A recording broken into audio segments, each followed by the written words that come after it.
Lion of Judah Society.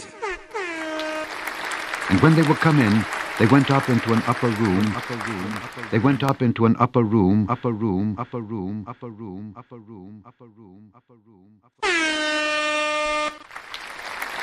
Lion of Judah Society. And when they were come in, they went up. And when they were come in, and when they were come in, and when they were come in, they went up into an upper room. They went up into an upper room. Lion of Judah Society.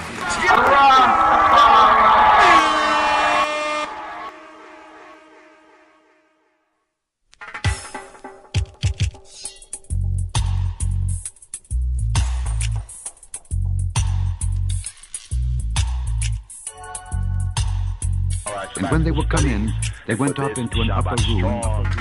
They went up into an upper room. Hebrew first words. Shalom, Chaverim, Shalom. Hebrew first words here for the 38th weekly Torah portion reading and feeding 99 annual Rastafari sabbatical studies. And for this Shabbat strong, Korah. Hebrew first words. Here we pick up with Numbers, the 4th book of Moses, the Hebrew book of Numbers, the Sefer Bamidbar, the cipher, the book in the wilderness. So we pick up with Numbers chapter 16, Chaverim. Hebrew first words here. Vayikach Korah, Bain Yitzhar, Bain Kehat, Bain Lewi, with Datan, with Abiram, Bnei Eliab, with On, Bain Pelet, Bnei Reuben. Now, Korah, Hebrew first words, Vayikach Korah. And Korah took, literally the Hebrew first words, and Korah took, and he took men. Now, Korah, the son of Izhar, the son of Kohath, the son of Levi, with Datan and Abiram, the sons of Eliab, and On, the son of Pelet, sons of Reuben, took men. Hebrew first words here for this 38th RSS, Rastafari sabbatical study for this Shabbat strong, this weekly Torah portion reading and feeding. Hebrew first words. Now, Korah. Vayikach Korah, Bain Yitzhar, Bain Kehat, Bain Lewi, with Datan, with Abiram, Bnei Eliab, with On, Bain Pelet, Bnei Reuben. Now Korah took men. Now Korah. Vayikach Korah.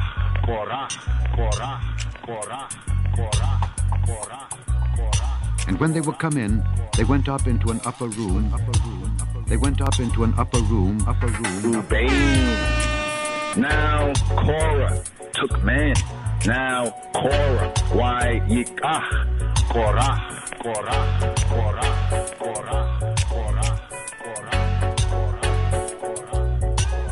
Vayikach Korah.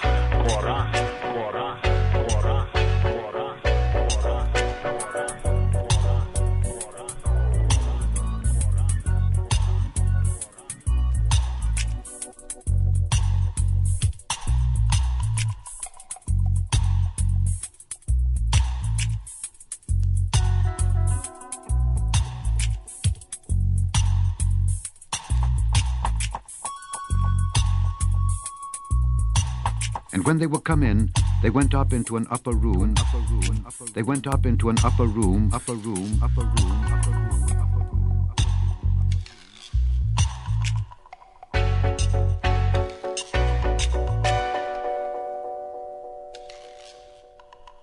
Lion of Judah Society.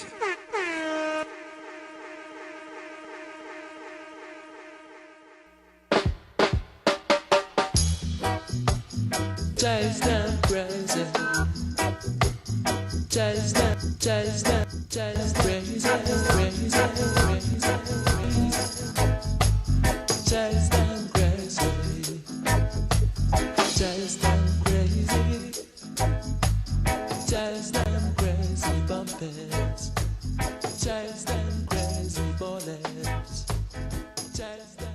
And when they were come in, they went up into an upper room. They went up into an upper room.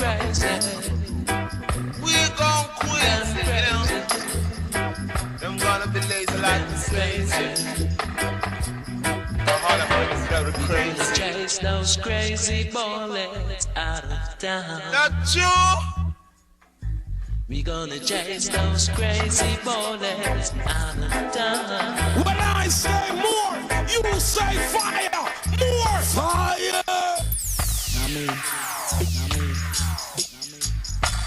Chapter 16. Now Korah the son of Izhar, the son of Kohath, the son of Levi, and Dathan and Abiram, the sons of Eliab, and On, the son of Pelet, sons of Reuben, took men. And they rose up before Moses with certain of the children of Israel, 250 princes of the assembly, famous in the congregation, men of renown. And they gathered themselves together against Moses and against Aaron, and said unto them, Ye take too much upon you, seeing all the congregation are holy, every one of them, and the Lord is among them. Wherefore then lift ye up yourselves above the congregation of the Lord. And when Moses heard it, he fell upon his face. And he spake unto Korah and unto all his company, saying, Even tomorrow the Lord will show who are his, and who is holy, and will cause him to come near unto him. Even him whom he hath chosen will he cause to come near unto him. This do, take you censers, Korah and all his company, and put fire therein, and put incense in them before the Lord tomorrow. And it shall be that the man whom the Lord doth choose, he shall be holy. Ye take too much upon you, ye sons of Levi. And Moses said unto Korah, Hear I pray you, ye sons of Levi, seemeth it but a small thing unto you, that the God of Israel hath separated you from the congregation of Israel to bring you near to himself, to do the service of the tabernacle of the Lord, and to stand before the congregation to minister unto them? And he hath brought thee near to him, and all thy brethren, the sons of Levi, with thee. And seek ye the priesthood also? For which cause both thou and all thy company are gathered together against the Lord. And what is Aaron, that ye murmur against him? Moses sent to call Dathan and Abiram, the sons of Eliab, which said, We will not come up. Is it a small thing that thou hast brought us up out of a land that floweth with milk and honey, to kill us in the wilderness, except thou make thyself altogether a prince over us? Moreover, thou hast not brought us into a land that floweth with milk and honey, or given us inheritance of fields and vineyards. Wilt thou put out the eyes of these men? We will not come up. Moses was very wroth, and said unto the Lord, Respect not thou their offerings. I have not taken one ass from them, neither have I hurt one of them. And Moses said unto Korah, Be thou and all thy company before the Lord, thou and they and Aaron tomorrow. And take every man his censer, and put incense in them, and bring ye before the Lord every man his censer, 250 censers, thou also and Aaron, each of you his censer.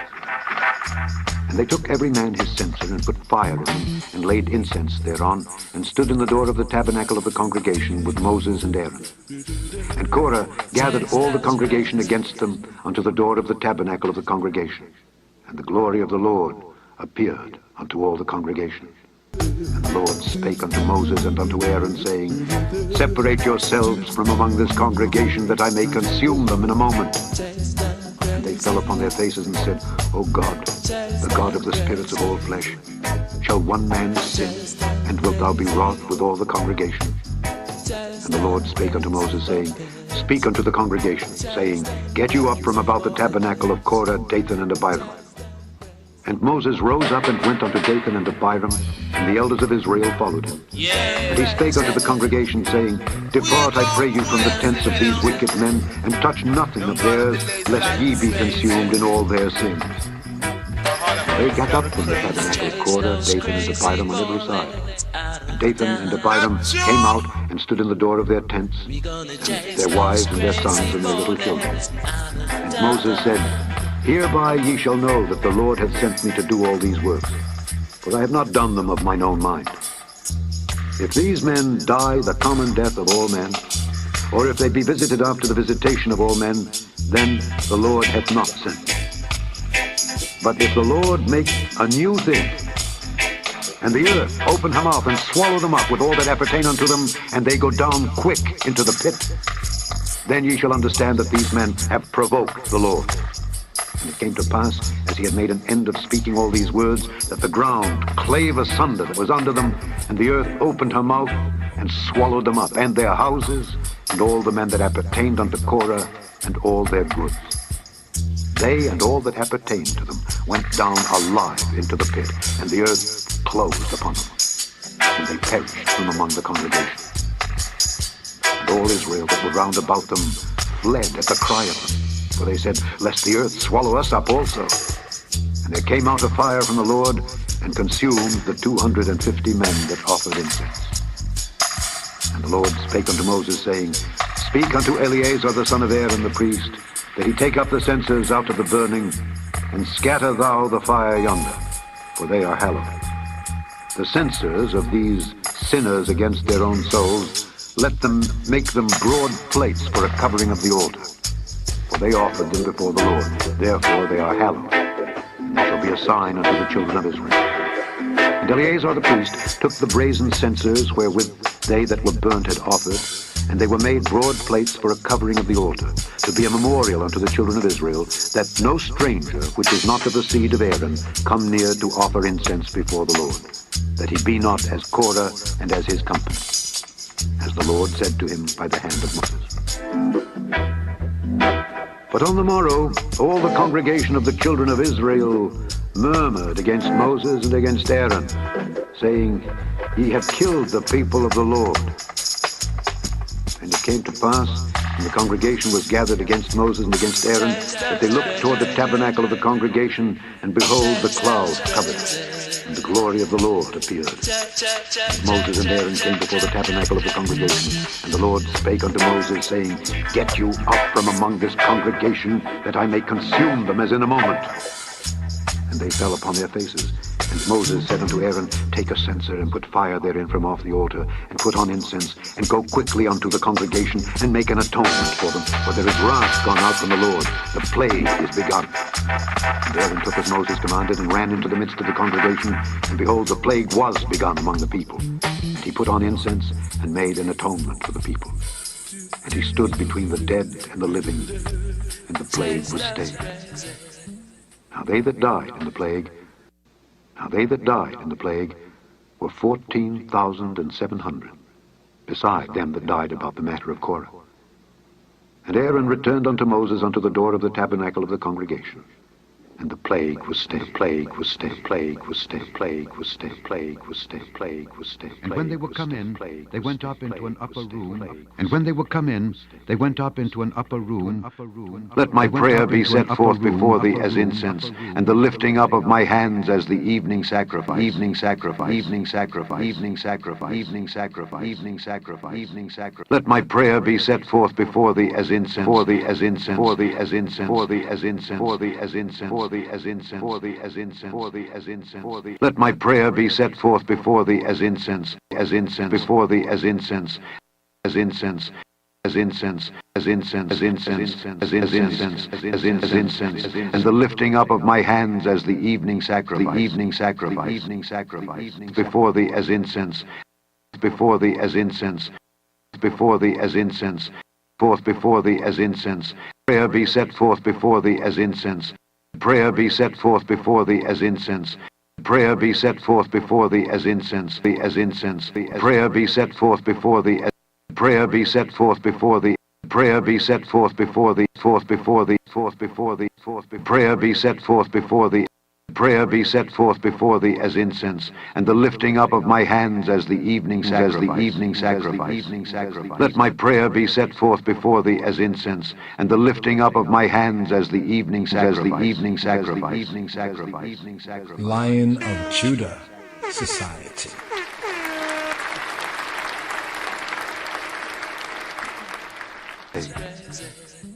Now they that died in the plague were 14,700, beside them that died about the matter of Korah. And Aaron returned unto Moses unto the door of the tabernacle of the congregation. And the playing for state.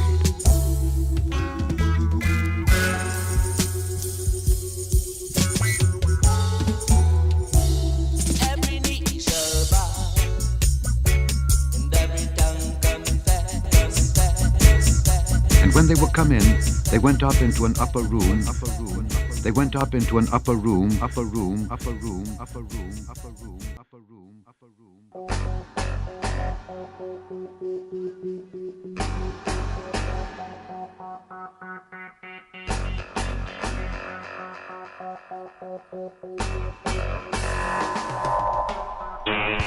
Looking at this Torah portion and the hearing of the word and the study of the word in this 38th sabbatical study for the sabbatical strong right here, Korach.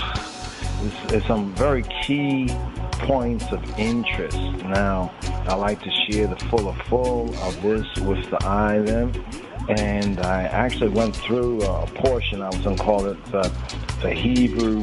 We call it like the first words and the first reasonings, right? Look at some keys, especially Masoretically, according to the Masorah, and the compare and contrast the KJV as well in this study, so we can get rightly dividing the word, rightly explaining the word, right? So we can get a fuller context of what was happening right here and what is happening right here in this Torah portion, but also what also happens within, we could say, the assembly, right? And every assembly where there is a leadership, and if a leadership is called of Yahuwah, of Jehovah, even as in this society, this assembly of His Imperial Majesty, there will be those Korah.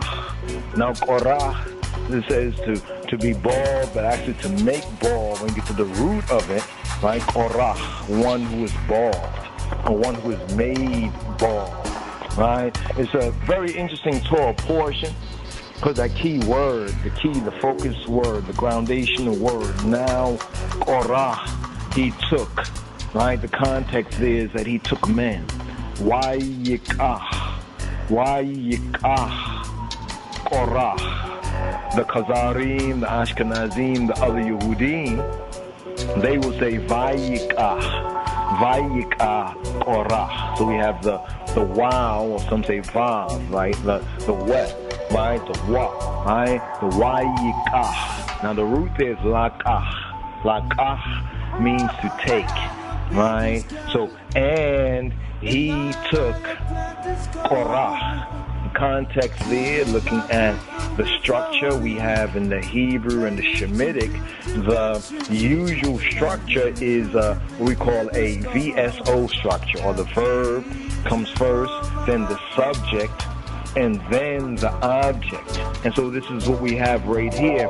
We have the verb, right, with the conjunction in the sense of and he took, that usually is translated, I think the KJV also translates it as now, right, now, or like the context is and he took, almost, and now Korah took, he took what? He took men. But now men, the object, men, you see the italicized in the KJV and other good Bibles, the King James Version, Schofield Study Bible, among the Chavrim, among the disciples, the followers and disciples of the King of Kings Christ, in this assembly, Schofield Study Bible, and the root of it, the KJV, just on the English side of the ledger. You see men at the end of verse 1 is italicized next to took. So you see it says now Korah, in the first two words of the English translation, now Korah. Then you look at the last two words, it says took men. But in the Hebrew, the took, which is the next to last word in the KJV translation, men is not there. See, men, which is the object, is not specified in the Hebrew text, right? In the Masorah text, right? Masoretically, it's not there, right? We don't find that here in the English. We have men as italicized. So whenever you see the italics, right? When we see the italics usually in the text, it means that those words are not there. All right, so for the chabarim in the studies, when you see the italics as one is, growing in grace and the knowledge and in studying the Hebrew, even taking those baby steps, look for the word. If you look for the word men within that first verse in chapter 16, you won't find it there in Numbers chapter 16. So the context is that, and Korah took. In fact, the word, right, in the Hebrew, the phrase, Wayikach Korah, right, Wayikach Korah is singular. And he took Korah. In other words, and the context on the translation would be, and Korah took. Right, and Korah took. Now, we think that probably one of the reasons why they probably translated and put kind of men or took men at the end of now the Hebrew actually reads it like this, right? The Hebrew also has men there, but the men is not there in the Hebrew text. So here we say, in a sense of superiority, vis-a-vis, just in our study, is in the KJV, because at least they put it in italicized. And when you understand, why the italics, are the italicized words really there? If you're studying with the Schofield, in the Schofield Study Bible, yes, but if you're studying getting into the Hebrew with the Strong's Concordance, you'll notice that there are words for the key words and phrases. And when you compare those words, with the Blue Letter Bible and the numbers for the different Hebrew words, you'll notice there's no number next to the italicized men at the end of verse 1 of Numbers chapter 16, verse 1. So the men is not specified in the Hebrew text. It's what we call an elliptical phrase, which is so often found in Scripture.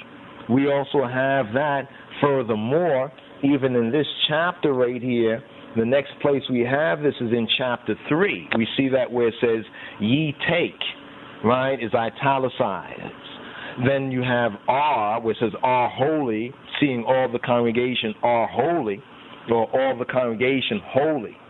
Right? Literally, when we look at the Hebrew, all the congregation are holy ones. Ki kol ha'edah kulam kedoshim. So what are you saying? That all the ones are holy ones, in a translated sense, are saints.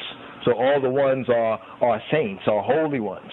Right? So we also have that right there, right, with the elliptical phrase. Right? So we have also another one is what says, and the Lord is. The word is in verse 3 of Numbers chapter 16. Right? And if you just go through, you'll find this kind of continue in many areas of the Scripture. So what we usually advise, and what we have also done, and it's a good medi, is we'll read it first with everything that's there, right, to get the sense, the context, the peshat, right, the parasho, as it were, and then we would read it again without the italicized, right, to get a little more of the rawness. Many times that italics were put there to kind of bridge, from the Hebrew, right, and the Hebraicisms to the English, context, so that the English reader can get a better idea right there of what's going on. Now, a couple of interesting things right here, just to kind of point out right here, especially with now Korah took men, right, or now Korah took, right, or now Korah took, and now Korah took. Wayikach Korah, and now Korah took. So now, to construe the verb took as an antecedent of the next phrase that we find in verse 1, or actually verse 2, Slika, in verse 2, where it says, with certain of the children of Israel. So in verse 2 it says, and they rose up before Moshe. And they rose up. So we get to the Hebrew right here, the Chumash. We have Waya Wayakumu lifnei Moshe. Wayakumu lifnei Moshe. And they rose up before lifnei Moshe. And they rose up before Moses, or they rose up in the face. Lifnei from the panim, panaim, pana, lifnei, fanim, before the face of. So this was an open revolt, right? This was an open rebellion, right? And it's so crafty, and the Torah really brings out that as we study it, right? What is said, especially when we get to verse 3. All right, verse 3. You hope to get into some more of the details of it if we have time and opportunity. We did an inspired reading and reasoning on that. This is just to give one a kind of an overview right here, some things to look for, right? So Korah took, right? He took. First we have Korah. He's a son of Lewi, right? He's a son of Levi. Then along with him we have Datan and Abiram, right? You know, and then we have On, right? It says here that they were sons of Reuben. Now, what's interesting is that Korah, he's already a Levite. He's already, we can almost say, like he's one of the palace guards. This, in a sense, is almost like a bodyguard or the Kubra Zabenyo, similar to what, you know, occurred even elsewhere, like the bodyguard, like a creeping coup. This definitely is a creeping coup here in the wilderness right here. He's already a Levite. So that means he's already in an honored position. But as we said before, that all of the Kohanim, right, were Levites, Lewim, but not all of the Levites or Lewim were Kohanim, right? So we have the priesthood, right, and then we have the tabernacle assistants, right, of the Lewim, right, of the Levites. In the sense of the Rhema word, it would be like the singers and the players of the instruments, right? And then when we have the Kohanim, these are they who will conduct the liturgy of the word, right? Almost like what we are doing right here with the liturgy of the word, the real core curriculum, the study, right? The study to shew I and ourselves approved, right? So check this. So he took, right, connect that with certain men of Israel, right? Remember, and they rose up before, or in the face openly before Moshe with who? Certain of the children of Israel. How many? 250 princes of the assembly, famous ones or elect ones in the congregation, men of renown. So these were not just, who's that? I never heard of. No, these are ones who are known to the congregation, known to the gathering. So perhaps they thought that, well, they had a name for themselves, but there's more to this. You have to recognize that Korah, right, and his associates, his company, they had succeeded in that sense in shaking confidence in Moshe's leadership. And thus, by doing so and taking opportunity and advantage, they stirred up a revolt. But this is only because certain disastrous events that had happened. So this was only after certain disastrous events had happened that had demoralized the people. So they took advantage. They took advantage, right, at this particular time. Now, what were these catastrophes and tragedies? Well, the catastrophes were, right, firstly, what took place at Tabera, where the fire burned, right, in Numbers chapter 11 and 3, and also the Kibrot HaTa'awa, right, in Numbers, same chapter 11, verse 34, and the tragedy, right, the tragedy which befell the whole generation, and that judgment because of the treacherous sin, the chat'at, right, the archery of the 10 spies, right, that brought back a false report, a dibby report, right? So this was very shrewd what happened. But keep in mind that when it names in the first verse, it says, Yikah Korah ben Yitzhar ben Kahat ben Lewi. Notice how it specifies Lewi there, the sons of Lewi. The genealogical tree of Korah seems to stop short of Yaakov, of Jacob, because on Jacob's deathbed, he had prayed that his name should not be mentioned in connection with Korah, his mutiny of Korah. He spoke these words in spirit prophetically because his prayer, right, being contained in the Debarim, the words found in the Sefer Bereshith, right, the Sefer Bereshith or Bereshith, Genesis chapter 49 and 6, what did Abinu Yaakov, what did our father Jacob say? He said, to their assembly, let not my glory be united. So like he already even saw in the spirit this right there. But there's another importance of sons of Lewi, right, that even in the commentary is not really brought out, but as you begin to chew on this, you begin to see, wait, he was already a Levite. So what was he seeking? Right? Remember, he's the ringleader, Korah. That's what the Torah portion is named Korah, right? Because of this one. Now notice what he says in verse 3, when they gather themselves together against Moshe and against Aharon. See, they were really, it's so interesting right here. They said to them, right now, notice when we talk about the ellipticals, where the italicized are, it's not really there in the Hebrew text. We don't find that like where it says, took men.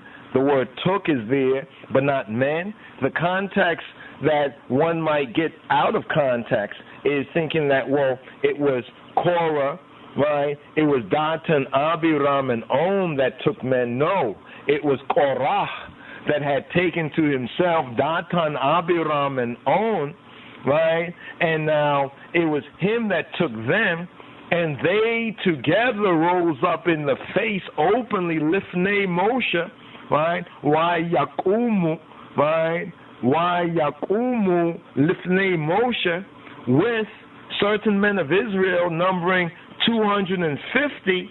So they had numbers and they had names, they had princes, they had elect men, ones who were famous, renowned. These are people who had a name. That's what I mean by renowned. Their name was known to the assembly, and they assembled themselves in their own company. They started their own company in the company.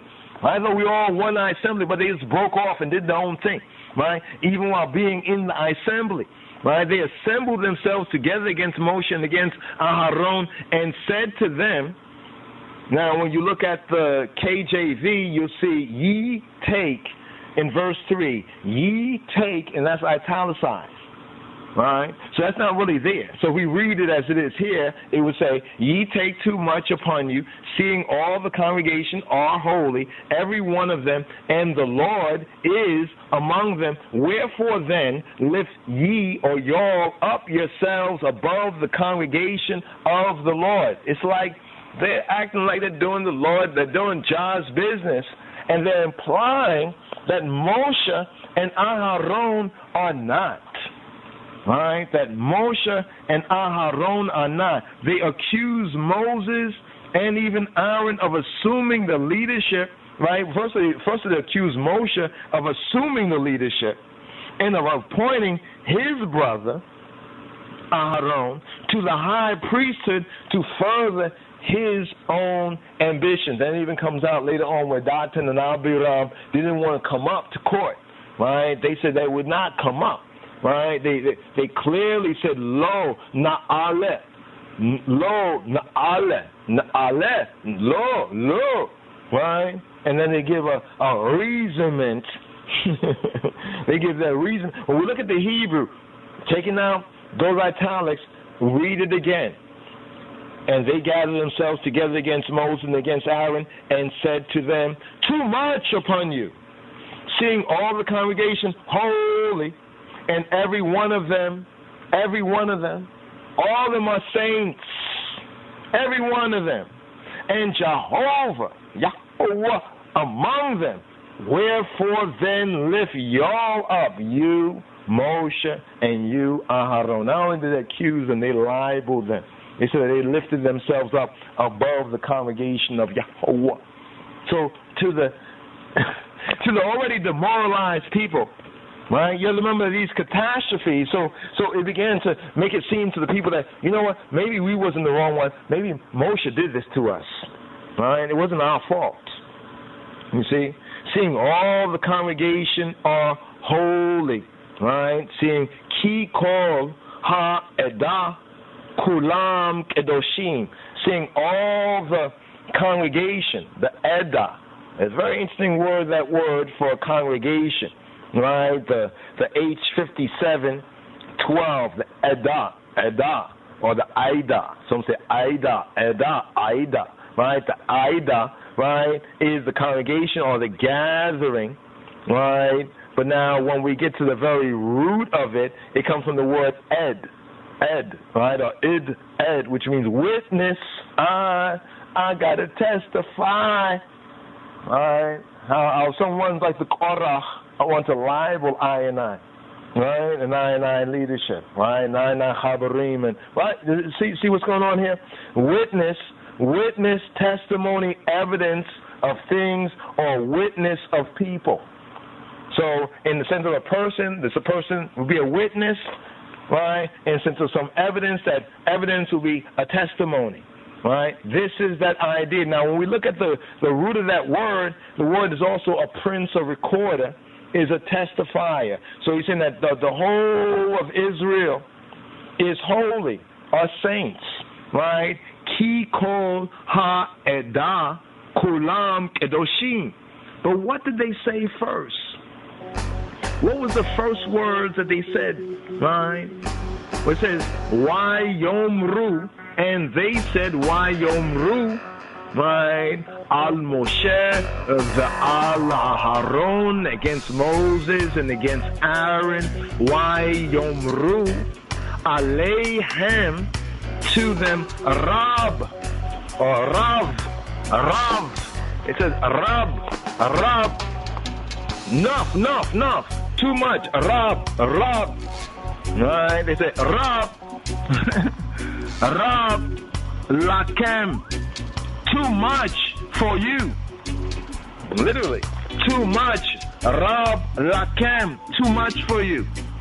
Too much. The English has it as ye take too much upon you, taking out the elliptical, the italics, too much upon you. So when you take out the italics, it would read actually as the Masorah and as the Hebrew would read, right? There you might have to meditate on it and say, well, too much. What was it saying? Too much. Literally, too much. Rav lakem, ki kol ha-edah kulam kedoshim, too much for you, for you all. And then see when it says you all right there, lakem, they say like shalom, lakem, right, peace for you, for whoever you are speaking to. But remember, they had rose up, right? They had rose up, they had convened. It says why yikahalu. Why yikahalu, a kahal, a congregation, assembly, the assembly, right? Which would be like the church, in that sense. That same word, the kahal, we talked about the kahal before, the church, which is the assembly. It's not the building, as much as not the mere building, right? But the faithful fulfillment. So really here is the assembly, right? So it uses the word why yikahalu, and they gathered together al Moshe al Aharon against Moses and against Aaron. Why yomru aleihem, And they said to them, Arab, lakem, too much, enough for you.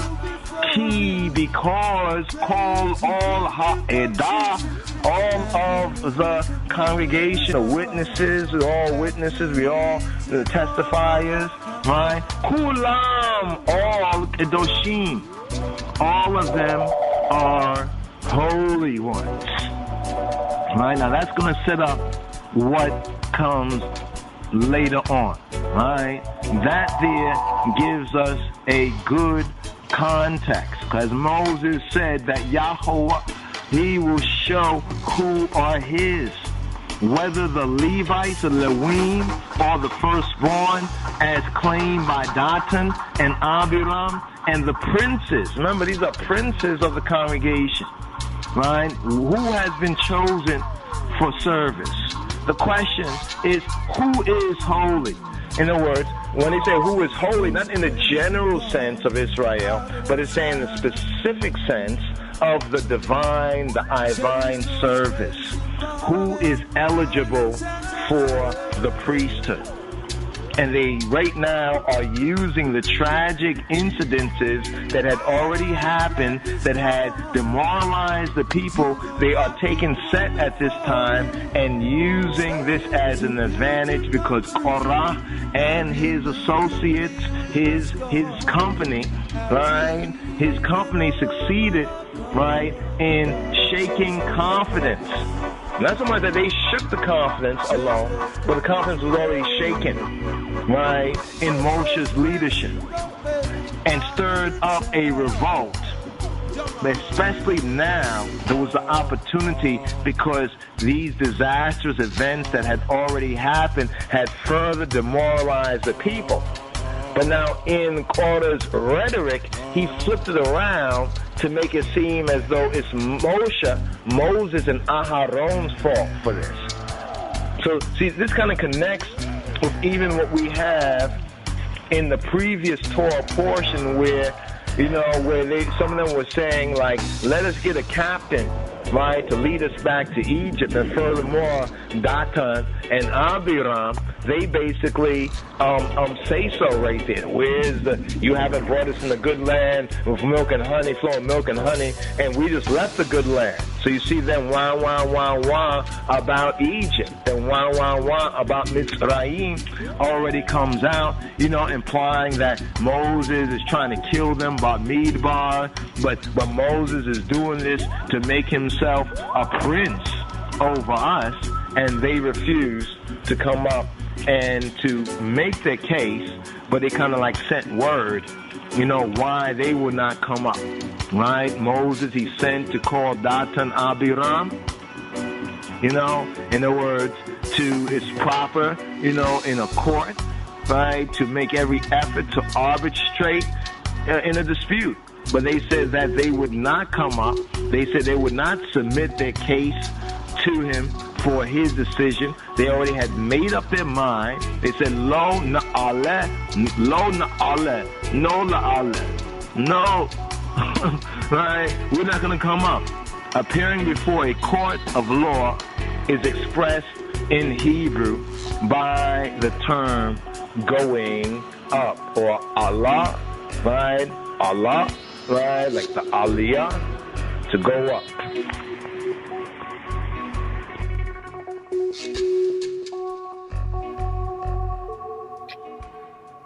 Yes. And when they were come in, they went up into an upper room. They went up into an upper room. They went up. Na'aleh. Yeah, Datan, Abiram. Lo na'aleh. Lo, we will not go up. So to appear before a court is the sense of going up. To read in the assembly when Yeshua in the synagogue of Nazareth, when he went up to read, to return out of like captivity, or to return out of like foreign, to return to the land, right, is to go up. So it's a very interesting word, the Allah, in the sense of aliyah. So right here, touching on this Torah reading and feeding, that was a a summary, went over it there before. Now this is a still that we had did in the previous Korah Torah portion reading and feeding. We call this one the ISUPK Rebellion Against the Conquering Line of Judah, right? And here, even at the bottom, you can see, if you can see part of the words, it's being covered by, oh, let's do this right here. Here, we can take it off right here. There we go. So you can see it right down there. Now, Korah, son of Izhar, son of Kohath, son of Levi, and Datan and Abiram, the sons of Eliab. They were brothers, right? Datan, Abiram, both of them the sons of Eliab. And it says, son of Eliab, and On, son of Pelet, right? These three, Datan, Abiram, and On, right? They were all of them sons of Reuben, right? They took men and rose up in the face of Moses. Now, the often translation, this is what we're trying to bring out. I don't know if it was kind of clear, just to go over it right here. Here for this 38th sabbatical study, Shabbat Strong, for Shaban Korah.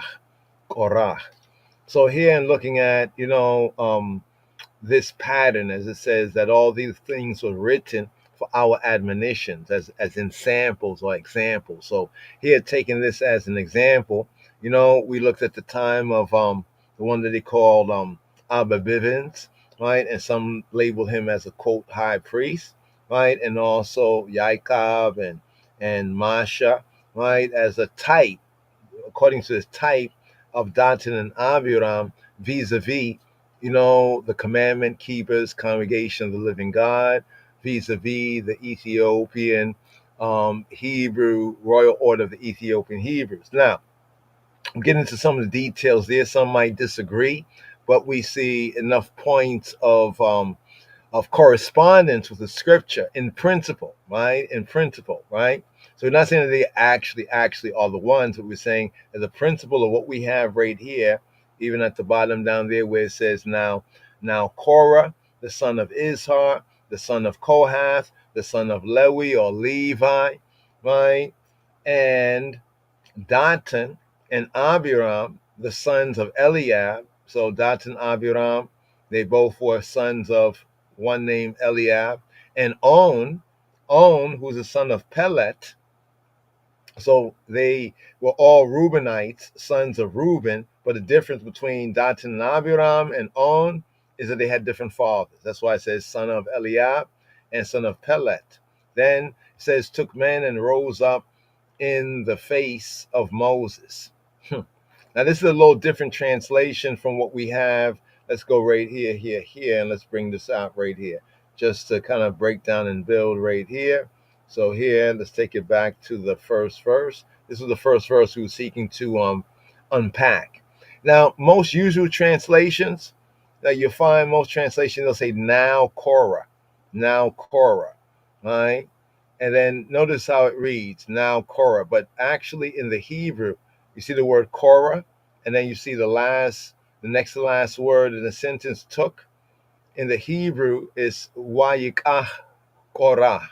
Wayikah, and he took Korah, right? So it might be a minor point to some, but when we look at the English and then we look at the Hebrew, it's possible in the English to kind of misunderstand this first verse, like now Korah. Now, the word now is not, okay, let's prove it right here.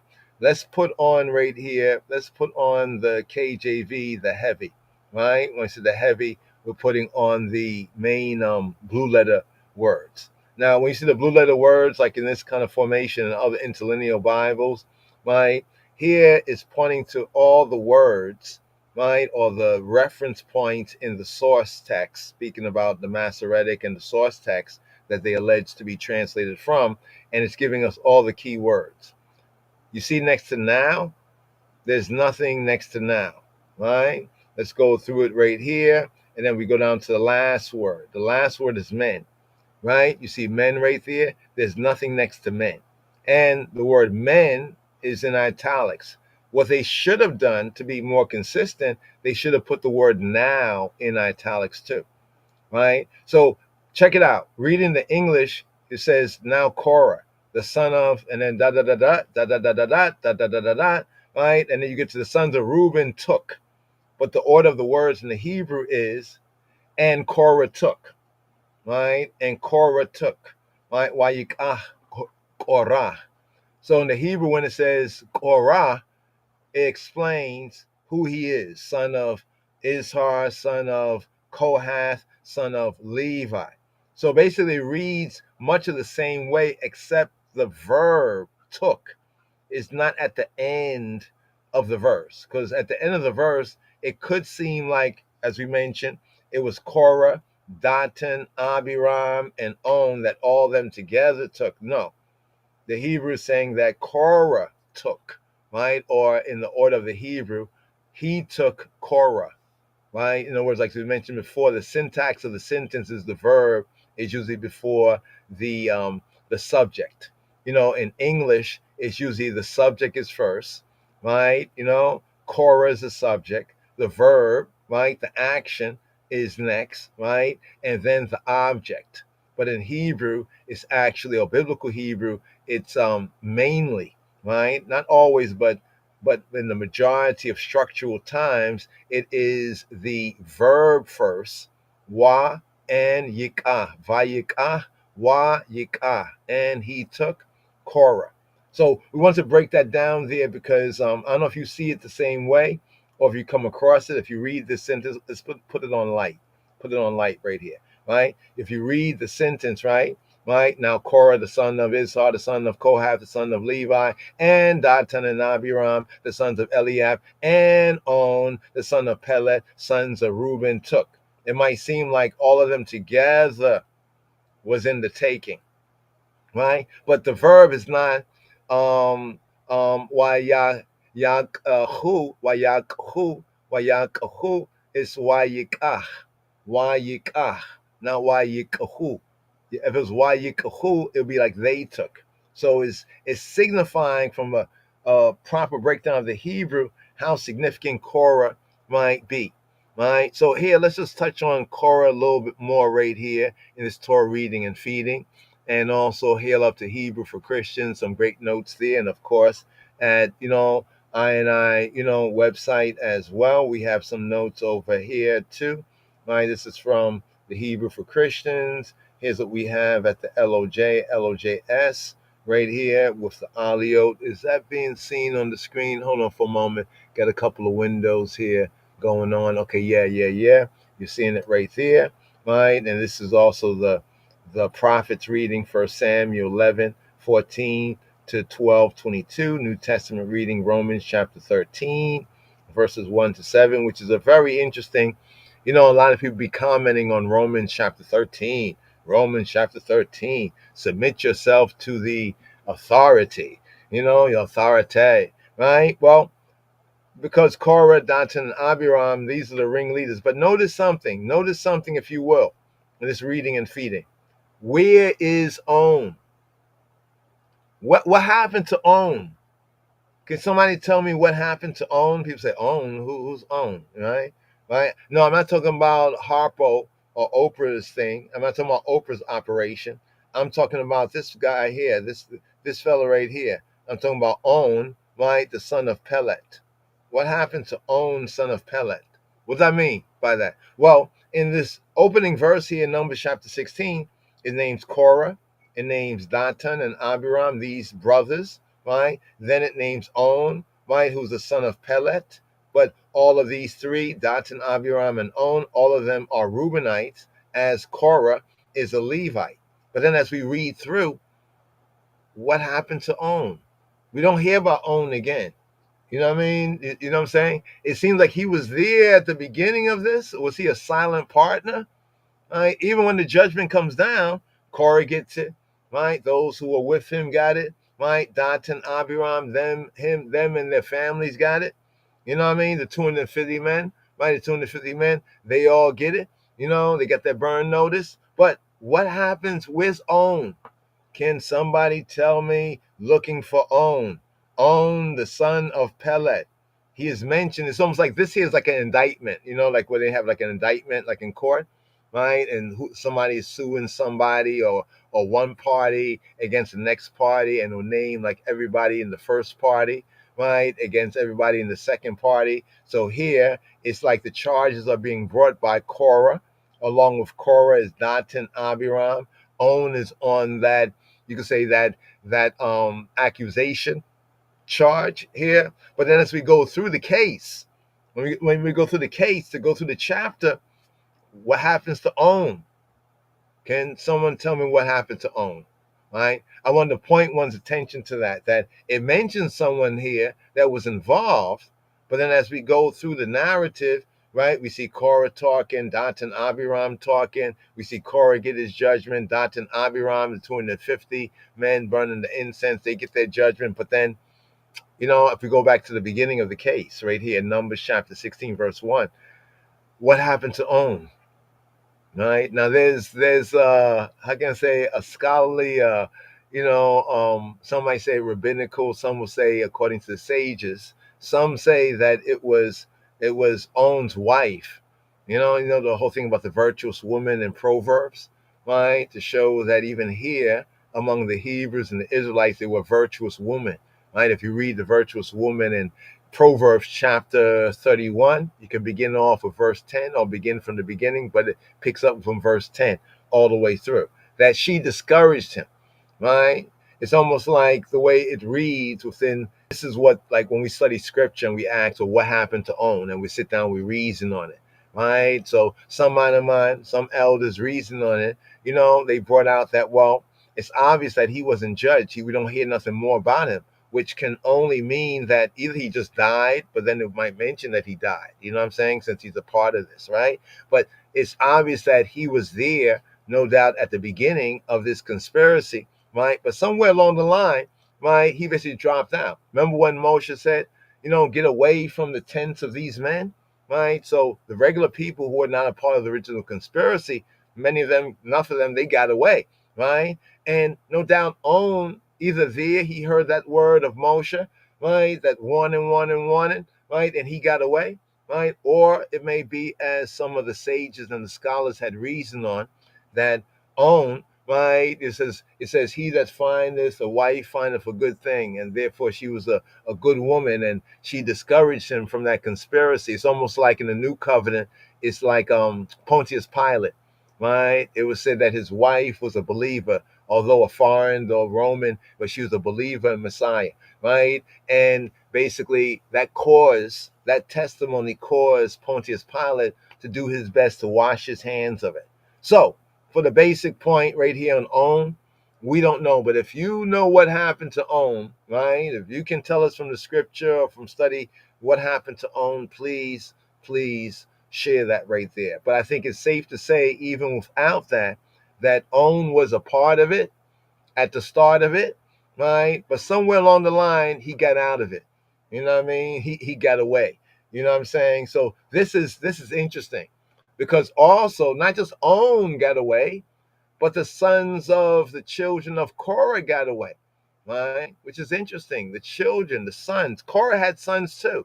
When we read the narrative, we find that Datan and Abiram, when people started to flee from their camp and get away from them, when Moses was announcing the judgment, right, that they came to the tent door. And it said that them, their wives, their sons, their children, everybody who was in their tent, right, went down. But then notice when it talks about Korah, right, it talks about Korah and all that was with them, but it does not mention his sons. See, the sons of Korah are very, very well known, especially from the Psalms. Let me look at today's daily psalm again. I think it's a Korahite psalm. Right here in the season, reason for the season. Hold on right here. Let me get some more light right here. Get more light on this. Give me one moment. We have Psalm 49. I believe it is, but since I can just check, I'm not going to just speak on it. Let me just check it out right here. Psalm 40, right, 9. Yep. We have a Sons of Korah song. This should be very interesting. So we can segue to today's daily psalm. According to the royal order, we have Psalm 49, and Psalm 49 Mizmor Min Tate Lamanatziach Libnei Korah Mizmor. To the chief musician, a psalm of the B'nai Korah, the B'nai Korah, of the sons of Korah. And you know what the psalm is themed, Chaverim? Today's daily psalm, Psalm 49, is themed Death, the Leveler. Right? This is one of the themes, Death, the Leveler. In other words, it's like how people are born. All people are born, I mean, by natural birth, generally speaking. You know, all people are born equal. I know people be like, no, that's not true.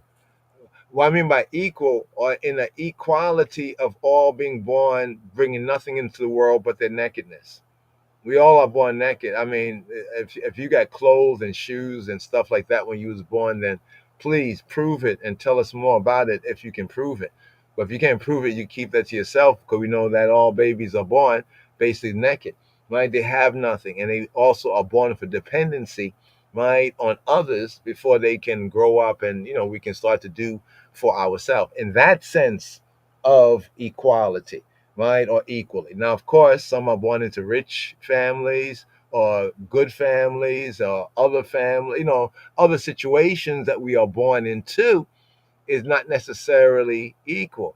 But as far as the nakedness and not bringing anything into the world but our nakedness, and also being for the most part helpless, right? You know, like when somebody's born, we're not like that, even like the animals or the other animals, right? Or the lower animals, right? We're not like them in the sense of, you know, many times we hear about certain animals at certain points, they begin to fend for themselves at a certain point, you know, with very little or very less care than many of us need. You know, we need to go through years and years on average before we can, you know, properly do for ourselves. So we have a psalm. I really want to segue to the psalm now that I'm reminded that today's daily psalm, Psalm 49. Let's do this right here, just to show you to show you, right? We can tell you about it, but then we can show you about it so you can see it for yourself. So here is today's daily psalm. You see today's daily psalm, Psalm 49. According to the royal order, we have Psalm 49.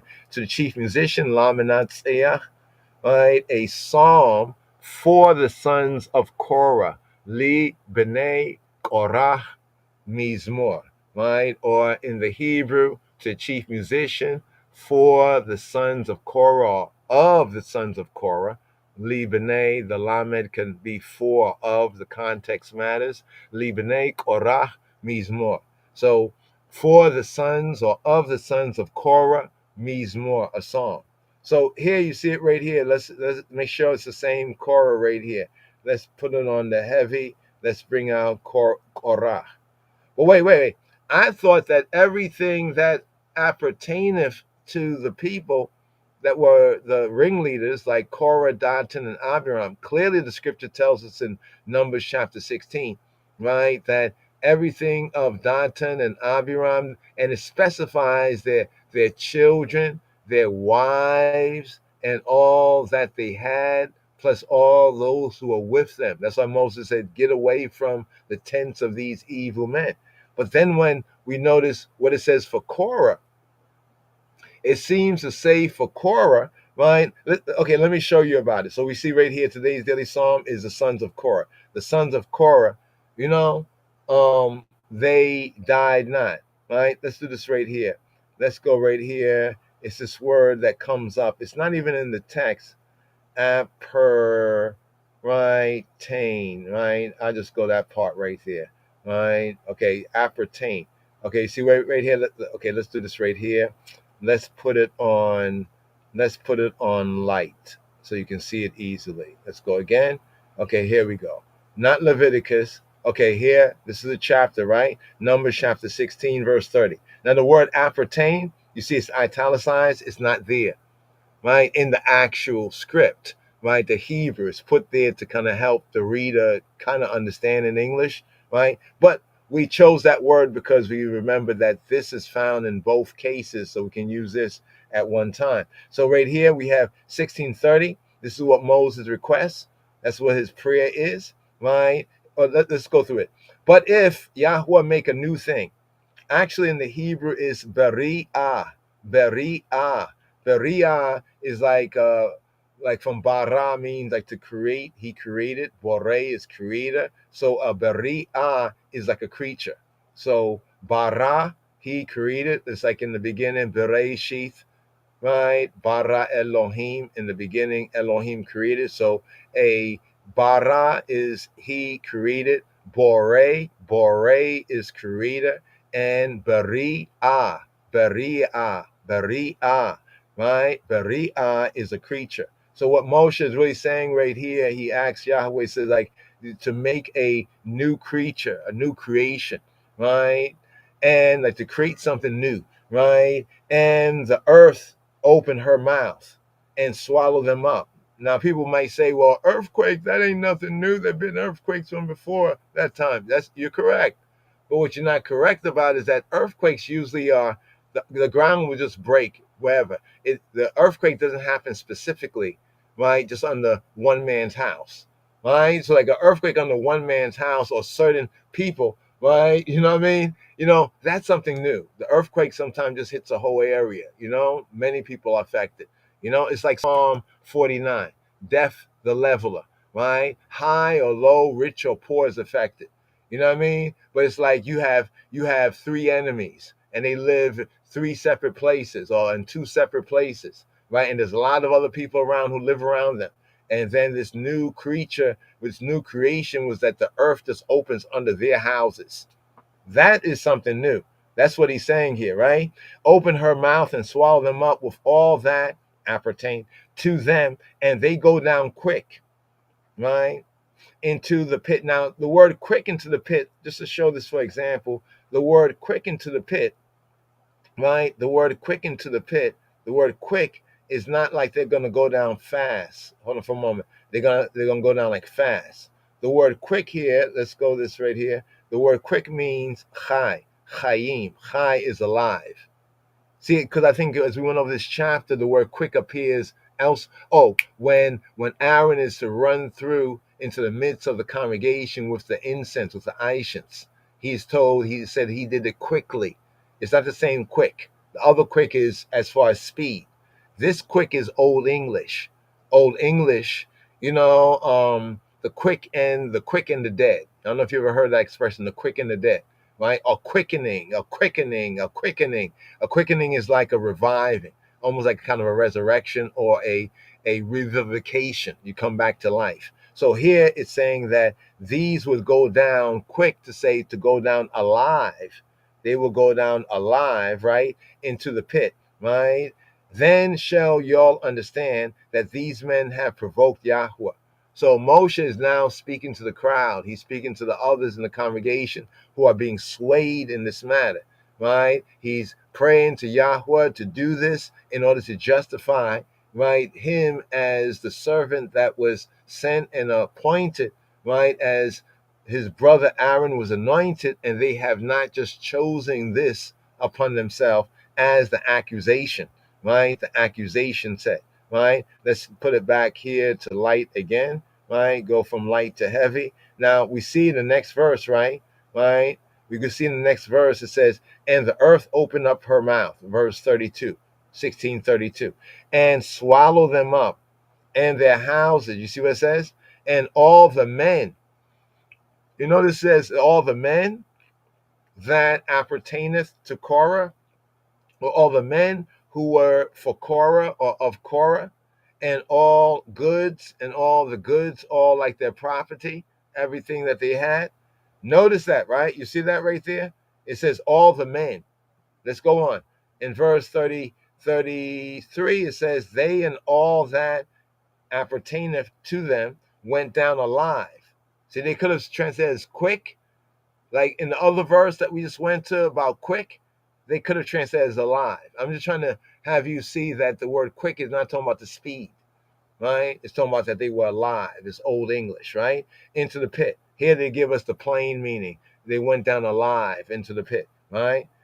So that means they took the same phrase in Hebrew and chose over here to translate it as went down quick into the pit. Over here, a couple of verses later, as alive into the pit, right? So ones might argue that this is two different things, but that would be a foolish argument when we look at the source code. So both of them accurately will be alive, right, into the pit. And the earth closed upon them, and they perish, right, from among the congregation, right? Let's see right here. Where's Datan and Abiram, right? I thought it said for Datan and Abiram. Let's jump down into the text, right? Where's Datan and Abiram, right? Scroll up here, Datan and Abiram.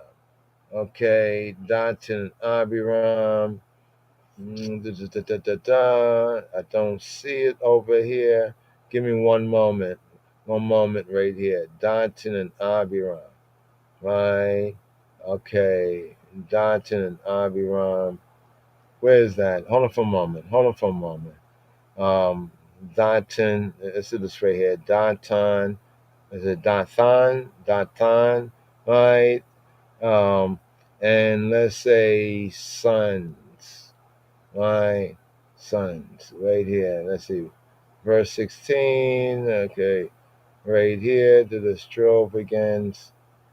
Right here. Okay, it was verse 27. Verse 27. My bad. Verse 27. Verse 27. So here, notice in verse 27 of Numbers chapter 16, verse 27. So they got up from the tabernacle of Korah, Datan, and Abiram when Moshe warned them, right? On every side. And Datan and Abiram came out, right? And stood in the door of their tents. Notice it says their wives, the scribes, right? Their sons and their little children. So we can assume their sons, they're like big sons, and the small children that was with them, right? And so here we go through this, and yeah, that Moses, he's making this announcement, right, before the judgment that he's requested Yahweh perform, right? And we scroll down, and here's where we connected. We began off at verse 30, right there, right? And it came to pass as after he spoke. Then it mentions here Korah, but you notice with Korah, it just says all the men, right, that are pertaineth to Korah. It doesn't mention his sons, right? And the reason being is because concerning Korah, right? Korah, let's do this right here. Korah, and let's put children, right? Korah, children, right? And died, right? What does it say here? It says in Numbers 26:11, notwithstanding, the children of Korah died not. But specifically, when we look at this and we study it, it's not children generally, it's specifically Ben or B'nai, the B'nai Korah. Remember, today's daily psalm is a psalm, Li B'nai Korah, for the sons of Korah, or of the sons of Korah, right? So notice it right here, and the earth opened her mouth, swallowed them up, and this is like a recount in chapter 26 of like 10 chapters later. We get a summary, but it specifies not there in in Numbers chapter 16 that we just read. In Numbers chapter 16, it doesn't say that the sons of Korah didn't die there, but in the recap in Numbers chapter 26, right, it basically states here, notwithstanding the children or the sons of Korah, the B'nai Korah, they died not, right? So I just want to point that out right there as well. These are like points. So we have On disappears, right, from the how can we say he disappears, right? You know, we don't see him in being judged, him or his family. So that means he must have backed out of that conspiracy. And the children of Korah, we know that the children of Datan and Abiram, they went down with their rebellious fathers, but the sons of Korah did not die with their rebellious father, which tells us something else. It tells us exactly what the 10 words called the 10 Commandments says. You know what I mean? That he will visit the iniquity of the fathers upon the sons, right? The children, and children's children to the third and fourth generation of all those that hate him, right? Right? But he would have that love, you know what I mean? You know, and that mercy, right? That mercy for thousands generations that love him and keep his commandments. So it's obvious that the children were not what their fathers are. So I know many of the other Israelites, they'll be like, you are what your father is. Not so with the children of Korah. Can't say so about the sons of Korah. I mean, this is a major point here to show that, some things we should not make doctrine. If it applies in the case or here or there, yes, right, it applies there, but it's not doctrine, right? So, to the whole point of you are what your father is, Numbers actually disproves that, right? Numbers actually disproves that, and one of the major cases that's disproven that you are not what your father. Not necessarily. If your father is a ratchet man, a wicked man like Korah was, he was defiant. It don't mean he had horns on his head, but he was defiant, and that defiance was wickedness. Look what it led to. Right? Look at all those who died over this foolishness, this rebellion, and everything. But notice who didn't die. The sons of Korah. Where were the sons of Korah? Right? Wasn't they in the camp? They obviously was in the camp. And notice that's only in the recap in Numbers chapter 26 that we find that the sons of Korah, the children of Korah, that they died not. What does that tell us? That tells us that when Moses said, get away from these wicked men, right? The sons of Korah, they looked around and they said, we are what our father is. No, they didn't say that. No, they could not say that. If they said that, then we won't be reading this here, right? So a question for the Chaverim, the brothers and sisters. Why do you think the sons of Korah didn't die, right? And why wasn't they right there? We standing with our daddy, right? Because they had recognized enough from knowing Torah, right, that their daddy, their father was wrong. So we have Korah, right? And Korah means bald head, right? It means bald, actually, right? Bald. As we mentioned before, when we get into Korah, the etymology of the Hebrew etymology of Korah, it means bald, not necessarily in a literal bald head sense, but it has to do with cold and ice. And so when you scroll down here, you'll find references like this. Now, right here, let's see if we can do this right here. Let's see, hold on for a moment. I'm trying to highlight it. There we go, right there, ice. You see the ice right there. Now, notice this name Korah, right? We have Korah as the name of 2 Edomites and 3 Israelites. That's interesting. Ain't that interesting right there? That means that just because they have the same name, right, that does not mean that Korah was an Edomite. Now, in a sense, Korah was kind of acting like an Edomite, in this sense, being defiant against the will of Yahweh. But we have other Israelites who are named Korah, and besides, we have the sons of Korah, and the sons of Korah were righteous. They were righteous because they made the right choice, right? Recognizing that their father was wicked, right? They got away from him, and they got away from the judgment, right? And thus that's a kind of a outworking of the 10 words of the commandment that's called falsely the 10 commandments, because it's all one command. Actually, the 10 commandments, if you read in the Hebrew, it's one commandment. It's 10 words. Yes, it's 10 as in 10 words, but it's not 10 commandments. It's one command. The 10 words are words of the command. That's why James says, if you break one, you break all, right? In James' epistle. So we have the Korah summary, right? We have the warning of Korah, right? What's the warning that we can get from Korah, right? Let's bring up his name again. Korah, right? Korah, right? What's the name? What's the meaning of the name? As I mentioned before, it does not mean literal baldness. So like we have the tune BMW, Bob Marley and the Wailers, and then we have some of the modern versions, amongst the different artists, on the crazy bald head tune, which we also utilize right here as a kind of a maqam, right? A maqam, a standing tune here that brings out the essence of this Torah reading and feeding. It does not mean literally bald head. It means unproductive. Another way of translating the literal sense. So we have the literal bald head and the literal bald, but in the figurative sense, it's unproductive, because the actual meaning of Korah is bald in the sense of winter.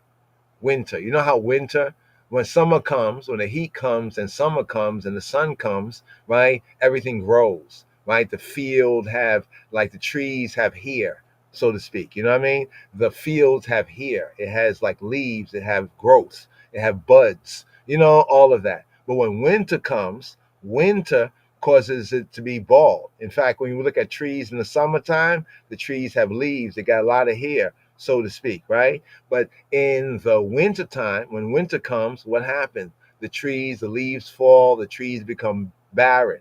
That's the sense. That's the Hebraic sense of Korah. And that's the sense we mean when we say them crazy bald head.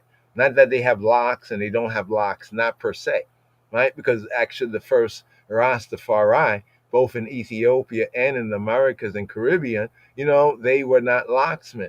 They were not beardsmen. But that's a whole related matter. But here, in speaking about the warning of Korah, right? What's the warning we can get from the Korah, from this demonstration? What about the madness of Korah, right? The madness of Korah. Another interesting theme is the descent into hell. There's a descent into hell. See, when it says that he went down into the earth, you might have heard of the Hebrew Sheol. Sheol, for lack of a better, fuller description, is likened to what the Greeks would call Hades, in a sense, or what the ancient Egyptians would call the Duat, the underworld. Like what happens after you die, you go to like a underworld. Yeshua, our rabbi, the Rabbi Yeshua HaNotri, he speaks about it in some call it the parable, when he taught about the rich man and Lazarus. You remember rich man that wore purple, like IUIC? Yeah, they like to wear purple. I said, wow, they must have been, he must have been part of IUIC. You know what I'm saying? But anyway, the rich man who wore purple, and he ate well, he lived well because he was a rich man. And then there was a poor man outside his gates, Lazarus. They both died in the same night, the master tells us, right? And they both went to Sheol, right? And Sheol was conceived of the place where ones go, or the souls go in the afterlife. Now, often it's connected with this Torah reading and feeding about Korah, right? And the earth opening up and swallowing them up. And that's why in the text it emphasized they went down quick, to say they went down alive. So there was a conception that these ones, went down alive into hell. Now we would say from, nowadays view, well, they went down to earth. Yeah, they were alive when the earth opened up, but then they died. But there was a conception that these ones are still in the underworld, right? They're still in the underworld, the Sheol, the same place that Yeshua spoke about with the rich man, right? In the bad part of Sheol, right? And with Lazarus in the good district, or in what's known as the bosom of Abraham neighborhood. You know what I'm saying? So just to point that out, the whole going down into the pit and how the pit is connected with Sheol. In fact, let's just do this right here, right? And he went down alive. That's right here. Alive. Let's see right here. Let's just do this right here. Just a curiosity. I think it's Shachah, right? Excuse me. It's Shachah, right? For the word for pit, but just to make sure, right? Right? Oh, wow.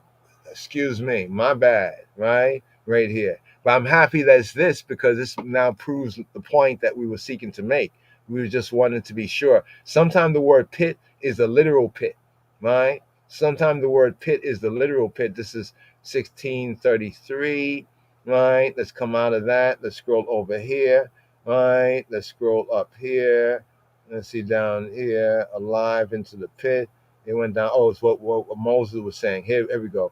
They go down alive. Okay, so Moses prayed not for them to go into a pit, but for them to go into Sheol.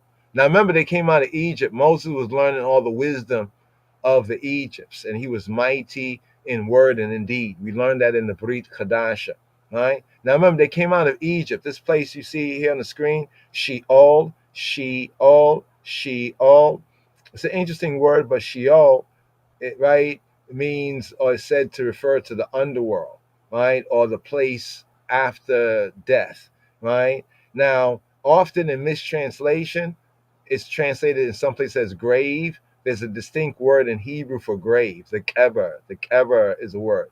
Then some translate it as Sheol, and if we're speaking about the place of fire, right, that's the Gehinnom. Gain was the garden of Hinnom. Hinnom was a man's name. Basically, what happened was that in ancient times, there was a place outside of Jerusalem, right, where people used to worship other gods, right? and they used to sacrifice their children to fire. Later on, that place was converted to a garbage place, a garbage pit. So the garbage from Jerusalem was taken to the place called Gay, right? That means valley, and Hinnom of Hinnom. Hinnom was the man's name. Gay Hinnom. This is where we get Gehenna, Gehenna. This is where we get Jahannam of the Mohammedan cut and paste tradition. They have Jahannam. But basically, that's what the place of fire is. So when we hear about hell, hellfire, from the Hebrew and Jewish or Judaic of the time of Moshiach, it wasn't what Christians and Christianity and Catholicism and other religious speculation would assume. Basically, it was a kind of a word allegory and play that just as you throw garbage in the incinerator, the wicked will be thrown in the incinerator and burned. That's the basic sense of it. Because for Yeshua and other Yehudi who understood the word in its proper context, the place they call hell was actually the place that Judeans and Judahites would burn their garbage. It was taken to the valley of Hinnom, known as Gehinnom, right? And later in the Greek as Gehenna, right? And then people in other traditions and cultures and Christianity bring in other ideas, right? But this place here was said to be the abode of the dead, right? The abode of the dead. It's almost like when people say that hell, no doubt, could be a place in the afterlife, right? But also, if hell, based on this description, sometimes in life people go through hell. You get what I'm saying? So not to dismiss that there is hell there, but also there is a type of hell or hell experience here. So this Sheol is an interesting place right here. You see where it says the wicked will be sent there for punishment, and the righteous, well, actually the wicked and the righteous go there, right? The truth of the matter of Sheol is that the wicked and the righteous, when Yeshua was crucified in the Gospel of Nicodemus, check out the Gospel of Nicodemus. You can find a good translation, basic but good translation, in the lost books of the Bible and the forgotten books of Eden. Again, you can find a good translation of that in early books that like the true and the faithful read, because there's some books that they kind of deny people reading. But when it talks about Yeshua after the crucifixion, the death and the burial, the putting of him in the tomb, that his soul was said to have gone down into Sheol, right, to deliver the righteous, right, that had faith in Messiah, like from the Old Testament times. We get a little bit of that even inferred within the Gospels as well. This is the same place. So don't think that it was just a place where the wicked were sent. Yes, the wicked were sent there, but also the righteous were sent there, but the righteous would not be abandoned. There's a psalm that says, it's Psalm 16. One of the psalms says that you will not abandon my soul in hell, or you will not abandon my soul in Sheol, right? This is the place, right? It was a place like of exile, so to speak, until the coming of Messiah, as some would, according to some beliefs. But this is this place, the world of the dead, right? Including the accessories and the inmates. The best example of this for us in the New Covenant sense is what Yeshua says about Lazarus and the rich man, where they went. Remember when the rich man was like, send Lazarus, let him dip his finger in some cold water and come and bring it to me because I'm so thirsty where I'm at. And then Abraham is seen there conversing, with, and on behalf of Lazarus with the rich man. So that place where we see both the Lazarus, the poor man, right, that was righteous for all intents and purposes, and the rich man ending up in the same place. That's what this is talking about. So what I'm trying to share with you is that place we read about in the New Testament, according to the script, what Moshe is invoking to be the judgment on these rebels is that they go down not just into any old pit, but that they go down into Sheol, that they go down into the underworld. So if you study ancient Egypt and you read some of the books of Gates and stuff like that, it basically talks about their ideas of what possibly will be the punishments as well as the rewards for the respective wicked and the righteous. And it's interesting what Messiah tells us. So, what about the descent into hell, the descent into Sheol? What's interesting about this word here, brothers and sisters, right? This word here is that the word Sheol comes from the word Sha'al. Sha'al and Sha'el. Sha'al and Sha'el. What is Sha'al and Sha'el? Right? Sha'al and Sha'el mean to ask. This is what's really interesting about this word. So this place Sheol, right, almost has the idea of it's that place that you ask for. So if you live a wicked life, right, then Sheol, right, the after death so-called experience, right, would be like the rich man, right? It'll be a bad neighborhood. So you may live in a good neighborhood, have good things in this life, but it won't be so in Sheol. And vis-a-vis for the righteous, they would be, as Messiah says, like the bosom of Abraham. You know what I mean? You know, like Abraham is said to say to the rich man in the life, the previous life, you had all the best things, right? And now this is what you asked for, right? You know what I mean? In Sheol. And now the righteous man, right, or the Lazarus, right, he had all the bad things in the life, right? Now, even in Sheol, he will have the good things. And even if I wanted to help you, wicked man, in your situation and bring you, a finger dipped in cold water, there's a big gap. There's the gap. Can't get over this gap. But what's interesting about that is that both ones, in spite of the gap, according to Messiah's, words between the rich man and Lazarus, they could see and communicate. I was thinking, not being funny, if one may dare speak this way, it's like in Messiah's parable about the rich man and Lazarus, it's like they were FaceTiming each other. You know what I'm saying? They were FaceTiming each other, and Witchcom said, I could send you a Cash App or something, but you know what? The Cash App can't go over the gap. The Cash App or the Water App. I can send you a Water App, but it can't traverse the gap. In other words, this is what you ask for. So the link of the word Sheol, the underworld, right, or the place, the hell-like experience place. So notice, for the righteous, right, it's a place where they will not be abandoned, right? For the wicked, it'll be a place where they would receive of their punishment.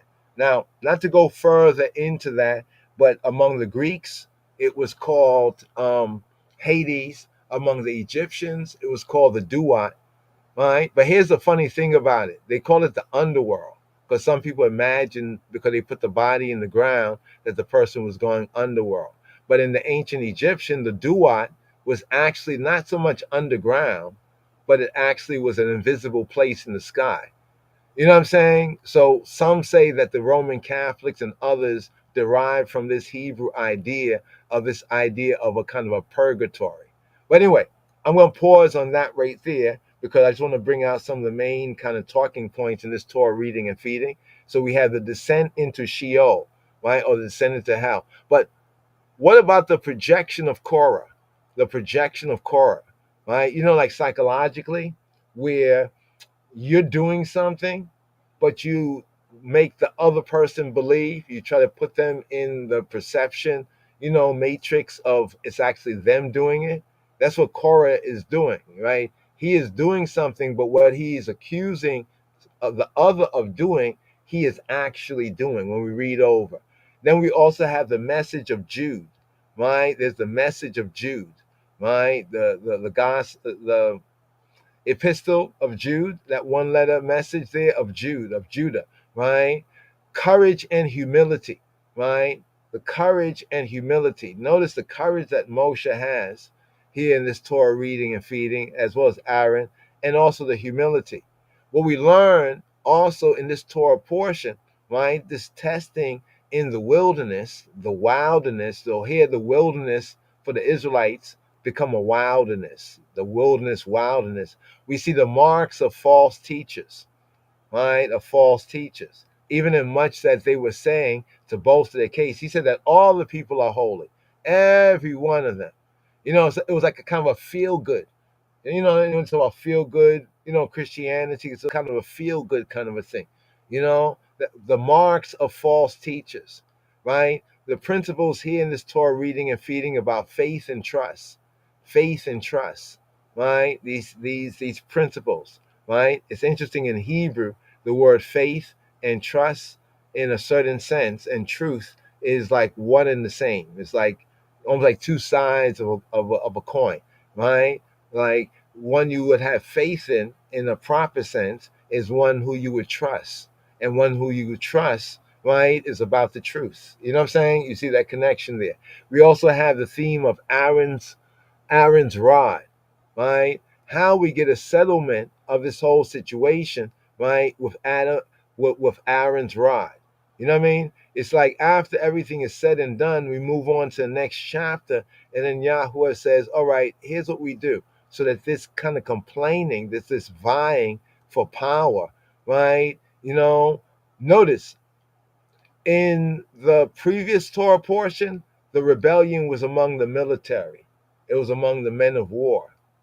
In this Torah portion, the rebellion was among the church, the clergy. You could say it was among those in the holy place. You know, so we look at Israel in this covenant, right? This covenant they had come to at Mount Sinai. This covenant, distinguished from the covenant of Abraham, this covenant was a covenant of them becoming a nation. You talk about the birth, the Exodus was the birth of a nation, right? So they become in the wilderness as a nation, right? Sovereignty of the priesthood, a kingdom of the priesthood, and a holy nation. And in Numbers, we see the ordering of the warriors, you know, that's like the military aspect of the nation. And then we see the ordering of the holy place, right? And the priesthood and the Levites, those who would be the servants, we could say like the church. So the themes of church and state can even be gleaned right here in this Torah reading and feeding. Now, there's a theme of the breath of God, just a couple of highlight points. The breath of God, right? Now, a little bit on this Torah portion right here, just before we move on with the psalm, because we want to just kind of give you a little more of an overview right here, right? So here, let's just use this right here because this is our, you know, we use our bivens, as they call them, for a placeholder, right? Because something swerved from the commandment keepers of the 20s and 30s, right, to what occurred in 70 AD, right? For better or for worse, right? Last week's Torah reading and feeding was Shalach Lekah. There was a tragedy, right? It spoke about the sin, right? The sin of the 10 spies, right? And then there was a divine judgment, a decree that the generation of the Israelites that were rescued or that came out of Egypt, that came out of Mitzrayim, were sentenced to die while in exile in the wilderness in the Midbar. So the long and short, the moral here is that those who he brought out, he didn't bring in. Those who he brought out, he did not bring in. Now, in this Torah reading and feeding is Korah. Now, here we get the hard truth. It's like, you know, the reality is beginning to settle in of what their situation and their condition really is. It begins to sink in. The people bemoan their fate, right? And they rebel further by attempting to overthrow, right, Yahweh's his designated, appointed, right, leadership, right, in Moses, and his anointed leadership, right, in Aharon, and to return to Mitzrayim, right, to return to Kemet, to return to Egypt. Now, this rebellion was instigated, check this out, and organized, check this out, by Moses's cousin. Did you know that Korah was Moses's cousin? It's his cousin, to show this is a family affair, right? Who, along with a band of co-conspirators, were swiftly, quickly, and decisively judged and put to death. And this is what justified, ratified, or we could say vindicated, right, the Aaronic priesthood and Moses's leadership, right? Aaron's anointed priesthood, right? And Moses appointed leadership of Israel. Now, what's interesting is that Korah was the cousin of Moses. Korah was Moses' cousin. It didn't tell us overtly, but when you start to put together the reading, the Torah reading, the son of, son of, son of, son of, and start to see like a family tree, you begin to recognize, wow, they were cousins, right? And he was a well-respected Kohathite, right? He was well-respected. He was big among the Kohathites, one of the three, we could say, clans of the Levites. The Levites could be divided into three clans. And the Kohathites, they were the ones who had the honor to carry the holy things, even the Ark of the Covenant. They were honored as one of the carriers of the Holy Ark. Think about that. Think about that. So the Levites, they all had their duty when the camp broke camp, and they would carry different parts of the tabernacle and the court. But it was for the Kohathites to carry the Holy Ark, the Ark of the Covenant. Kohathite, he was a wealthy man of influence. He was a Nasi. He was a prince of the people, right? And see the word Nasi, we touched on it in the previous Torah portion, reading and feeding. He was someone lifted up. Nasi from Nasa means to lift up. He was a lifted up one, right, of the people, right? Not a king, but it's almost like like a chieftain. You know what I mean? He was well esteemed in the eyes of the people. Now, despite all this privilege, he had privilege, right? Korah had privilege, right? Korah, he must have, based on what we have here, he rationalized that he should be the head, right? He should be the head, the Rosh, the Ras, the head of the Kohathite clan instead of his cousin. Who was Korah's cousin? Right? It was El Zafan, right? El Zafan. We have him as well, El Zafan, right? Why? Because Korah was, right? He was the firstborn. He was the firstborn too. He was the firstborn of Kohath's second son, whereas El Zafan was not even a firstborn son, right? Indeed, because he felt slighted, right? Korah felt slighted by Moshe's choice, right? He's thinking that, well, the order, right, that actually Yahweh, right, instructed Moses to do, he thought that this was like Moses' own choice, because he's like, wait, I'm a firstborn of Kohath's second son. But El Zafan, right, who is the head, he was not even a firstborn son, right? So this slight, right? Slighted by Moses, what he perceived to be Moshe's choice, right? Korah went even further and brazenly questioned whether the office of the high priest, the anointed high priest, should not have been given to him rather than to Aharon, right? So it's very serious what we have going on here.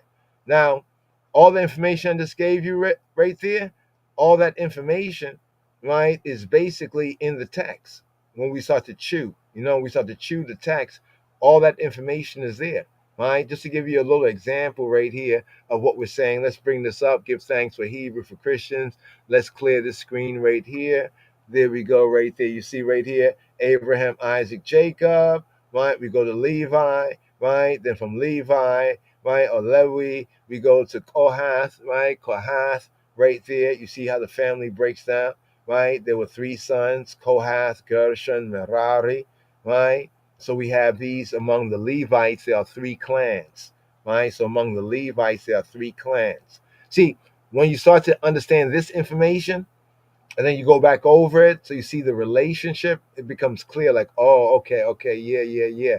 I can see what's going on. Then after you can see what's going on there, you can see how this pattern a lot of times repeats itself within the experience, of especially of Israelite people, right? Right? That's why we spoke about the Bivens thing, right? You know what I mean? Ain't nothing new under the sun.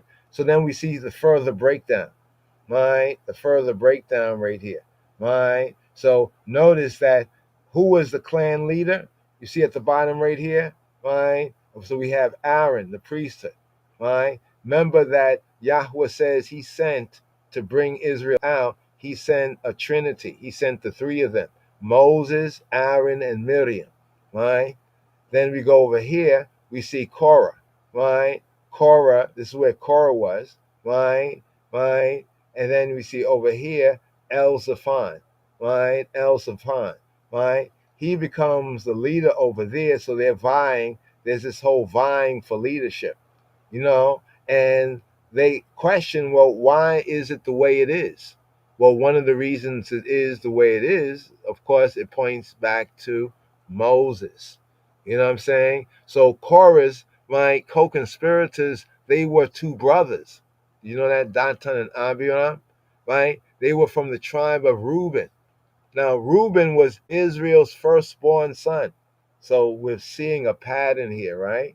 Right? About one's arguing over that firstbornship, right? Together, they put together a force of 250 men to confront Moshe, to fly up in the face of Moses, to get in his face, and to challenge his exclusive claim to leadership.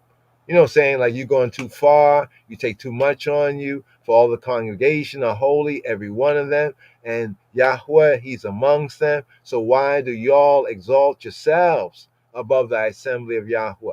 Now, of course, we know what happens in response to the challenge, right? What Moses proposes, right? What Moses proposes, that Korah and his followers, that they bring fire pans to offer incense at the tabernacle, and how in doing this will determine whether they were indeed chosen to serve as priests. So we see an intrusion into the priesthood, right? Intrusion to the priesthood. So it's kind of interesting, on that particular level, but we'd like to just pick up because there's more to be unpacked in the rebellion. We can kind of go through it, right here. But we do have a psalm, today's daily psalm. It's an interesting psalm, and there's a connectivity with the daily psalm right here in the fact that it's a psalm of the sons of Korah, right? So we have a psalm of the sons of Korah. Another interesting fact, right, of today's daily psalm, Psalm 49, right, is that it has as its theme. Its theme is interesting, right? Because ultimately, what was the penalty on, we could say, the rebels, right? The penalty on the rebels was death. You know what I mean? The penalty on the rebels was death. And Psalm 49, one of the psalms of the sons of Korah, right? Because we already know that the sons of Korah, they was not like their fathers, right? Like their father, like Korah, right? Because if they were, they would not have survived. They would have, also been deaded on, as the extended and family relations that stuck with their family relations, right? So what we see right here is even a sign of sometimes that we have to maybe step apart, right, from even family relations. And it brings us to a very important point about the new covenant, the New Testament. When Yeshua said, if you love mother, father, sister, brother, and those family relations, ... more than me, you are not worthy of me, right? So we see through the sons of Korah how they stepped apart. You know what I mean? How they stood apart. And then how they even have mentioned, even going forward in the time of David, right, from that virtue or that value, of deciding for Yahweh above flesh and blood. You know what I'm saying? And I think that's also a very interesting theme, a theme that we can reason on or even unpack as we move forward. But right here on the screen, Chavarim, right here on the screen, Chavarim, we have okay, let's see what we got here. We have Psalm 49. Let's bring up the basic a cappella with some of the Hebrew highlights of Psalm 49. Once again, its theme is Death's the leveler, right? Death's the leveler, right? Here. Psalm 49. מזמור מ"ט למנצח לבני קורח מזמור. Hear this, all ye people, ye people, ye people. שמעו זאת כל העמים, כל העמים, כל העמים, כל העמים. Give ear, all ye inhabitants of the world, of the world, of the world, of the world, of the world. האזינו כל יושבי חלד, וחלד, וחלד. Both low and high, high. גם בני אדם, גם בני איש, בני איש, בני איש, בני איש, בני איש. Rich and poor together, together. יחד עשיר ואביון, ואביון, ואביון, ואביון. My mouth shall speak of wisdom, and the meditation of my heart shall be of understanding. I will incline mine ear to a parable. I will open my dark saying upon the harp. Wherefore should I fear in the days of evil, when the iniquity of my heels shall compass me about? They that trust in their wealth and boast themselves in the multitude of their riches, none of them can by any means redeem his brother, nor give to God a ransom for him, for the redemption of their soul is precious, and it ceaseth forever, that he should still live forever and not see corruption. For he seeth that wise men die. Likewise the fool and the brutish person perish and leave their wealth to others. Their inward thought is that their houses shall continue forever, and their dwelling places to all generations. They call their lands after their own names. Nevertheless, man being in honor abideth not. He is like the beasts that perish. This their way is their folly, yet their posterity approve their sayings. Selah. Like sheep they are laid in the grave. Death shall feed on them, and the upright shall have dominion over them in the morning, and their beauty shall consume in the grave from their dwelling. But God will redeem my soul from the power of the grave, for he shall receive me. Selah. Be not thou afraid when one is made rich, when the glory of his house is increased. For when he dieth, he shall carry nothing away. His glory shall not descend after him. Though while he lived he blessed his soul, and men will praise thee, when thou doest well to thyself. He shall go to the generation of his fathers. They shall never see light. Man that is in honor and understandeth not is like the beasts, like the beasts, like the beasts, that perish, that perish, that perish, that perish, that perish, that perish, that perish, that perish, that perish, that perish, that perish, that perish, that perish, that perish, that perish, that perish. Wow, wow. Yes, yes, yes, yes. Give thanks, give thanks. Psalm 49 right there. There's a point right here. You know, we just kind of like, you know, more just according to what we hear, you know, the small, still voice, and let's go with that. But then we notice as we keep going forward, like right here, by listening, you know, to the psalm right here and what we've been saying before about Korah, right? And here we have a psalm, right? La menatzeach li b'nei Korah, livnei Korah mizmor. To the chief musician, a psalm of or for the sons of Korah, right? The theme here, death, the leveler. Now, part of this theme here is connected with the end part, right, of Psalm 48, just to make that kind of connection. We touched on Psalm 48 a couple of weeks ago, right? We went into that, like the last part of the psalm. I think the KJV says he will be our guide even to death, right? And then we kind of bun that, right, from the ancient translations, that is not the context of it. The Royal Amharic, the Ge'ez, you know, various, the Hebrew. Even before us, we have as the last verse of Psalm 48, right? Psalm 48, let's go over here, Psalm 48. Also, it's one of the psalms of the sons of Korah, right? The deliverance of Zion. When we get to verse in KJV, it'll be verse 14. For such is God, our God, forever and ever. The Hebrew here translation is he will guide us eternally. Eternally. I noticed a difference in that last verse from the King James Version, actually by studying the the Metzaf Kedus, right? The authorized, revised, authorized 1961 translation of the Royal Amharic Bible, what we call the Book of the Seven Seals, Revelation 5:5, His Imperial Majesty's Bible, right?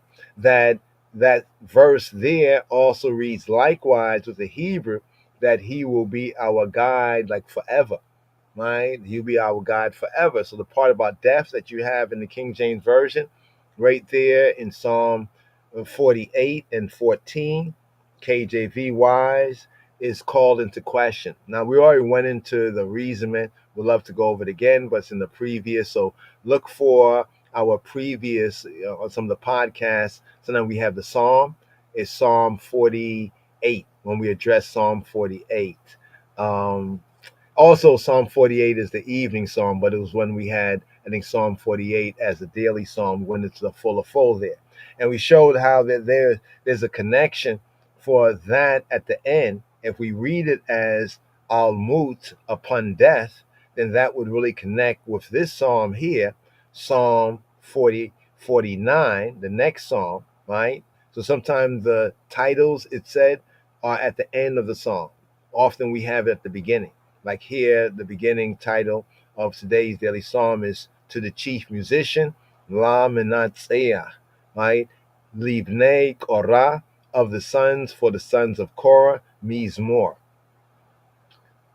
Now, this psalm right here, Death the Leveler, right? And listening to the verses of it, I couldn't help but call to mind, okay, it's a psalm of the sons of Korah. This Torah portion right here is Korah, right? And everything of Datan, Abiram, and all the rebels died, right? But the sons of Korah did not die, right? So they must have not died because they separated from their father. And therefore, what some say you are what your father is not true in this instance, right? Because their father was ratchet, he was a rebel, right? They separated and they lived, right? And their father died. You know what I'm saying? So just to look at that contrast there, and then as we was mentioning, we came across the whole Sheol when it said Moses prayed that a new thing happened and these men will go down quick to say alive, into Sheol. Now the whole place we talk about Sheol, that Sheol was conceived by the Yehudi, by the Jews and the ancient Israelites and Hebrews as a place that the departed souls go, both the righteous and the wicked. For the righteous, it'll be a place of punishment. For the wicked, it'll be a place of punishment. Slika. For the wicked, it'll be a place of punishment. But for the righteous, right, it will be a place that Yahweh will not abandon, right? Abandon, right? Now notice today's daily psalm, it has the same sort of language here, right? It has the same sort of language here, right? Not to abandon them, right? Not to abandon my soul, right? And it's speaking to the same theme right here. Forget the verse right here. I'm just looking at this quickly right here. But before we even get into this psalm right here, since this is the Korah Torah portion, right, we are going to seek to kind of bring more out to connect it both with the sons of Korah, because these are the descendants of Korah. And notice how they are named. They are named throughout the scriptures and even in the Psalms, the superscription of the Psalms, as sons of Korah. But then anybody who knows, they'll know that Korah, right, was was wicked. You know what I mean? Was criminal, was wrong, right? So why are they attaching themselves? So it's almost like the sons, in a sense, if there's any goodness in the name, they help to redeem whatever goodness is in the name. So I want to go right here for one moment. Wow, this is Luke chapter 16, right? Luke chapter 16. Remember, this Torah reading and feeding for Korah is Numbers chapter 16. So here, let's go right here, right? And let us share this right here, right? Verse 19. Now, this is linked with the Sheol, right? Sheol. So remind me, Chaverim, this should be on like what and where is Sheol, right? What is called Hebrew hell. Right? This is called it, quote, Hebrew hell or Hebrew Hades. more be Hebrew Hades than hell, right? As we try to break down these different words and terms that often get kind of like all put in like a gumbo or a callaloo pot and stirred up. But we need to see these separately, right? Because they do operate separately. So when Moshe prays, right, when he invokes and warns the people, right, that Yahweh make a distinction between him and them and show, right, that he is the one that Yahweh has sent, he prays that the rebels might go down alive, not just into the pit. The KJV says pit. Earlier on, those who just might come in right now, you got to rewind a little earlier on, maybe later on, and check out the earlier part where we seek to bring out that the word pit there is not like shahat. Like there's shahat, which is like a pit, right? But this is Sheol. And we also link that the word Sheol, right, is linked to the idea of Sha'al. Sha'al mean ask. And you remember before, like when we were children and we get in trouble and we might have to get, from the older generation, we may have to get so-called beat or punished, corporal punishment, right? And some parents will say, well, that's what you get, right? That's what you ask for. You ask for it. Remember that? When we get punished and they'll be like, you asked for it. You asked for it, right? And it's interesting that the place Sheol, which Yeshua here in the New Covenant, the Besorah, the Brit Hadasha, here in Luke's Gospel, chapter 16, he really brings out this sense of, what the Hebrew and Judaic understanding, right, and the true context as Yeshua, right, our rabbi, the rabbi of rabbis, our Lord and Savior, as he's the true and faithful witness, we're taking his witness right here into account as we studying the Torah concerning Korah, Datan, and Abiram, who the earth swallowed them all up, with the exception of the sons of Korah. Right? You are not what your father is. If they were, they would be like the children of Datan and Abiram. But right here, Luke chapter 16, verse 19, it says, there was a certain rich man, which was clothed in purple and fine linen, and fared sumptuously every day. Now, this rich man, no doubt, was an Israelite, right? Or Judahite, right? Therefore, an Israelite.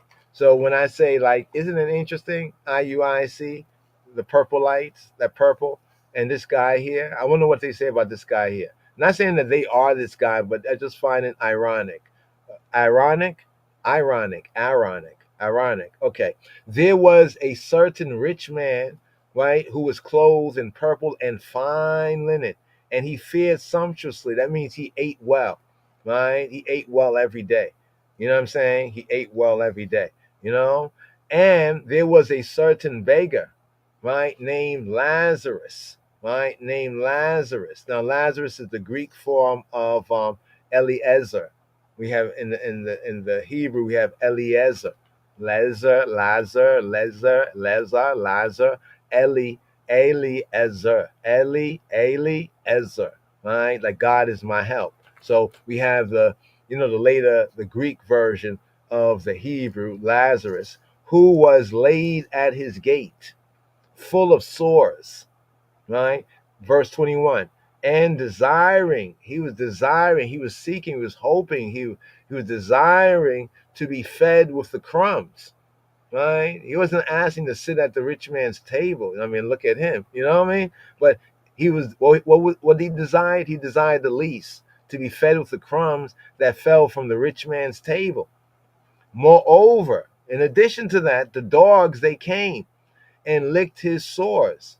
Now, it's often not brought out, but whose dogs were they? The point? Yeah, whose dogs were they? Right? Were they the rich man's dogs? Right? It's almost like conceiving of it in a sense that it could have been the rich man's dogs, to imply that even the rich man's dogs cared more, you know what I mean, for Eliezer, right, or aka Lazarus, right, than the rich man, right? Okay, let's go on, right? Verse 22. And it came to pass that the beggar died, right, and was carried by angels, by messengers, into Abraham's bosom. The rich man also died and was buried. You notice the language here, the difference right here? It came to pass, the beggar died and was carried, right? The angels, right? The malakim, the servants, right? Right? The angels carried, right? The beggar, right? Into Abraham's bosom, right?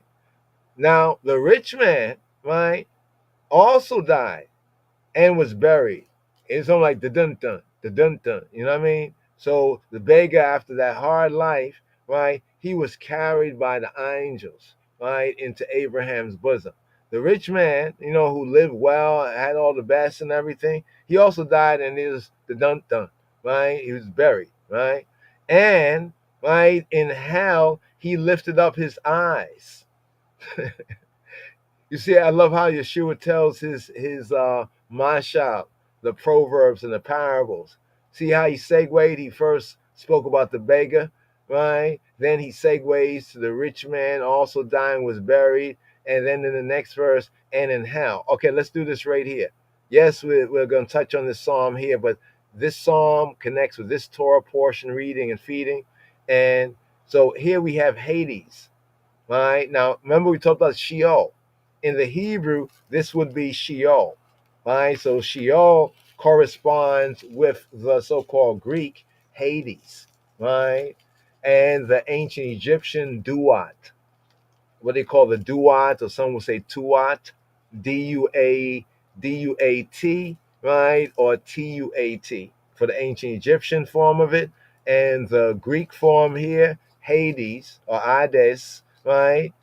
And the Hebrew, right, based on the description for the same place of the souls, right, afterlife, right? So this Hades or Pluto, and now according to the secular Greek, this was like Pluto was a god according to the secular Greek, or Arcus, the netherworld. There was a place known as the realm of the dead according to Greeks. Now notice what it says later. You see what it says later?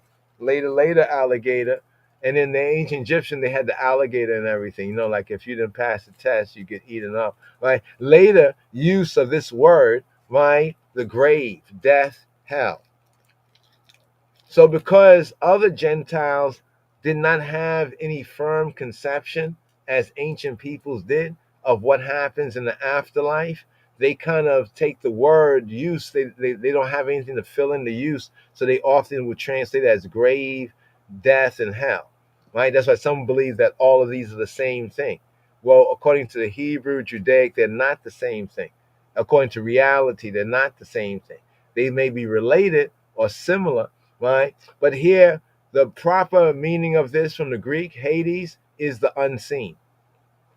So to cut through all the kind of mythology and everything else like that, the basic meaning of the word is the unseen, right? You know, remember I was saying that even ancient Egypt, people believe that the ancient Egyptians believed that was underground, and they might have even used that to kind of describe the abode and everything. But actually, it was said to be an unseen realm of the sky, right? You know, remember we're talking about souls. We're not talking about the body. We're talking about the souls. You know, where do the souls go, right? To the unseen, right? And this was said to be the place or the state. You see, the place. When we say place, one may think of a physical place, but a state can be another state, as there are many dimensions, right, to things, right, of the departed souls. So notice what Yeshua is saying right here. So in the Hebrew sense, he's saying, and in Sheol, right, the same place that Korah and others went down alive to, right, the same place that David and others speak of in the Hebrew scriptures. And in Sheol, he lifted up his eyes, right, being in torments, and seeing Abraham afar off, and Lazarus in his bosom, right? And he cried and said, Father Abraham, Abinu Abraham, have mercy, Choneni Abinu Abraham, and send Lazarus, send Eliezer, right, that he may dip the tip of his finger in water and cool my tongue, for I am tormented in this flame. So now here, according to what Yeshua, right, is describing of the Sheol, right, the unseen place of the souls, is that in this place called Sheol, there's an aspect of it which is like Gehenna. There's a hell, a Gehenna aspect to it, right? See how people had conceived of it and still conceive of it is like these are separate, like Sheol is over here and and and um and Gehenna is over here. No, in Sheol there is, like, for lack of a better way to describe it, the better residences of the soul and the worser residences of the soul. You know, like the good neighborhood and the bad neighborhood, right? So this is where the rich man, he's crying out and he's saying that it's very hot. Like in his condition, he's in flames, right? And he obviously is crying out to Abraham, who and to Lazarus, who's in the same state, right? You know, that's why in the Old Testament it reads like Abraham, when he passed away, he went to his fathers, he went to his patriarchs. You know what I'm saying? And this is like the same conception that they who pass on before, their souls are in a state or a place awaiting further, you can say, judgment. But actually, for the righteous, there's this idea awaiting, you know, the Messiah of Messiahs.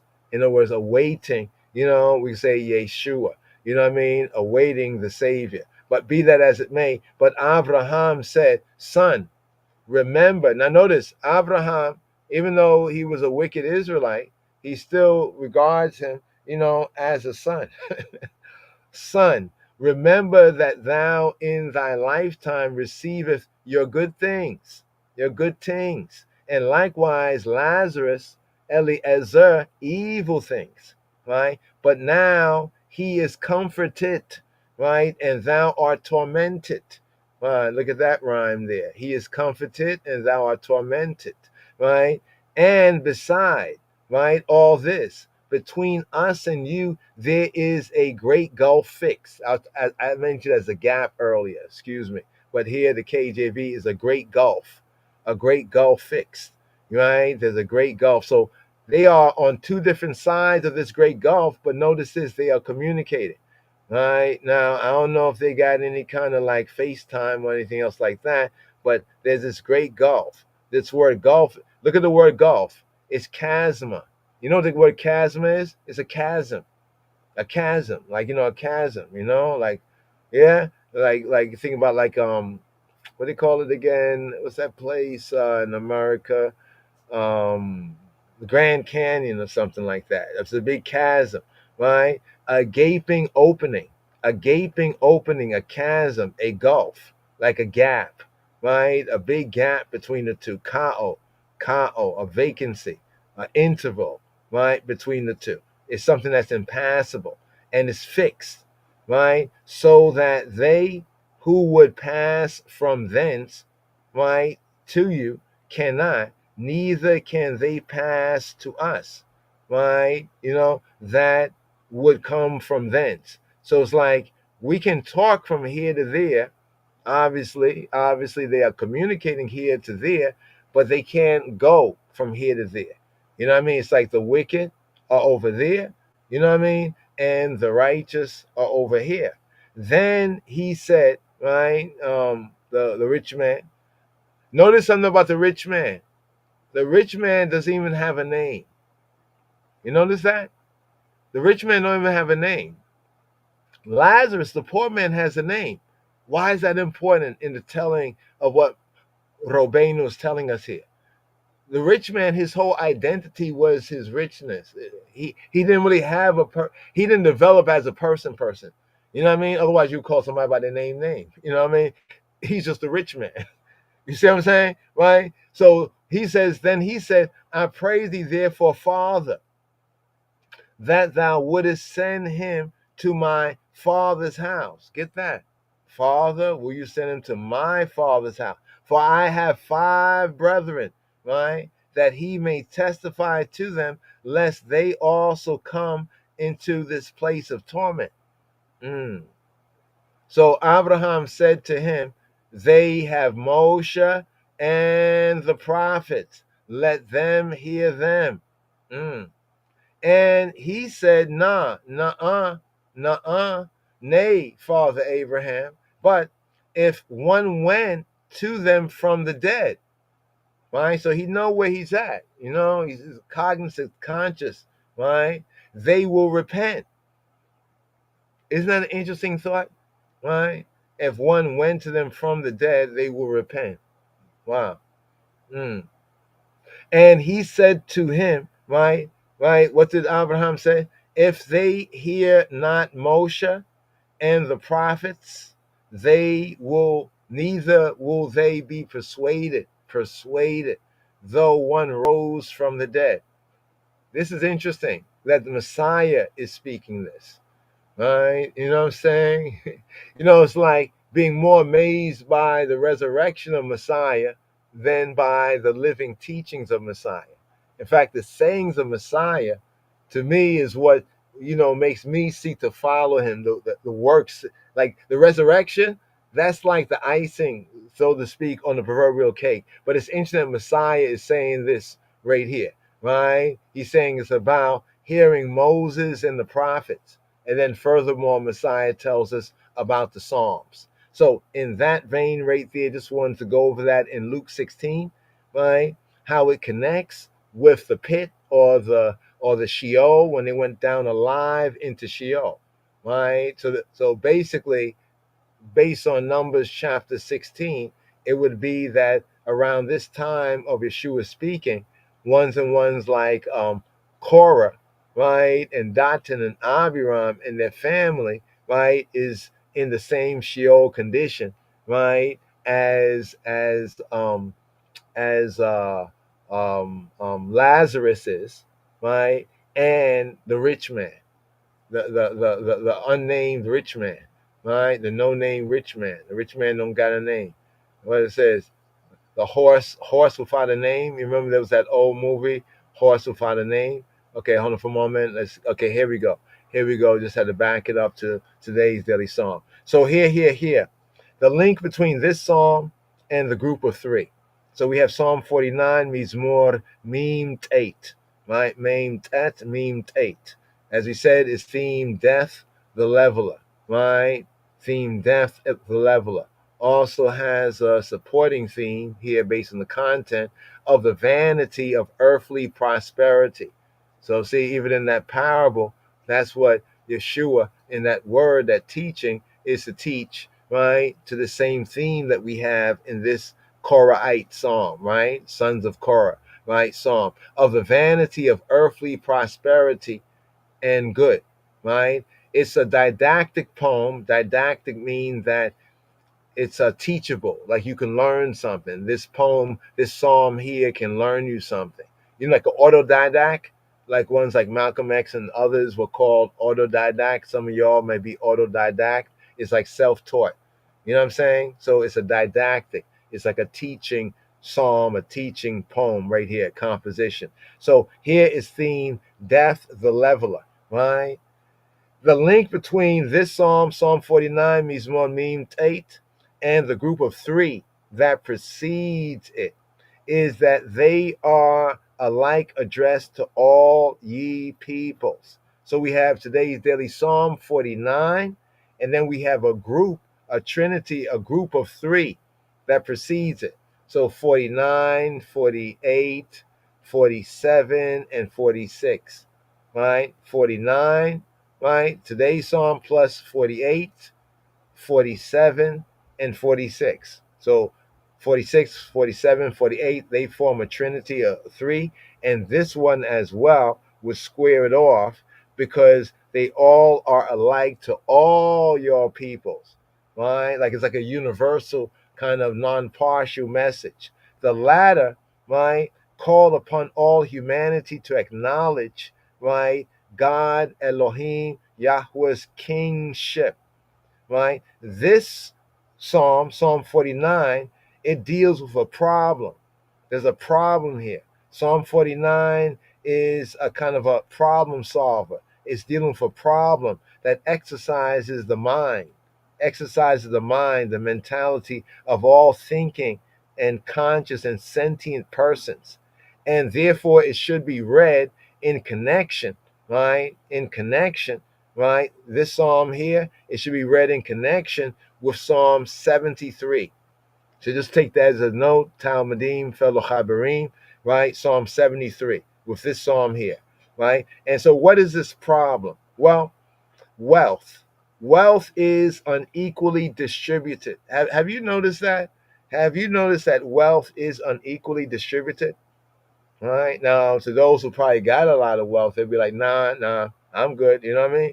But to the rest of us, we'd be like, yeah, we have noticed it. Some possess more than their due share and derive from it power, or at least authority, power, right? Are empowered by it, and they gain power and authority over the poor, right? Over the poor.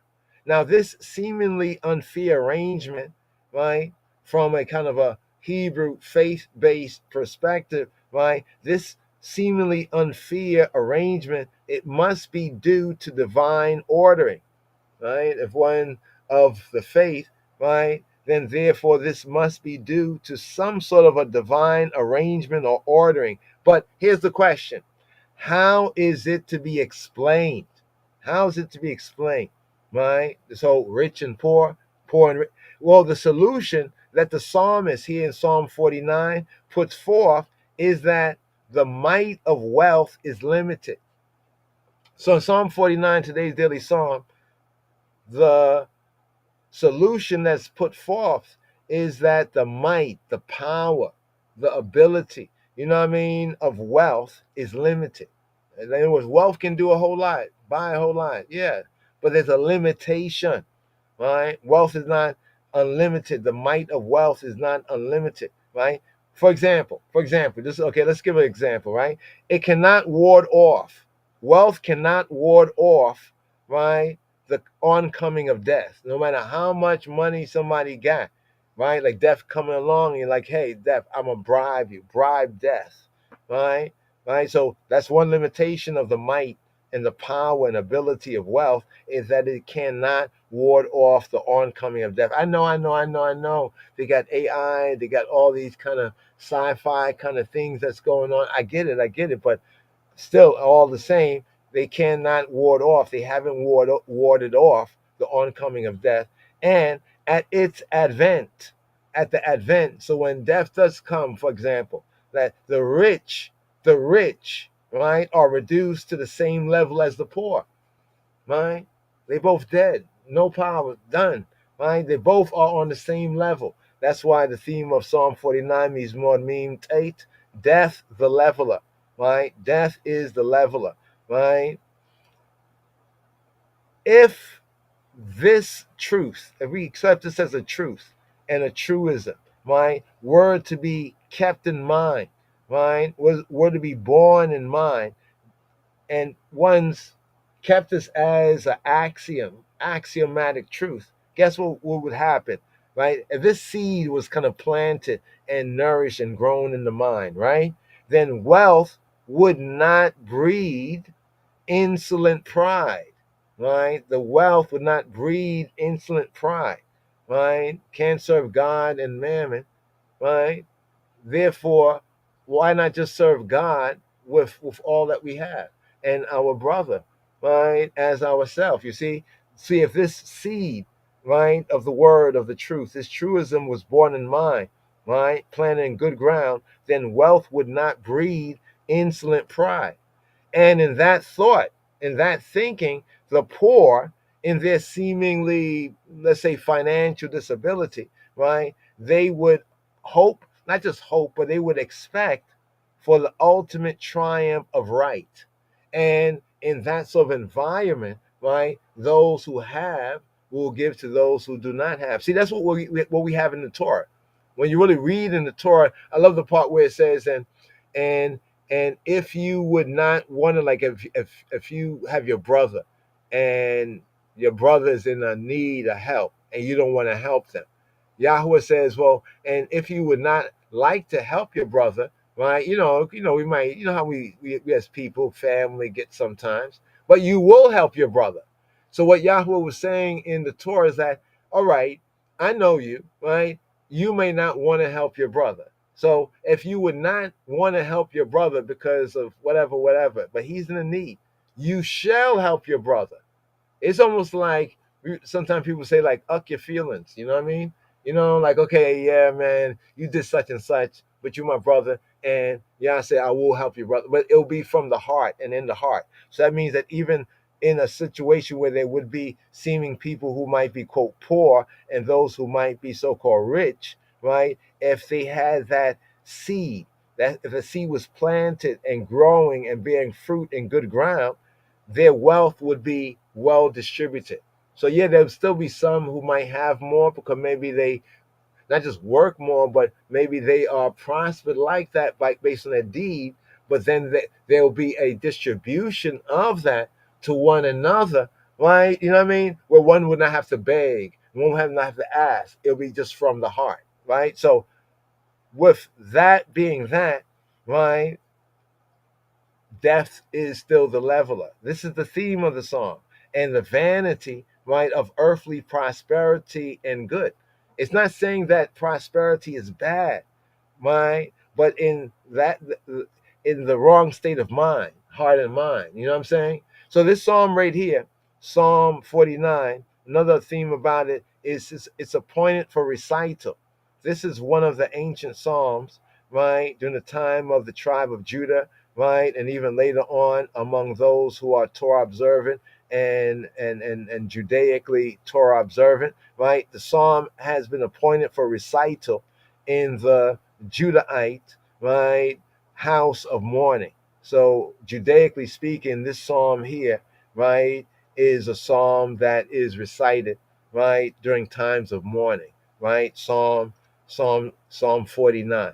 Right. But without further ado, right here, just wanted to kind of put this into context. There's a couple of key themes, right? We're going to kind of touch on the opening part, right? Go into a little bit in depth and kind of gloss over some of the other areas, but just touch on some of the key points, right? And then get to the seal section, right? The seal up section right here. So we have actually here in today's daily psalm, we have in the King James Version, there is 20 verses. In the Hebrew, there's 21, and that's including the superscription. So remember this psalm right here. Let's bring it on the screen. There we go. Of the vanity of earthly prosperity and good. It's a didactic poem. That means a learning poem, right? It's addressed to all, right? It's addressed to all peoples, right? It has nothing in common with a national historical psalm. So what's thing about this psalm right here, unlike other psalms that we can see are strictly dealing with Israelite and Judahite situations, this psalm here seems to have a universal application, right? It's not just speaking about only Israel, right? But it's speaking about the same principles are manifest, right? Irrespective, right? Irrespective. You know what I'm saying? You know, I was speaking to a brother, right, and to heal up Kamal. You know what I mean? Yes, Ethiopia. Check that out. Ethiopia.com. Check that out right there. Was speaking to the brother, and he said something that's interesting. Just reminds me right here. He said that if you go to any other group of people and you say about another group of people, are they united? Most group of people will say yes. You know what I'm saying? If you ask people directly, right, or you and your people, sometimes people will say, you know, we got a lot of things, a different kind of people. But if other people are looking at other people always seem to see the other people as, you know what I mean, being united. So there are certain universalities, you know, that exist, and this psalm touches on that.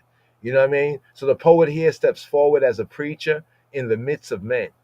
His theme, the theme of this poet, of the psalm writer here, Psalm 49, the theme is the transitoriness of prosperity of the ungodly. That the prosperity that is like the wicked, the evildoers seem to get, it's not permanent. It's vain because it's fleeting, right? It's unsubstantial. And on the other hand, the expectation or the hope of the upright that rests upon Elohim. Right now, it breaks down some of the divisions. Just to give you a quick oversight right here. It kind of links up with the book of Job. It has a little bit of the Job vibes right there, harmonizing with the Psalms of the time of David, right, as well. But we'll get into some of that at another time just to make good time with the time that we have. Let's touch on the first verse right here. Today's daily psalm. Here we have Psalm 49, the Aleph verse. Let's get to the intro right here, here. Here's the KJV first verse. So here in verses 1 to 4 is an exhortatory, like you exhort to exhort one another, to build one up. It's like a build up, exhortatory introduction. It's like a build up. This is like the build up intro, right? The build up intro, the exhortatory intro, verses 1 to 4. So here we have the superscription and the first verse. In the Hebrew, what you see before you is 2 verses. But in the King James Version, usually this is 1 verse. So that's why the numbering often is different. To the chief musician, a psalm for the sons of Korah. Hear this, all people, all ye people, all people. Give ear, all inhabitants of the world, all ye inhabitants of the world. If you look right there, the italicized words, as we already know and say continuously, right, are not there in the Hebrew. Right? So right here, the more force of it would be, hear this, all people. Give ear, all inhabitants of the world. That's the sense there. So it is speaking to them, but the ye not being there. Here we go, the Hebrew up here. La menatziach, livnei Korah, mizmor. Shima'u zot, kol ha'amim.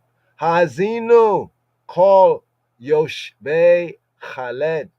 Here. To the chief musician, La Menatziach, a psalm for the sons of Korah, as you see right there. Now, from the Hebrew, we would translate this a little differently. La Menatziach, Livnei Korah Mizmor, for the leader, chief musician, a psalm of the sons of Korah.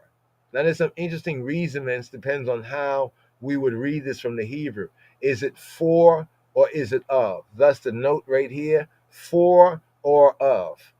And there's some really interesting reasonings that come out of it. So if it's a psalm for the sons of Korah, right, it could be read and there is a perspective, an interesting perspective when looking at it, and studying and meditating from that perspective.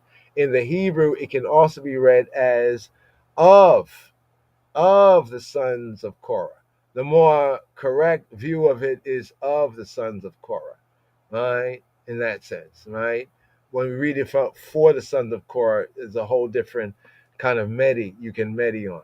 But here, first verse, Shim'u zot, Shim'u, Shim'u, Shim'u zot. Shim'u is to say to a group of people, usually men, but people generally, here. So the Shim'u is from Shama. Shama means he heard, right? Shema means to hear, as we say, Shema Yisrael. Hear, O Israel. Hear, O Israel, speaking to all of Israel as one man. Shema Yisrael, as one corporate body, one corporate being. But here, this is speaking to a multiplicity of people. So this is in the plural sense. Shima'u zot. Shima'u, hear y'all this. Zot. Zot is this. Shima'u zot. Call ha'amim. Call all the amim. All the peoples. Hear this. All the peoples. Shima'u zot. Call ha'amim. Ha'azinu. Broaden the ear. Give ear. Broaden the ear. Ha'azinu. Call Yoshbei Chaled. All Yoshbei, all those who sit up or seated, to say dwell in, inhabit, the inhabitants of, all the inhabitants of, call Yoshbei Chaled. All those who are the inhabitants of the Chaled. Literally, it's Yoshbei is from Yashab. Yashab literally means to sit down. But the sit down sense, if you sit down on the land, the figurative of that is like you dwell someplace. Come, come, come, make we seat up, make we inhabit. Yes? So all the inhabitants of the Kol Yoshvei Chaled. So the Chaled, this Chaled. So to get this first point out at the gate, let's get this first point, right? This word for world. You see world? Now, if you're familiar with the biblical Hebrew, not everywhere the translator says world is the same world. Right? I think that's important to understand, right? Because if we're familiar with the word world, we could say olam, olam, but it's not the word olam there.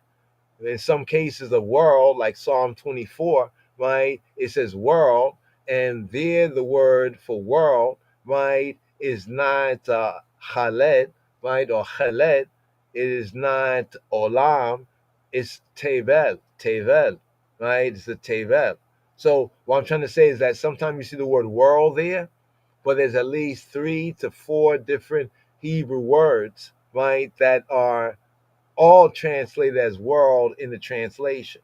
So this gives us the key, a key here, right? The chaled is world in what sense? BDB says it's an age, a duration of life, the world. Are you getting the context of world here? It's not talking about the world. Like when we say world, did you know there's a difference between the earth and the world? Sometimes we would think that the earth is the world and the world is the earth, right?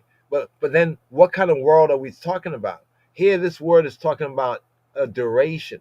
It's applying to time. This word chaled or chaled, it has to do with time, right? Time, the world as a consciousness of time. You get me? Not the earth, right? But the consciousness of time, right? On this earth, right? So notice the root here in the Strong's, it says glide, life, fleeting. You see what it says fleeting? So the word can be translated as life, right? In that sense, duration of life for the world, but it means that in the context of a fleeting portion of time. Notice what it says, hence the world as transient, the world as changeable, right? Like the world in our time was different than the world. We say, look, that's biblical time back in that world, right? We're not talking about a different earth. We're talking about a different consciousness and a different portion of time, something that moves past, that glides. You see the word glide? It's when we be saying, yo, time be flying. There's that word glide there. There's that sense of time, transience, right? So all those who inhabit this kind of portion of time, like everybody that's like, almost like all that are like alive in this time. Remember the context of the psalm, death the leveler. So here in the first verse right here, Shimuzot kol ha'amim. Hear this, all ye peoples. It's a question of universal interest, right? Not just for one nation, or for one peoples, right? But for all peoples, right? And its application is to be discussed. So this is like a universal subject matter here, right? That both Israelites, it applies to Israelites and applies to non-Israelites, the Jew and Gentile alike. As we mentioned about the chaled, we have this word for world also in Psalm 17, around about verse 13, Hebraically verse 14. It speaks about man's temporary place of abode. So this sense of world, right, is man's temporary, the chelet, his temporary place of abode in his portion of time, right? The choice of the word, the choice of this word, chelet, it prepares the reader, right, and the intelligent hearer of the biblical Hebrew, right, for the theme of the song, Let's keep it pushing right here. Once again, the full of the verse right here. Shimuzot, kol ha'amim, hazinu, kol yoshbei chaled. Here to the bait verse, the second verse right here. We're still in the section, the exhortatory introduction, the build up here. Both low and high, rich and poor together, right? Both low and high. It says here in the Hebrew, it says, Gam, Gam b'nei Adam, Gam b'nei Ish, Yachad, Asher ve'Evyon. So here in the Hebrew, in the English, it says both low and high. Notice that behind the word low is 2 words, and behind the word high is 2 words, right? So in the Hebrew, it says Gam. Gam means also.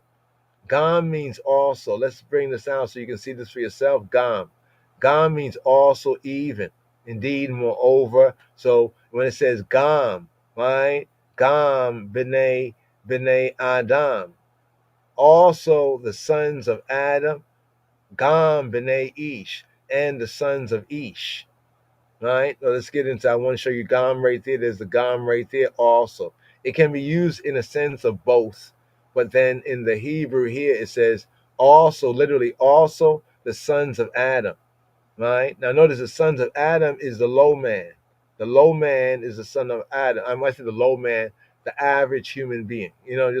Just like, I'm not a big man. I'm not a man of a great station, right? So I'm a man of regular average standing, So I would be a B'nai Adam, like a son of Adam, like the son of Adam, the son of man, in other words. So literally we can translate this as also the son of man, or the sons of man, and the sons of Ish. But notice here how the translator says both low and high,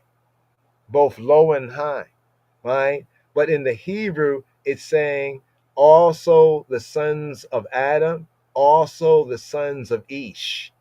So there's a difference in the Hebrew between the Adam, right, and the son of man, or the sons of man, the sons of Adam, general mankind, and the sons of Ish, right? The main difference, what's the difference between the sons of Ish, right, and the sons of Adam?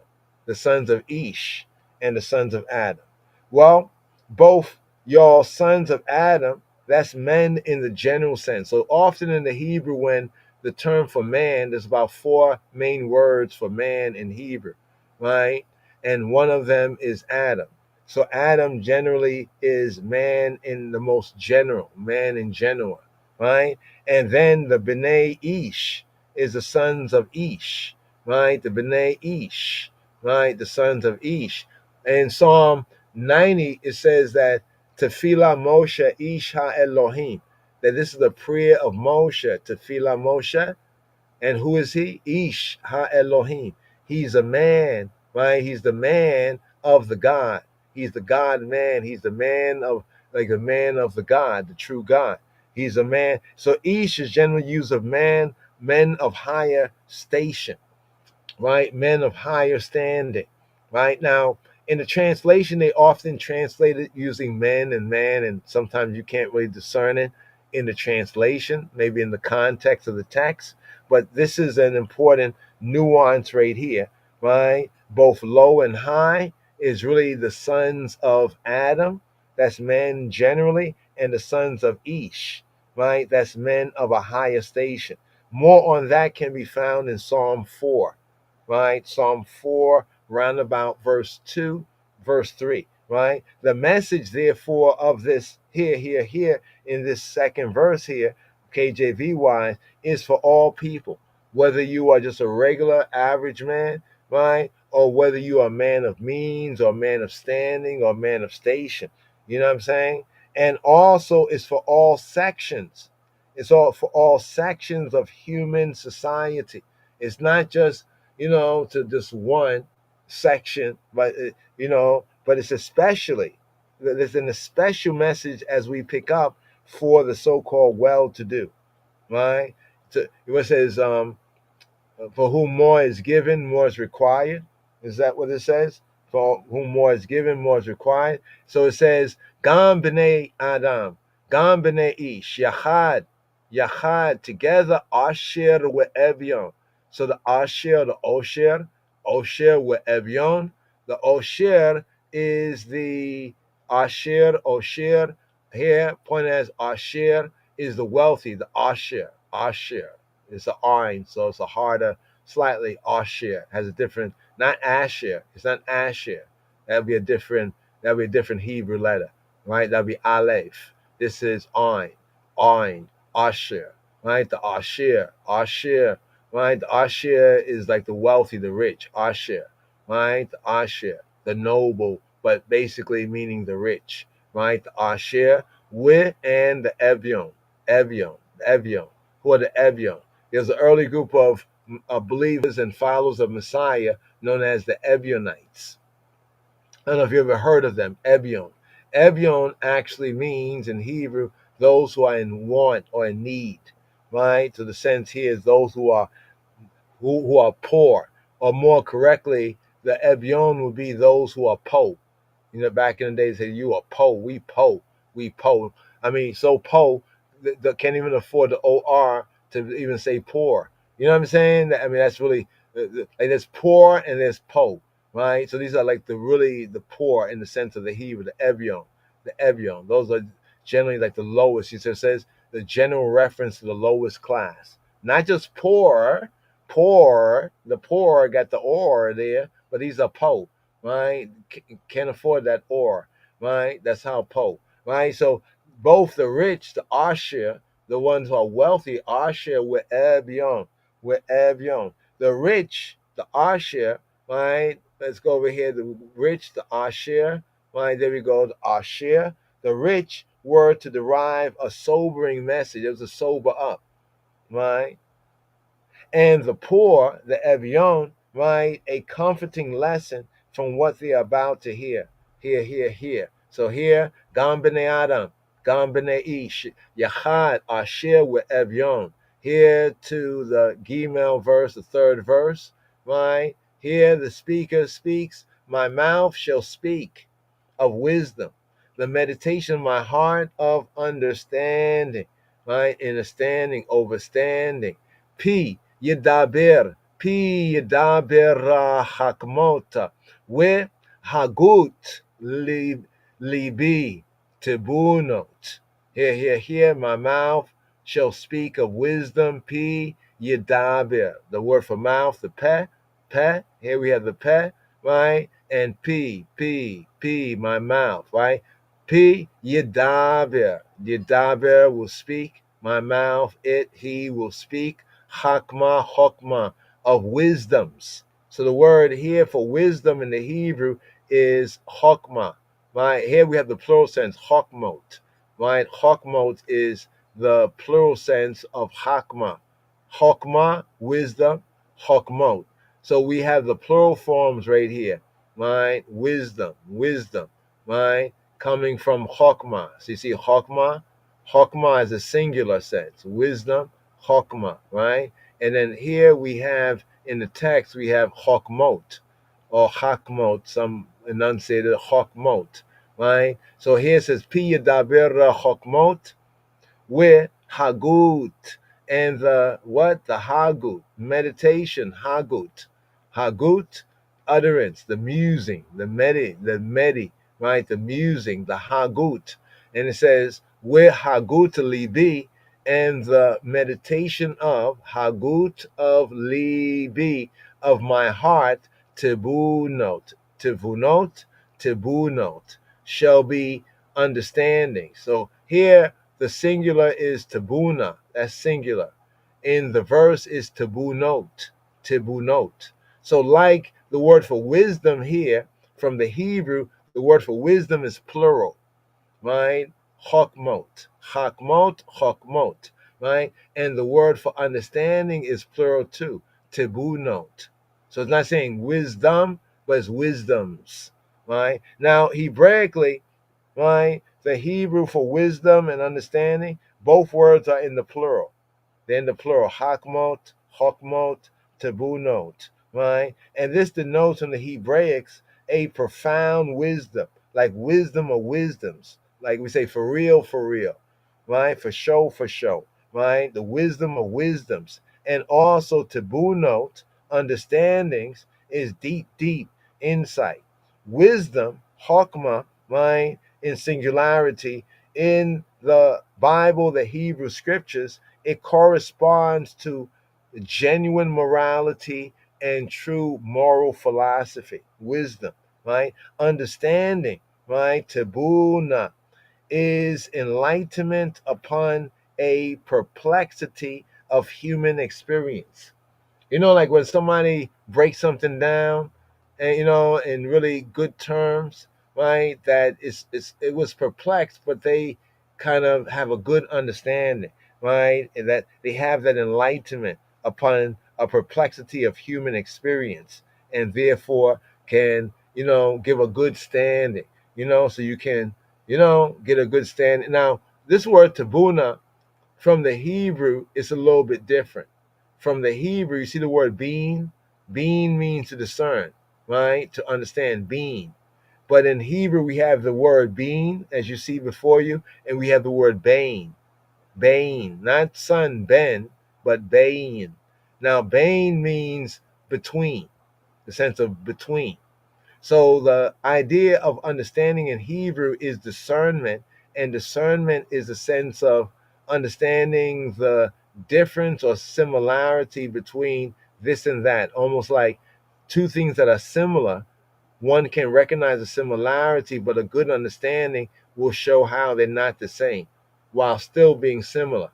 You know what I'm saying? So that's the sense of, of understanding. So when one has such understanding, they can give a good enlightenment upon a perplexity of human experience. So here, this verse right here, my mouth will speak of wisdoms, and the meditation, my heart, understandings, overstandings. Pi yadaber hakmot with hagut libi tabunot. Here in the Dalet verse right here, right? The Dalet verse right here to seal up this opening of Mizmor Mim 8, we have, I will incline mine ear to a parable. I will open my dark saying up on the harp. This is why we began off even right here in spirit and in truth with that parable in Luke chapter 16, right? To incline my heart. Remember Yeshua, right? In teaching the disciples, he begins off with parables. I will incline my ear, hear to a parable, right? I will open my dark sayings up on the harp. So even here, we have some of the dark sayings, the enigmatic statements being communicated musically. You see that there, right? Sometimes, certain dark sayings, what I mean? Enigmatic statements, right? That'd be hard to talk about, right? You can communicate it kind of easier on the harp, music and all, right? But here, ateh limashala ozni, eftach be kinora chidati, right? So right here, I will incline my ear, ate limashal, to a mashal. So the word in Hebrew for parable is mashal, a parable, a proverb, mashal, right? A parable, a proverb. So ate, I will nata is the verb, root verb, to like kind of like bend, to bend, like you incline, you bend, right? I will bend. Ate, I doing it. Ate lim mashal. I will bend to the mashal, to the parable. Ozni. I will bend to the parable, my ozen, ozni, right? Ozni, my ear, right? Ate lim mashal ozni. Eftach. I will fetach. This word we told the feta neges in the Hebrew as patach, but also it is pointed in some occasion as fatah. Feta. What is feta? Right? Feta neges, right? This is the Afro-Shemitic, correspondence of these related languages, right? Patah, fetah means to open, to loosen, right? In the context to free something. You open somebody, you loosen them from the trap, you free them, right? Eftach, I will open the kinor, I will open on the kinor, on the harp, chidati, my chida. Chidati, my chida. What is a chida? Chida is a riddle, is difficult question, right? A parable, an enigmatic saying or question, a perplexing saying or question. Isn't that like a lot of music sometimes? they have like some rhymes and stuff, and you keep listening to it, and you breaking it down, and you're like, oh, I think I got it. You know what I mean? Perplexing, enigmatic, a riddle, right? An enigma, perplexing questions, are brought out. A puzzle. It could be a trick, a conundrum, a maxim, like a wise saying, a dark saying, a hard sentence. Yes. So right there, this verse here, I will incline my ear, right? Ate ozni. To the what? To the mashal. Lim mashal. To receive instruction from Elohim, from the Almighty, that comes in the form of a mashal. Did you know that even from ancient times, it was said that instruction from God, the true good, the true God, Yahweh Eloheinu, that it came in the form of a mashal. A mashal. A mashal is a proverb, a parable. So, another thing we need to learn too, we see proverb and parable in English is two different words. In Hebrew, it's one and the same. It's like the two sides of the same coin, and the coin here is mashal, mashal.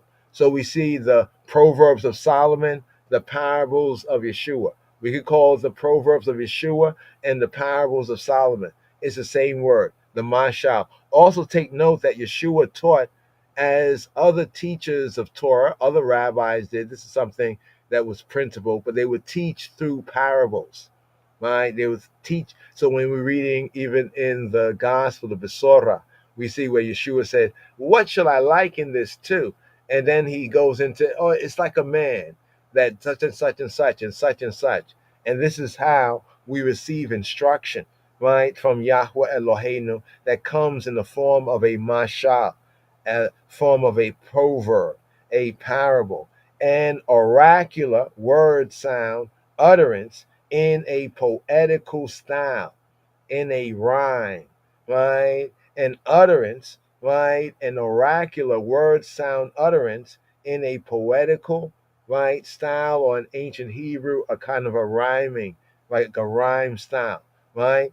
Numbers chapter 23 and 7, right, goes into some early examples there in the scripts, right? Then it goes on to say right here, I will open Eftah, Eftah, Eftah, I will fetah, Eftah, Bikinor Chidati. I will do what? I will open my dark sayings. What does this mean to open?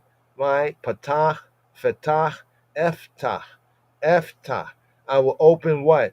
My chida, chidati, my riddles, difficult questions. The Hebrew is used of a riddle.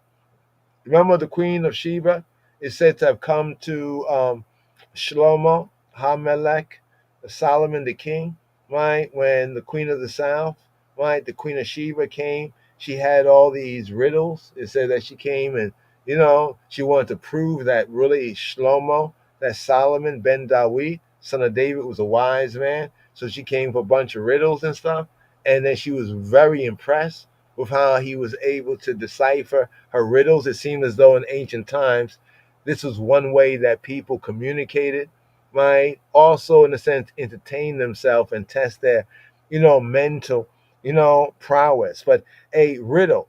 And here, this riddle here, right, is for a pronouncement upon an enigmatic problem, a difficult to understand problem, right?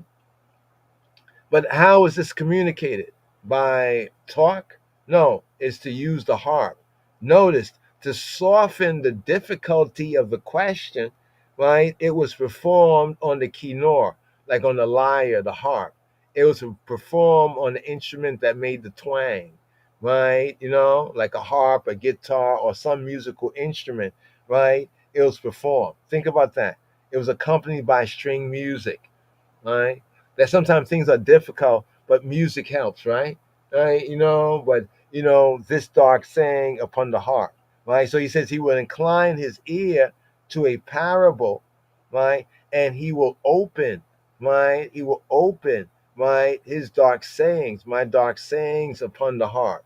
Now here, this part here, it goes to verse 5 to 12. right? And basically, this section here it speaks about wealth and death, right? Wealth and death, right? Now, just to do due diligence right here, we're gonna just highlight highlight some of these right here. Let's go down here. Here we go, right here. Now, this particular verse in the King James version. Let's go to King James. Wherefore should I fear in the days of evil? The when is not there. The iniquity of my heels shall compass me about. Now, there's a little bit of a difficulty here, right, in the translation, right? And here we have from, right, origin, right? Origin has akubai. In the Masoretic, it has akebai, right? See, so when people talk about pointing does not matter, vocalization, it does matter. That's why some of these things are the way they are, right? Notice what it says over here, right over here, where we're at right here, right? This translation, the translation we're used to, it says, wherefore should I fear in the days of evil? When the iniquity of my heels shall compass me about. But the more correct translation Hebraically would be, wherefore should I fear in the days of evil? The iniquity of my supplanters compass me about. So the question is it the iniquity of my heels? Right? Is it the iniquity of my heels, or is it the iniquity of my supplanters? Right? So the akubai, right? The akubai, right? We have this right here. So this is where the rubber meets the road on this right here. So over here, the Masoretic has akebai, right? The akebai, right here is my supplanters, akebai, right? Then we have the akubai, right? The akubai. Let's see if we got this correct right here, like right here, right? So the Masoretic, right, has my heels, right? Akebai. There we go, akebai. And origin has akubai, akubai. Akubai is those who supplant me. Akubai. Akebai, right, is my heels. Right? Remember Jacob? You remember Jacob, right? Jacob, right? Now, Jacob, let's go over here for a moment. So my heels here, my iniquity of my heels or the iniquity of my supplanters, right? The Judaic often adopts the akubai. Right, the KJV adopts the akebai. Right, so we have akeb.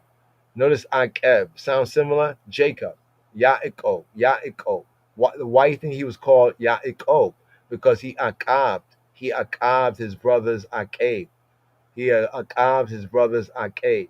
So now notice here the akab, akebai. Here they have it as supplanter, right? But actually, this comes from the akab. Right, akab. Let's scroll down here.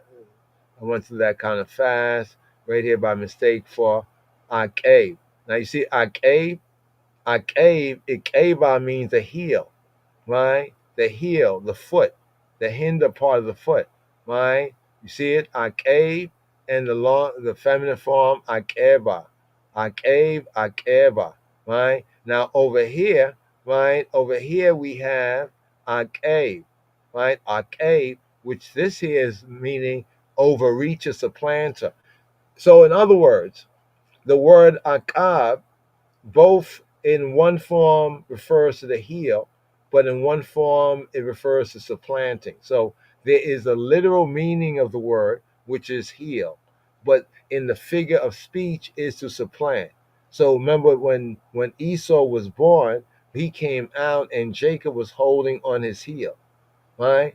Like you ever seen like in how can you say two people are like wrestling for something and they're on the floor and somebody's trying to reach for it and the other person grabs their heel.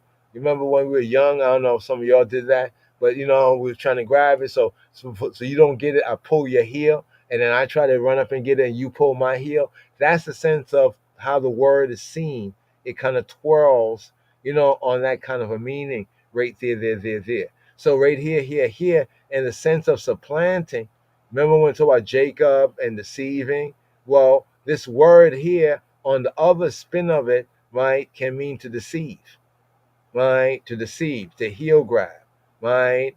So this is why, this is an interesting thing when we talk about Jacob's name and everything else, because some will tell you that, well, Jacob's name means heel grabber. Others will say that Jacob's name means supplanter. What we're saying is that in the root of the word, akab, right, akab means to supplant. This is the verb. Akab means to circumvent. Akab means to take by the heel. Akab means to follow at the heel, right? To overreach, to supplant, right? To attack, right? But then the word akeb, akeb means the heel. Akeb means the heel. So you see how that goes? There's the verb, right? And then there's the noun. So anyway, here, we're going to read it from the Masoretic. Take the Masoretic here. Lama ira bime ra avon akebai ye subeini. So here it brings out the sense of why should I fear? Lama ira. Ira, I'm afraid, I will be afraid, I'm afraid, I will be afraid. La, for ma, for what? Lama ira. For what should I be afraid? Be made in the days of Ra, in the days of Ra, in the days of evil and bad days, right? Unpleasant days, evil days. Avon, right? Avon, iniquity, avon, perversity, moral guilt for sin, right? Akebai, some translate this as my heels, the iniquity of my heels. Yitsubeini, Yitsube, sabab, sebebe, right? Like it encircles me, right? So that translation, as we have here in the KJV, it brings out kind of the sense of that, why should I be afraid, right? When like these bad things start to happen, right? And that part of these bad things are like the iniquity of my own steps. You know what I mean? And now they're catching up, like, it's catching up to you. That's the general sense. But now when we read it from the secondary reading, not as heels, right? Akebai, but as supplanters, akubai, it comes out like this. Lama ira bime ra, avon akubai yisubeini. So where the avon, right, the iniquity, right, the perversity, the moral perversity of akubai, of those who seek to supplant me, yisubeini, they encircle me, right? So there's, based on those two readings of it, the way that it's conventionally read is like, well, the bad, the evil that's coming to me is just a consequence of my own heels, which one can interpret it like that. But then from the study of the Hebrew, right, this interpretation that's opposite of what we've conventionally come to know is more better in the context of the psalm. Wherefore should I fear in the days of evil? Lama ira bime ra. When the iniquity of my supplanters, avon akubai, compass me about, yisubeini, right? Avon akubai, yisubeini. So here, the days of evil, be made ra, be made in the days, in the yoms of ra, in the days of evil, times of suffering from the injustice of the rich, who use their privileged position for their own advantage by way of exploiting the poor, right? Now, my supplanters, now if we interpret that it's really my heels, then as we go to the next verse, there's going to be a disconnect. In other words, I'm saying that this verse, though one might literally be able to bring out iniquity of my heels, right? Akebai, what matches the flow of the full psalm is akubai, my supplanters, right? Compass me about, right? Why do we say this? Well, he's speaking of the wealthy neighbors who deprive him of his rights, He's making a case here in this section on wealth and death. So if you read it from verse, if you read it from the KJV verse about the iniquity of it's almost like them saying that, well, some are rich and poor. So like why some people are rich, or richer than rich can be. Somehow the idea they try to give you is like, well, you're not that way because it's the iniquity, it's your own fault. You see what I'm saying? So that's the reading of iniquity of my heels compass me about. Right? Akevai, avon akevai, yisubeni. But from the more better pointing of the Hebrew, bringing out the sense in the meaning of the word that helps to bridge the gap and connect with the verses that follow, where it will be read more correctly as avon akubai yisubeni, when the iniquity of my supplanters, right?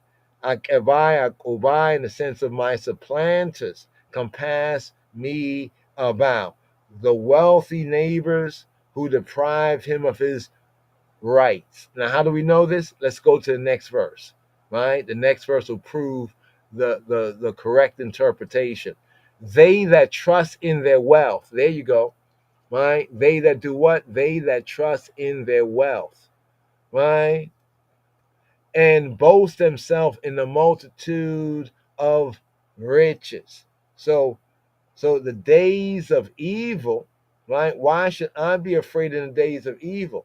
It's not because he has done evil and now the evil is catching up to him. No, why should I be afraid in the days of evil when the iniquity of the supplanters are compassing me about, trying to use their wealth, to rob me of what's rightfully mine, right? That's why he says they that trust in their wealth, right, and boast themselves in the multitude of their riches. It's like elsewhere where David's psalms say, like, I would not fear. What can man do to me? He's standing on God's right, what I mean? While these ones are standing on what they own, what they possess, their possession, right? And they're boasting themselves like in the words of Yeshua in Luke chapter 16, the rich man, right? Ha-botachim Allah chelam u'berov ashram yitahalalu u'berov, and in the enoughness ashram of their ashir, ashram of their riches, u'berov ashram yitahalalu. They run around saying they're hallelujahing, they're hallelujahing, because they got a lot of wealth. Hallelujahing, you know what I mean? They are boasting. You see how right here, remember I was talking about halal actually means to boast, like in hallelujah, not to praise in the way people would think, but it's to boast, right? To big up and boast. Now, what do they boast in? Do they hallelujah? No, they don't hallelujah. They don't boast in Yah. They hallelujah, right, in their oshram. Uberov oshram yitahalalu. They boast in their wealth, right? They trust in their wealth. As the righteous have faith and hallelujah in Yah, right? They uberov oshram yitahalalu, right? They halalu, right? They halalu in their riches. So the righteous have faith in Elohim for their support in the true good, the true God, and the creator, the ruler, the judge.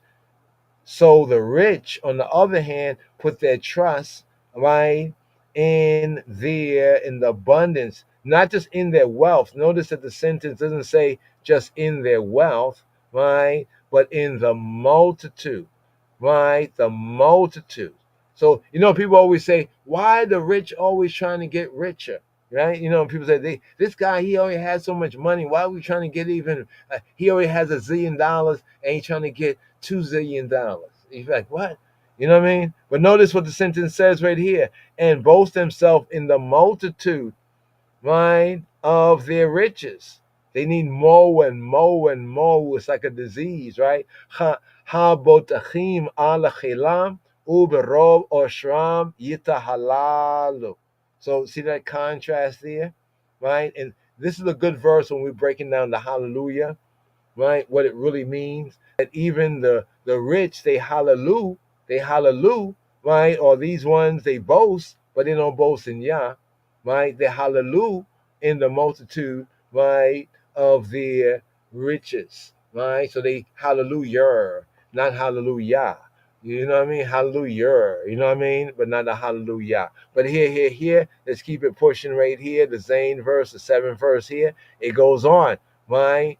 These perplexing thoughts, in this experience on the earthly plane. None can by any means redeem his brother, nor give to Elohim a ransom for him. We're getting to our point right here, right? Can one who has, even a rich man who has riches, can he really redeem his brother? Right? Can he really redeem? Now, we need to understand the redeeming in its context. Let's look at this. Masoretic Ak. Okay, let's look at this right here. Yifdeh, right? Yipadeh. Yipadeh, Yifdeh. So it's a slightly different pointing right there. All right, so here, let's bring out this right here. It says, none, right? None can by any means redeem his brother, nor give to Elohim a ransom for him. Right? A ransom for him. Here we go right here. It says, lo fado yifteh. In redeeming, he cannot redeem in redeeming, right? Ish lo yitain lelohim kafro. So a brother, Now, others bring out the sense of truly ak.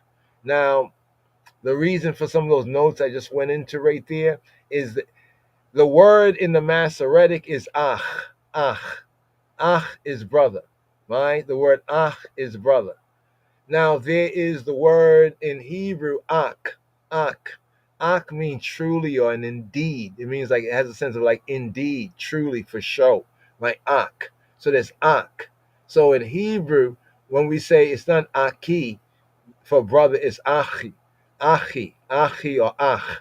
So here there's a little, in some manuscripts it has ak. Ak would be like indeed for sure. That means like indeed for sure or truly. These cannot redeem a person, nor give a ransom, right? Or give to Elohim a ransom for him. But the Hebrew of this is not ak, it's actually ach. The Masoretic is brother, ach. So it begins brother, lo fado, not redeeming yifdeh, will he be able to redeem, right? Ish, right? Ish. Here, like a brother, would not be able to redeem, a person, like a man. The intent is like to say his brother, like a brother cannot, if one brother is rich, right, and death is coming, he cannot give to God a payment to keep death away and keep him living. In other words, lo yitain, and not give, right? Lo yitain lelohim, and cannot give to Elohim kafro, cannot give to Elohim a kafro or a kofer. Kofer, like we say, kafar and kipporim. Kofer is the price of a life. It's like the ransom, right? The price. In other words, it's saying that he cannot bribe God. But notice this word kofir, we're not talking about the kafir and the kippur and atonement, how it connects with the word for that black pitch. You see what it says asphalt, pitch, a covering, right? Like we say, like the word, bitumen, the pitch, right? But in other words, this figuratively is redemption price, right? So he would not be able to pay to Elohim, a price to spare his life, redeem his brother. One thing cannot be bought off at a price, and that is redemption from the final end that comes to all men. Not even a brother, right? One to whom the rich man is attached by close kinship or intimate fellowship can be saved from natural death by the power of money. Now, see how beautiful this is? The song of Korah here, the Torah portion, Korah and Moshiach speaking in Luke chapter 16 about the rich man, right? And Lazarus. You see how it's kind of worked out into the same theme here. When he says, well, send somebody, you're saying to Abraham, send somebody to tell my brothers, so my 5 brothers, so they don't end up in this same situation. Right? And what did Abraham say? Well, they have They have Moses and the prophets. Let them hear them, right? Right? So if he cannot do this, right, for a brother, how much less will he be able to do it for himself? So if he can't redeem his brother, the force of the rhyme, the verse here, that if he can't redeem his brother, how can he redeem himself? Like, if you can't do this for the other, you can't do it for yourself, because you just can't do it. That's the point. You can't do it. You can't offer to Elohim a kofer, right? You can't offer to him like any like bribe money, ransom money, right? Lo yitain le Elohim kafro, right? His redemption, his ransom, right? Ransom like from the grave, right? The psalmist has in mind, right? What the psalmist has in mind and uses the language of the law. Did you know that? Here the psalmist is using the language of the law. Well, what law, right? Well, here in Exodus 21 and 30, Exodus 21 and 30. Let's go to Exodus 21 and 30, right? They got Moses and the prophets, right? So Exodus 21 and 30, right? Don't want to be like that rich man or his brothers if they're not listening to Moses and the prophets, right? Here, 21 and 30. What do we have here? We have, if there be laid on him a sum of money, then he shall give for the ransom of his life whatsoever is laid up on him. So here in the psalm here, right, KJV 49, that would be in the KJV Bibles 49 and 7, nor gives to Elohim a ransom, right? Lo yitain le Elohim kafro. We have this right here. If there be laid on him a sum of money, then shall he give for the ransom, right? Now here, the pidyon is the word for ransom, right? Ransom of his life, whatsoever is laid upon him. So it's basically saying that in the theme of today's daily psalm, Death the Leveler, it's all about like the wealth, you know, how those with wealth, right, that the wealth, the rich and the poor, right, they both get laid in the balance, and death is the leveler. And when Messiah speaks about the rich man and Lazarus, you can see he is also expressing the same points, you know, the same points right here. Here it says im kofer, im kofer. Now notice what it says im what? You see the kofer? So the kofer over here is the price of a life, and it's not under the word ransom. So you see how they flip it around in translation? This is pidyon from fada, right? Here it says if there be laid on him a sum of money, or here it says the kofer, right? The ransom, the bribe, right? Remember, this is connected with the theme of like atonement, kafar. Then he shall give the ransom for his life. Here the Hebrew, im kofer yushata alav, with natana pidyona nafsho, kakol asher yushat alav, yushat alayo. That's laid, yushat, what is laid, alav, alayo, what is laid up on him. So here we bring out this verse right here, that, you know, even with, you know what I mean, even with money, he cannot ransom himself, right? Ach lo fado yifteh ish lo yitain lelohim kafro. This here leads us here to the chet, the 8th verse here. Now, why can't he do that? Well, here the poet will explain, for the redemption of their soul precious, and it ceaseth forever, right? It ceaseth forever. Now, here the word ceaseth is chadal, right? Chadal, to stop, to leave, to let it go, right? Here it says, V'yekara pidyona nafsham, v'chadal le'olam. So here, 2 parts of the verse. First part. Now, notice in the Hebrew, this is not parenthetical. We notice that sometime in the English translation, they will arbitrarily put some things in parentheses and say it's a parenthetical. But then in the Hebrew, these things were not in parentheses. I just wanted to point that out right there. But with yekar and yekar, what is yekar? from yakar. Yakar is something very valuable, right? Yakar is like it's precious, it's valuable. Yakar here, right? Here is the root verb here. To be precious, to be appraised, is highly valued, is highly esteemed. With yakar, and it's highly esteemed, right? Pidion, the redemption, right? The pidion, what we saw in the earlier verse from Exodus 21 and 30, right? We had the kofar, right? In the previous verse, and then in the quote, both words, kofar and pidion, was there. And here in the psalm, in one verse, it brings out the kofar. In the following verse, it brings out the pidion, the redemption. So here it says, for the redemption of their soul, precious, or Yekar pidion nafsham, and precious redemption of nafsham, their nefesh, their souls, their psyche, with chadal, and ceasing and ending and stopping and leaving undone. You got to leave it alone. When people say leave it alone, this is a sense of the chadal, right? Chadal, lack it, leave it, desist, let it go, right? Let it go. With chadal le olam, and it must be let alone forever. It must be let go forever. You have to give it up. You know what I mean? Because what ransom can we give, for a loved one? You know what I mean? What can we pay? You know what I mean? How much? And will that do anything? You got to let it go. It's almost like it's a way of saying you got to let it go within the Hebrew sense. V'chadal le'olam, right? Leave it alone forever. Let it go.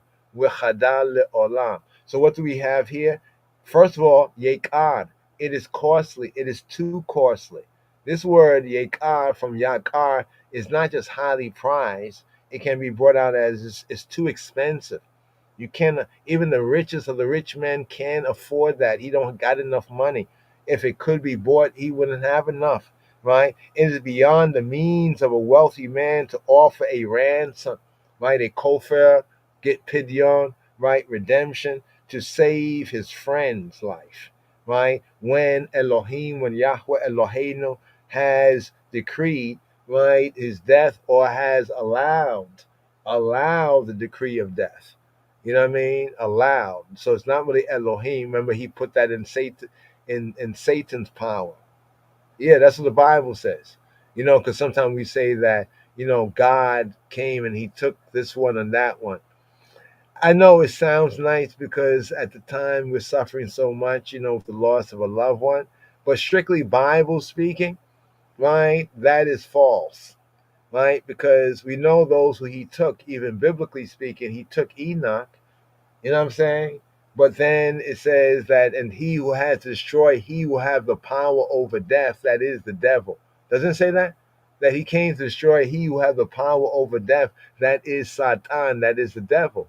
So why, when this thing called death tends to happen, people tend to try to say that it's God doing it, but then the Son of God, he says opposite. So either they're correct, right, who have not seen Elohim, or the Son who's seen him and declared him is correct. Just a kind of a point right there. And it must be let alone forever. Forever, ever, forever, ever. V'chadal le'olam. Well, the word forever, olam, le'olam, doesn't really mean forever, ever in this Western Gentile sense. It has to do with time. Time past, time future. You see what it says? Ancient time is le'olam. The same word that's translated in some places as forever is the same word that's translated as ancient time or long time, right? It has a sense down here of concealed, which is beyond man's realm, like the vanishing point. When speaking of time, it is time out of mind. You see right here, we think of forever in the olam sense as being like forever future. But by studying the Hebrew, it's obviously that the word olam, when it says chadal v'chadal le'olam, must be let alone forever. It must be left alone. Leave it alone till time out of mind, right? Practically speaking, eternity. But notice when it says generally time out of mind. So it could be time past or time future. This teaches us that the moment is precious. See what I'm saying? When we understand the real meaning of the word forever from the Hebrew, it shows us that the moment is precious. Because the word forever in the Hebrew conception, it speaks of time. From olam, speak about time that goes beyond what we can see or understand, because the root of olam is actually alam. Alam means that which is concealed and hidden. Right? And notice in terms of time and use in the Hebrew scriptures, the olam is sometimes used with time in time future to say eternity, but often it's also used of olam of time, right? In speaking about time past. So what is left? We have time future and time past. We just have the moment. That's why it says, "Wechada le'olam," right? Leave it alone. It were useless to think of attempting such an impossible transaction.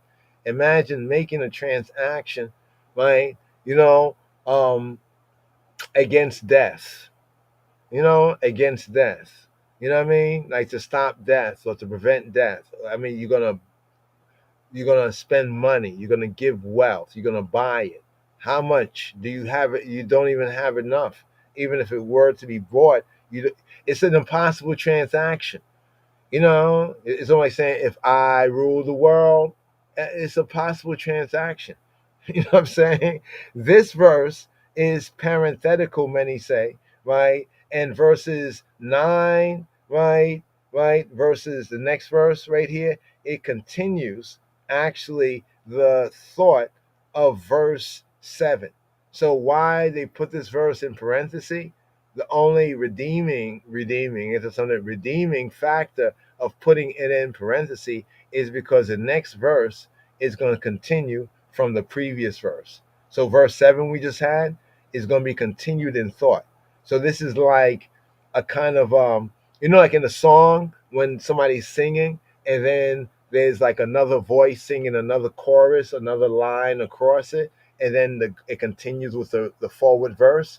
That's what this line is. So it's not really in parentheses, but if you understand the flow of the song, you can see it's a different layer. It's like when people laid out their tracks, it's like a backing vocal in a sense. It's like an echo, if you always what I'm trying to say right here. So here to verse 9, the eighth verse, right? The ninth verse right here. So here the ninth verse is going to continue what the seventh verse left off.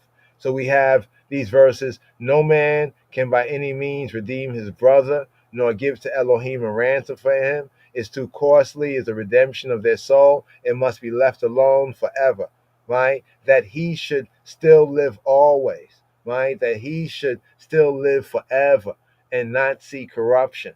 So this really continues from the idea, nor give to Elohim a ransom for him, that he should still live forever and not see corruption, right? The other line there was like kind of like a backing vocal, an echo, in a sense, too costly, the redemption of their soul. So it's like if there's a singer singing in the foreground, the background singers would be saying, too costly is the redemption for their soul. Leave it alone forever. It must be left alone forever. And then the forward verse connecting with, nor give to God a ransom for him, that he should still live, or that he should still live forever, not see corruption. Here, right? Wiyechi od la netzach lo yireh ha-shachat, that he would not see what? Shachat. Shachat, this is the word for pit. Remember we went through Numbers chapter 16, where they went down alive or quick into the pit. The pit there was Sheol, right? But this is the word for pit, right? Shachat, pit. You see how they say pit of hell? So you get the connection right there, right? A pit, right? Destruction, figuratively, or a trap, right? So we chiod la netzach. Notice here, we just had forever. Then we have forever just in the previous verse, that he should live, that he should chai. We yechi. He living on. He continuing to live. La netzach. Netzach. Here we have netzach. Right? Netzach. Notice that netzach here is translated as forever, but it's not the same as the word olam. So the point here, let's understand what these words really mean, right? You know what I mean? Because sometimes the generalization, right? We miss the nuances. Netzach here is forever, but it's not dealing with time in that sense, right? Where it says that he should live on, right, forever, la netzach, in perpetuity. It has a sense of perpetuity, but it also can mean victory, right? The enduringness of life, right? That somehow he can endure through time. No, he's limited to time. You know, like the Almighty, for example, the Almighty, right? He has netzach, right? He has victory, he has preeminence because he was here before he created everything, time, and when there is no more time, he still exists, right? So this is the sense of forever in this sense. So here, the seeing the pit, of course, is a poetical, not the poetical sense, but literally it is saying experience death, as we have in Psalm 16. In Psalm 16, verse 10. Mhm. In Psalm 16, verse 10. Excuse I right here. Let's go Psalm 16, verse 10. Right, just for a moment right here. I'm trying to recall this off the rip. Okay, here we go. Oh, wow. This is beautiful here. You know why this is beautiful here? Because it both has the sense of pit and Sheol that we've been speaking about on this podcast here. The word hell right here is Sheol. We touched on that, remember? So they went alive down in the Korah episode. They went live down into the pit, but the Hebrew word is Sheol. Here they translate as hell. So they went alive down into hell, right? And it says, "For thou wilt not leave my soul in Sheol." You see that? When we talk about how the righteous go to Sheol and the wicked go to Sheol, but the righteous go to a good, you could say a good state, a good standing, like the bosom of Abraham, and the wicked go to the place of torment like the rich man went to. You see what I'm saying? But notice for the righteous, there was the expectation of being brought up when Moshiach came, right? Therefore, we have the new covenant and, we could connect the dots. For thou wilt not leave my soul in Sheol, neither wilt thou suffer thine Holy One. Now, Holy One here is not Kadosh. It is Chasid, like Hasidic, Chasid, like the attribute of Yahweh, Chesed, the loving, kind one, the merciful one, right? That's why Yeshua said, "Be ye perfect as your Father in heaven is perfect," right? His attribute is Chasid, right? He is loving, kind. He is generous. He is loving, kind. And therefore, if we say we have experienced the kindness, the loving kindness of the Almighty, therefore we should pass it on. Check? So the Hasid is the Holy One in this sense here. Right? So there's other Holy One, and that's Kadosh, just to make that distinction there. Right? So it seems like English is deficient of words. I don't know, right? But it seems like English is deficient of words, right? Neither wilt thou suffer thine chasideka, thy chasid, right, to see, right, the pit or the shahat, to see the pit, right? So here we have this psalm right here. What's this brought out? Shahat here and shachet. Okay. The difference here, we have Acts of the Apostles 2:27, New Covenant. Because thou wilt not leave my soul in hell, right? Now notice here, we have New Testament, right? It's quoting the Old Testament, the Hebrew. Here is Hades. So this tells us that Hades equals Sheol. Check, right? Neither wilt thou suffer thine Holy One to see corruption, right? To see diaphora. Wow, that sounds difficult, right? Diaphora, right? Corruption, destruction.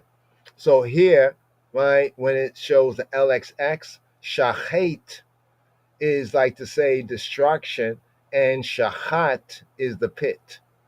Shachat, the pit, shachet, destruction, right? So tell them vowels do matter, right? The proper spirit, right, to the letter of the law matters. Shachet is destruction. So in the LXX, it translated the Hebrew shahat, pit, as destruction, right? The pit as a place of being destroyed. You know what I mean? So here, we have this here. Ki lo tazob nafshi alishiog. Lo titei nachasedeka lirota shachat or lirota shachet. To see shachat, the pit, or lirot shachet, to see destruction or to see corruption, right? Like destruction, breakdown, right? So here, this is linked, as we can see right here, to this in theme, right? Even from the Psalms, right? So we can paint the big picture, right? But be it as it may it as it be, the Yod verse right here, right? The Yod verse, right? For he seeth wise men die, right? So men of wisdom, they're very wise, but their wisdom can't stop death. They die too. Likewise, the fool. So a wise man who's very wise, live his life wisely, and even the foolish person and the brutish, the stupid person, the brutish is like stupid, right? The brutish person perish and leave their wealth to others. The brutish person, right? The ba'ar. You see, brutishness, stupidity. So the fool and the stupid person, right? Interesting. We always would think that the fool is the stupid person. But here, the scripts make a distinction, right? The brutish, one who's like cattle. They're almost like, the cattle is better in a sense, right? But here. So you see that this universal kind of judgment happens to them all, regardless of what kind of person they are. Ki yireh chakami. Ki yireh chakami. Ki yireh, for he sees, because he sees. Ki yireh, because he sees. Chakamim, he see the wise ones. Yamutu. He see the wise ones deaded on. He see the wise ones dying. Ki yireh hakamim yamutu. Yachad, together, Kasil, the fool, wa ba'ar, and the stupid or the brutish, Yovedu, they perish, right? They are lost and perish, right? Like lost and perish in death in that sense. We're azbu,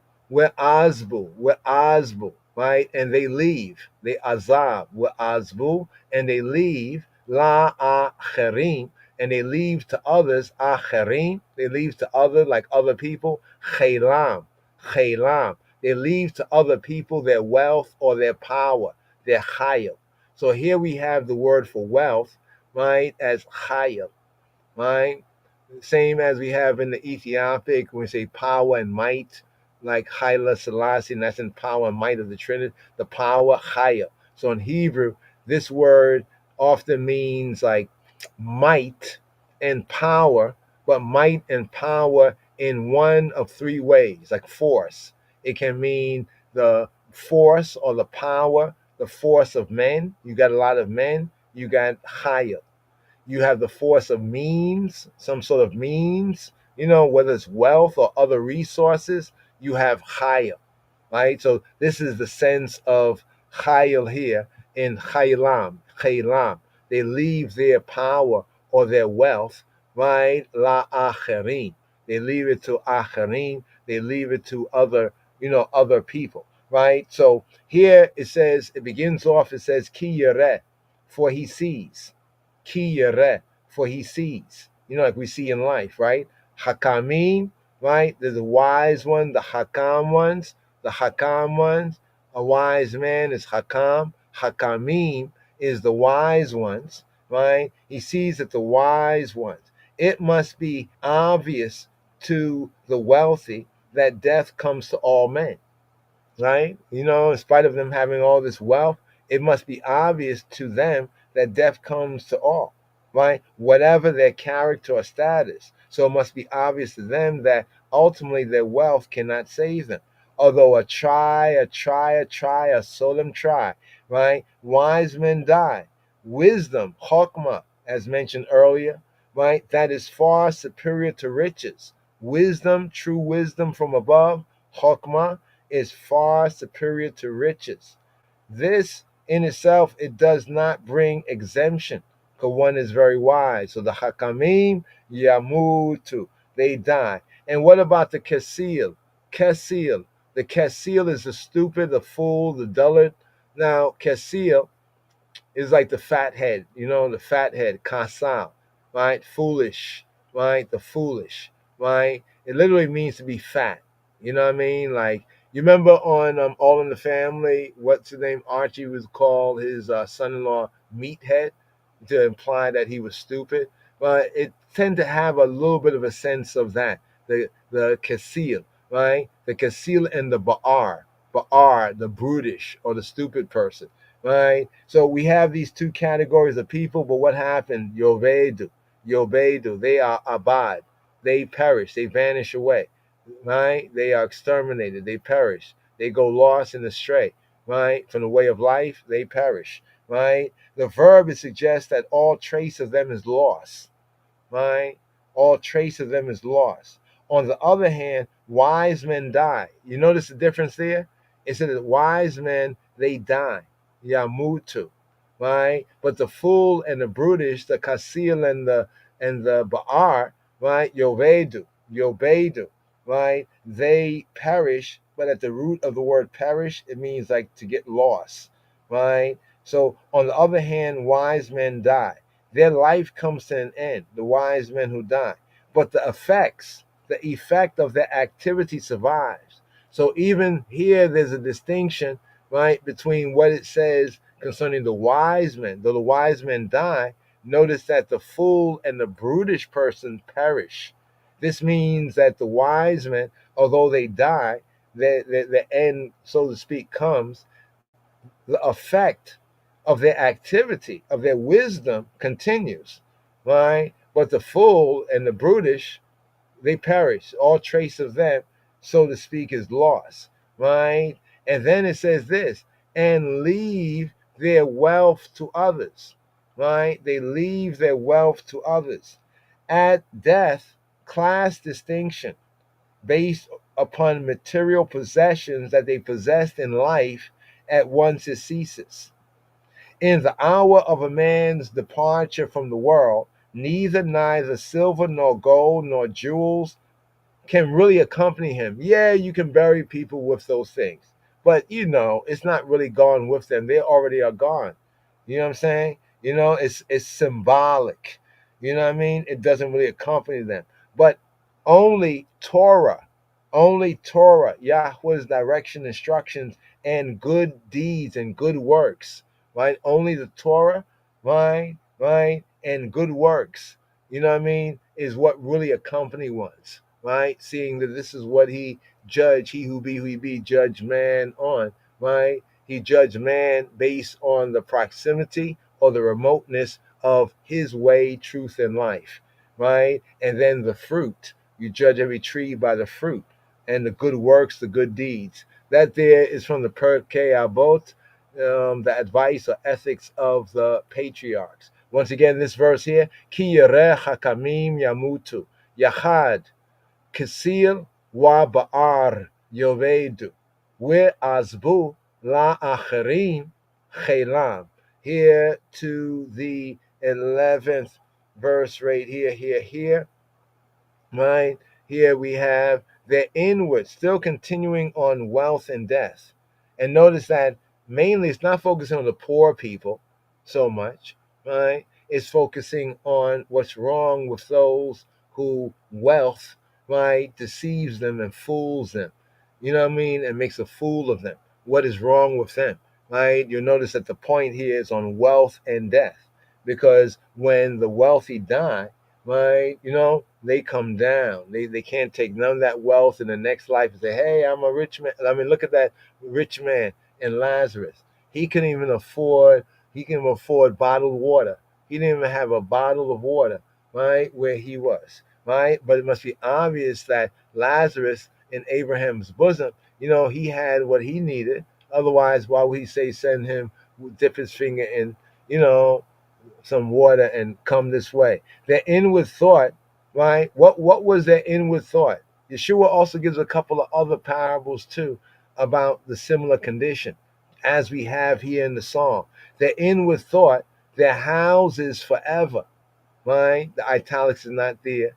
We're not going to bother with it. Their inner thought, their houses forever, their dwelling places to all generations. They call lands. They call lands after their own names. They call lands after their own names for a generation, to all generation, a generation, generation. You know, it's about generational wealth. You see it here in the verse. It says their dwelling places, their homes and family estates, right, to all generations. Literally in the Hebrew, to a generation, generation. You know how that generation wealth, right? They want to pass it on to their grandchildren and their great grandchildren and so forth and so on. That is what their thought, that's what their thinking is. Don't we see this in the so-called real world, right? Their thought, their thinking, right? Here, let's just get this right here. So here, Kivram and Kibam, Kibam, Kivram, Kibam. Kirbam. Okay, this is interesting here. The LXX, the Greek, and the Targum and the Syrian, they have Kivram, their graves, their graves. Kivram is like their graves. Kivram, right? And then next to the MT, well, actually, this one over here that I highlighted, this is Kibam, Kirbam, Kirbam, Kirbam, Kirbam. And Kerbam is like in the midst of them, in the midst of them. So the Masoretic says their inward thought in the midst of them. The LXX, the Septuagint says Kivram, their graves, their sepulchres, right? Their graves or their sepulchres, right? So that's what the difference of that is, Kerbam or Kivram. It's almost like the letters are, someone was dyslexic when they were translating you know, the idea into the LXX, right? So we're going with the Masoretic right here. Here we go. The inward thought, right? Kirbam, their Kirbam. See, some read it as Kivram, from the Keber, right? The Keber, QEREB is different than QEBER. So that's what I was just showing right there. But we're going with the Masoretic, the midst, the inner part, right? Kirbam, right? Batemo le olam. Kirbam, Batemo le olam. So in the innermost of the innocent, right? The inner thought is Kirbam, what's in the midst of them, right? The inner thought, Batemo, their houses, le olam. Their houses will continue. Their houses will go on till time indefinite.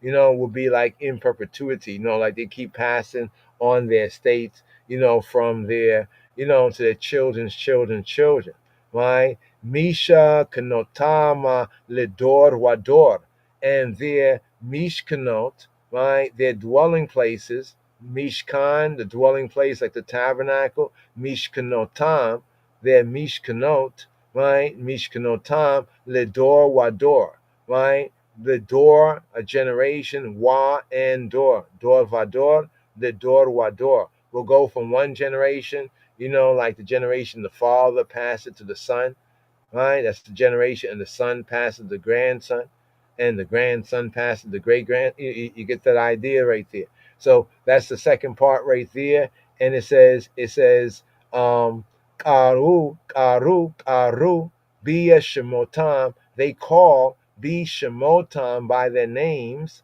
ale, adamot. They call, right, by their names, like upon lands. They call their names on lands, on adamot, right, on different grounds. You know, they claim different grounds, you know, for their family or their family estate names right here. So what do we have here? Let's break this verse down. The inward thought is, right, right, Kerbam Batemo, le'olam. The inner thought, kirbam, right? The only consolation that the rich can have is that their property remains in the possession of their descendants. Think about that. That's one of the main consolation that the rich, right, can, so to speak, have, is that their property remains in possession of their generations, their descendants, and that their name is perpetuated by being attached to their estates. This is what this is bringing out here. And, there's a lot that we can look at in today's latter day times and see the principle of this over and over again. But here, moving to the Yod Beit verse right here, right? So we can seal up this section, and really get to the last part right here. Today's daily psalm, Death the Leveler. Nevertheless, man in honor abideth not. He is like the beast, perish. He like the beast perish, right? He like the beast perish. What do we have here? With Adam and Adam, right? And Adam, man in general, man, human being, right? With Adam, Bikar, and Adam in Yakar, you see the Yakar in value, in preciousness and honor, and splendor and pomp. Like even Adam, even a man in pomp and splendor and, all of that, valuable, right? With Adam, Bikar, right? Bikar, Baal Yalin. He does not Yalin. He doesn't noon, lean. He doesn't lodge. He doesn't pass the night. Like he doesn't continue. He don't remain, right? With Adam, Bikar, Baal Yalin. Nimshal, he resembles Nimshal. What it be like? What he be like? Notice the word mashal. Remember, mashal is as a noun is the word for proverb, parable. Here we have mashal as the verb. So mashal as a verb is to represent, to be like. Mashal as a noun is a parable, right, or a proverb. So when it says nimshal is the nifal. You see the nifal? To liken, to be like, to be similar. So here in the verse, it says nimshal. That means he be like, he resembles nimshal ka behemoth. He resembles the behemoths. The behemoth. What is a behemoth? Behemoth is cattle, is beast and cattle. The beast and cattle, he's like cattle. He's like livestock, whether domesticated animal or wild beast. He's like cattle. He resembles cattle. Nimshala ka behemota nidmu. That do what? That dama, that are put to silence. Nidmu. The root is dama. Dama means to cease, right? To cease, to be destroyed, right? Here we have the nifel, right? Nidmu. They are cut off. They are undone, right? They are cut off. Now this word, notice, it's at the site of the theophany, right? So it's saying like in the sight of when God appears, like theophany means like the appearance of God. When God appears, it's like they are cut off. They're like cattle. Almost like the idea is almost like how animals are slaughtered for like a feast. It's almost like that same sense. Because they're not man because they're in honor, right? They abide not. They are like the beasts that perish. So even though they have a lot of possession and precious things of this life, you remember the case of the rich man vis-a-vis Lazarus right there. So man abideth not in honor, right? A better translation of this is that man abideth not in honor. Where Adam, Bikar, Bal Yalin, right? So man in splendor abideth not. Man in splendor, the bling bling and the precious things, he abideth not. He doesn't endure in that sense. All that he prides himself on, his accumulation of land and other forms of property, it basically avails him nothing. Physically, his end is the same as that of cattle, right? What's different than him and the cattle? You know what I mean? It's basically the same. You know what I mean? So right here, getting through the wealth and death portion, right? That sober warning to the rich, right? Think about the parable of Yeshua in Luke chapter 16. Last part here, the vanity of wealth. So vanity in Hebrew means that something is like, it's fleeting, it's passing away. It's like, like a puff of smoke. It's here one moment and then the wind blows it away. It's not really sustainable, right? You know what I mean? Yes, it exists, but it doesn't have any sustainability, no real permanency in it. So the vanity of wealth, right? The triumph of the upright, right? So what he's speaking about is not even the wealth itself. It's speaking about man's mind and man's mindlessness, like how man, think of it, right? Triumph of the upright. Remember when Yeshua said how hard it is to get into the kingdom, like for the rich? He didn't say it was impossible. He said for most people that have money, having that money and having wealth makes it very hard for them, right? But not because of the money, right? But the love of it. You remember he said the love of money. Money itself is not evil, it's a tool. But the love of it is like vanity. Why are you loving it? It's just a tool. You know what I mean? Like, do you love toilet tissue? You know what I mean? You know what I'm saying? In a sense, but you use it just to show it like that. You could know sometimes religious folks or people speaking Bible things will make it seem like, these things are inherently evil instead of what is your inward thought. So here we have this section here, picking up here, right, with this 13th, right, this 13th verse, Yod Gimel. This their way, their folly. Check it out. Everything that preceded, right, in the preceding section, this their way, their folly. Yet their posterity approve their sayings. Selah, pause. Got to go to the bridge here, Selah. Got to have an interlude right there. You know what I mean? Yeah. Now, what's being said here? Everything that we have read previously in the previous section, KJV wise, verses 5 to 12, right, about wealth and death, right, especially the most preceding things, it is speaking about this is their way. This is, the tree by its fruit. You see this fruit? It's that kind of tree. This their way is their folly. But notice what it says, yet their posterity approve their sayings. Well, my great-great-grandfather said that you got to pull yourself up by your bootstraps. And like, what the hell? This guy's quoting his great-grandfather, and basically he did it by enslaving other human beings and dehumanizing them. That's how he got his wealth. So they're going to give us, how they give us these sayings sometimes? You know what I mean? These weirdo sayings.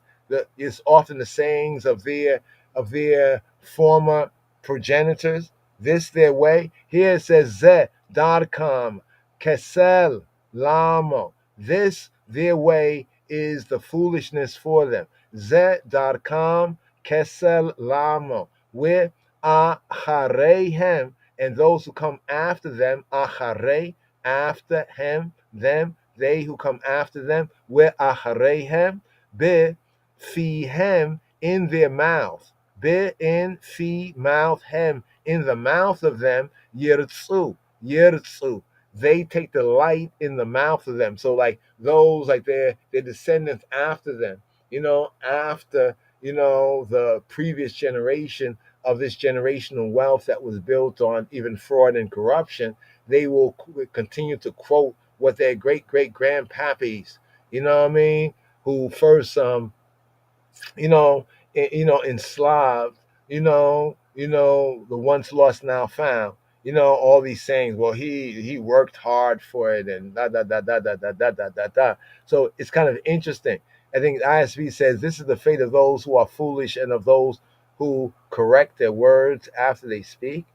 No, that's a bad translation. That's a bad translation. It doesn't match the Hebrew there. Let's look at some of the other translations here for a moment. This is the destiny of fools and of those who approve of their philosophy. That brings out the sense right there, who approve of their philosophy. Like, give us a teacher of his majesty. We don't want no devil's philosophy. This is the destiny of those who are foolish and those who approve their sayings. Their sayings become, in modern terms, their philosophies. Zed darkam keselamo, we achrehema befihema yirtzu, selah. Right? They approve, they take delight. They take delight in them. So the foolish, right? Who are the foolish? Let's scroll up here, right? Right? The foolish, this is their folly, this is their kesel. Kesel. Now, kesel, we touched on it in the earlier verse, kesel, right? It can mean, in an animal, it's the loins and flank of an animal. So literally in the animal, it's the loins of an animal and the flank, right? That's literal, right? It figuratively, it's stupidity, right? Folly, right? It can mean a certain sort of a confidence and a hope. You know, like sometimes one would have a confidence and a hope, and it might seem like folly or stupidity. But literally it means fatness. It has to do with the fat, because in the literal sense, the direct literal sense, because there's always the figure of speech. So the figure of speech is a fool. Like he's fat, fatness. You know, like the loins and the flank, right? The loin, the seed of the fat leaf. But in the figurative sense, as you can see, it's silliness. It's like silliness. Now it says in a good sense is trust.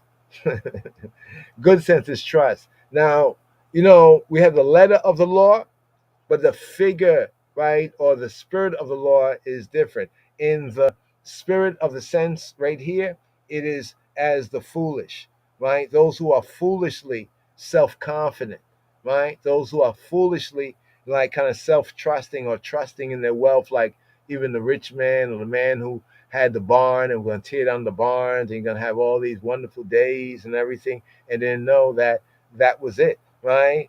They approve of their sayings, right? Now, literally here in the Hebrew, right, Yirtzu, the word Yirtzu from Ratzah, right? He was pleased, he favored, he accepted, he was pleased, Ratzah.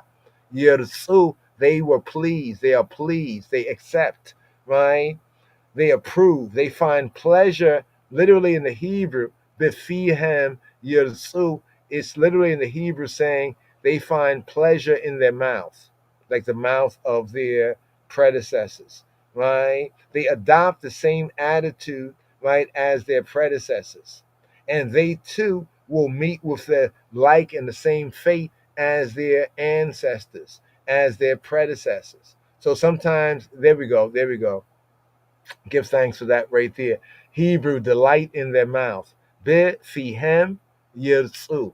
Befihem yirtzu. Right? Befihem yirtzu. Right? They delight in their mouth.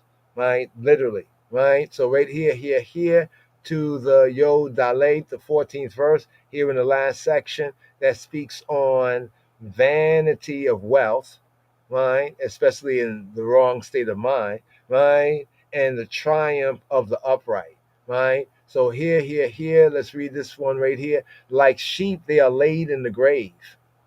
Death shall feed on them, and the upright shall have dominion over them in the morning. And their beauty shall consume in the grave from their dwelling, right? The key words here, beauty is strength, right? And here in the grave from, or bringing out the Hebrew sense, the grave being an habitation to every one of them. So remember who it's speaking of, right? It's not just speaking of just the poor people, you know, poor righteous people. No, it's speaking about these rich, right? Addressing with the problem of evil when it's connected with wealth, right? Katzon lishol shatu maveta yiraim wa yirdu abam ye sharim laboker we tsuram le balota sheol mizabul lawu. This is breaking down the whole verse right here. It has a couple of parts to it. Let's bring it out like this. Like sheep, they are appointed, right, for the nether world. Kazon li sheol shatu, right? Shatu. Death shall be their shepherd, right? Mavet, Mawet, Yiraim. And the upright shall have dominion, right? And the upright shall have dominion over them in the morning. Wa Yirdu Bam, Yisharim Laboker. And their form, their semblance, their form, right? With Suram, their form shall be for the netherworld, right? Or Sheol to wear, right? To wear away. Surama le balota Sheol, right? That there be no habitation for it. Mizabul Mizbul. Just breaking down these parts here of this phrase. You can probably see it a little easier. The diacritical marks, the semicolons, the commas, and the parsing of the verse. So right here, what we have. First part first, ka son. Like sheep, it says here, but in the Hebrew, it more better will be like a flock. Like a flock. In the flock, they're not just sheep, they're also goat. Remember when Messiah spoke of the sheep and the goat? So the word here is son. Son means small cattle, right? It's called sheep, but really it's sheep and goat. Sheep and goat. The small cattle is usually of the sheep and goat, right? The sheep on the right hand, the goat on the left hand. You get the idea right there. Corresponding to the previous, right, verse 12,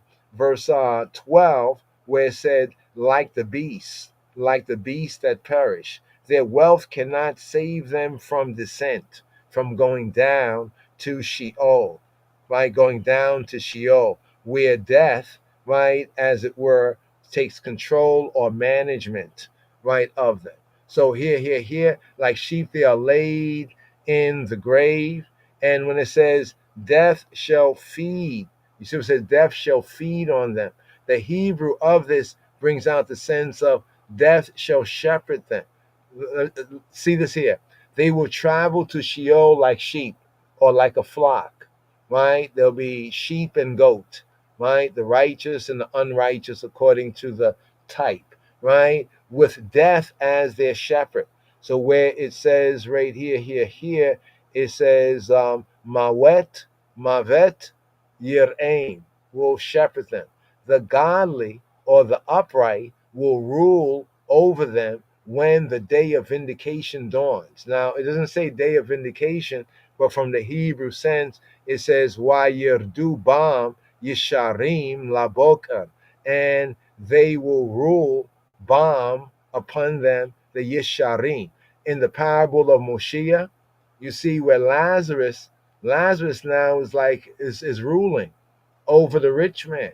The rich man is begging Abraham to send Lazarus, Eliezer, right, to dip a finger in cold water and come and give him a drink, right? But we can see where the Lazarus is the Yisharim, right? And the Laboker, right? Right, it says, and the upright shall have dominion over them in the morning.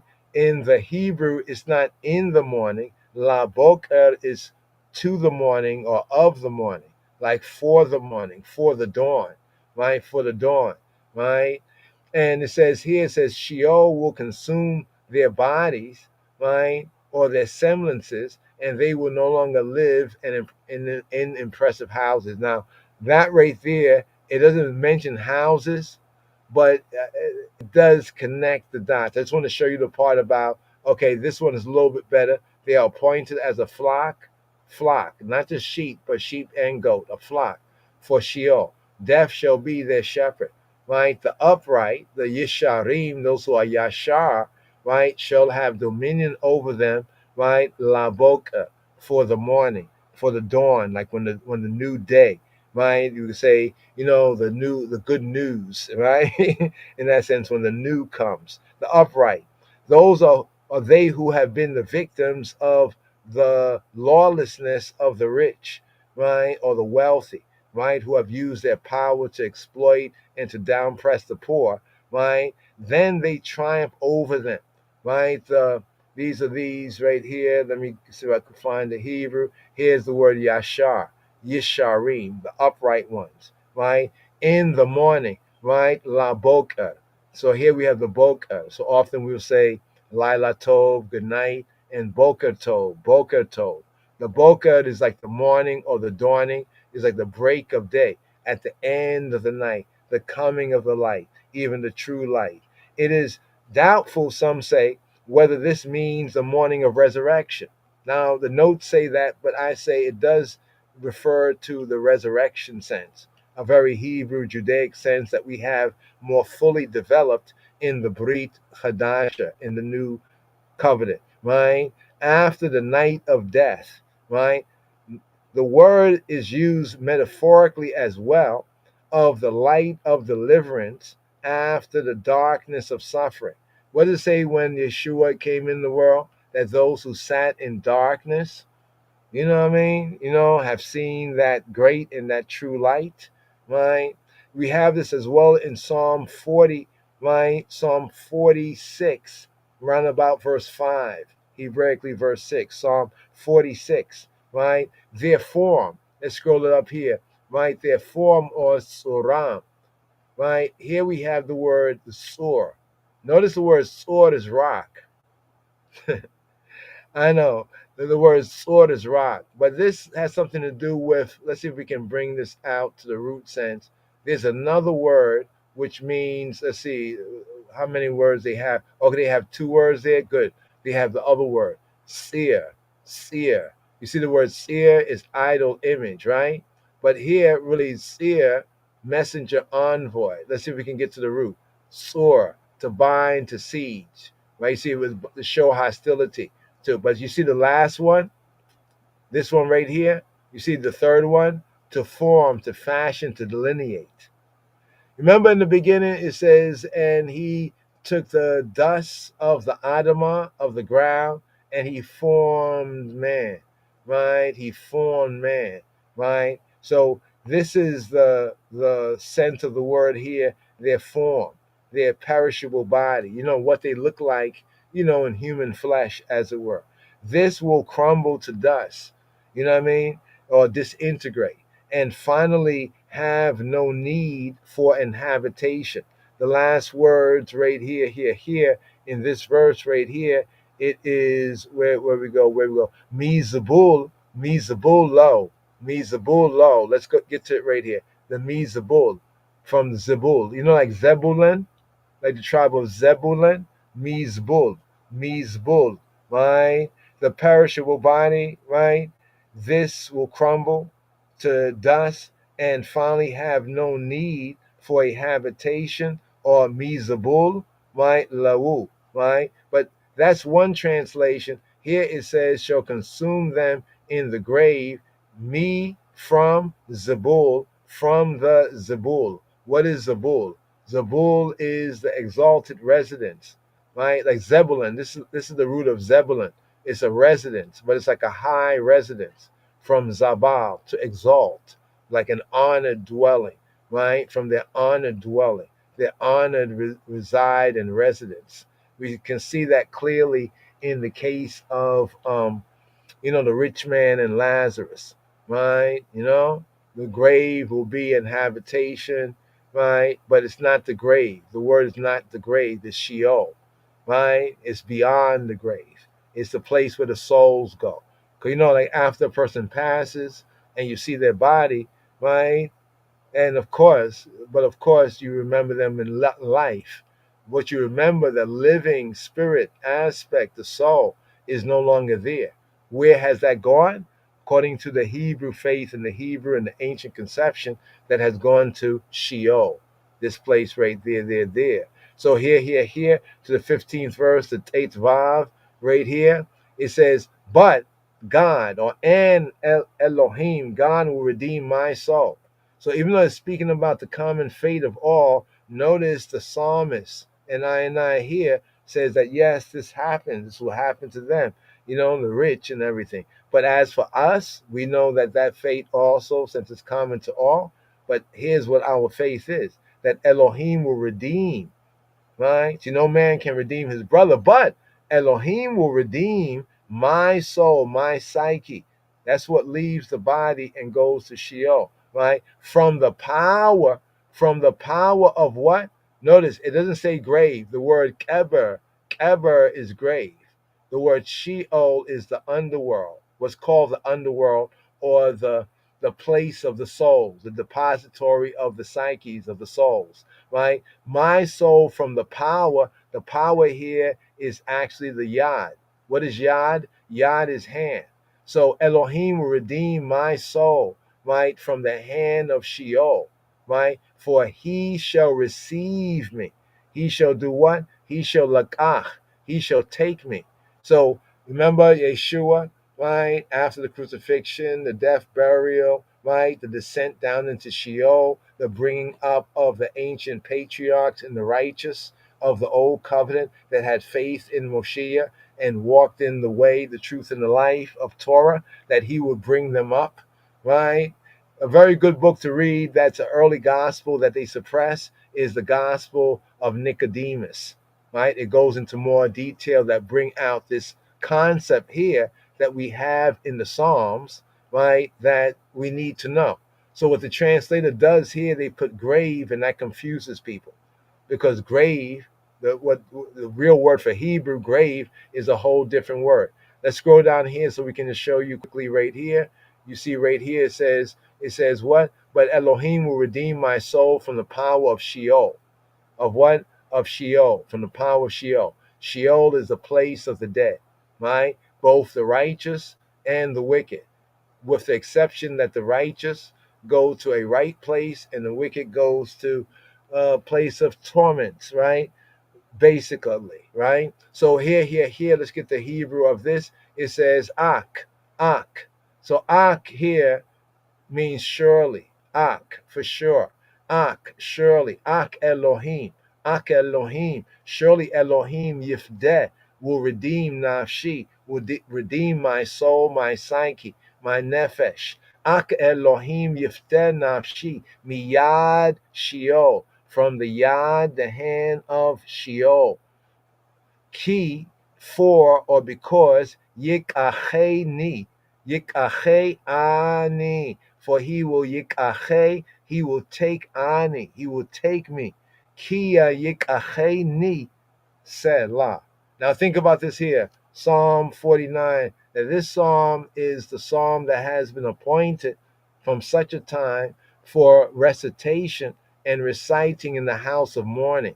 Think about what it's saying right here with the gospel of the new covenant fulfillment, right? He says here that a man, the psalm says, a man can't redeem his brother no matter how much wealth he has, right? And it speaks about the rich and how the wealth fools them, or they are fools for the wealth, right? And they live this sort of life, right? And down press the poor, right? And have all these hopes and dreams. But then when they think they're above the poor, but actually when they go down, like with Lazarus and the rich man, they are in for a surprise. But not being surprised ourselves, this verse is a powerful verse. Ak Elohim Yifdeh nafshi miyad Sheol kia yikacheni Selah. That truly, for sure Elohim, right? So they don't really translate this correctly. They say but the first word is not but. The first word is ak, not brother. That's ach.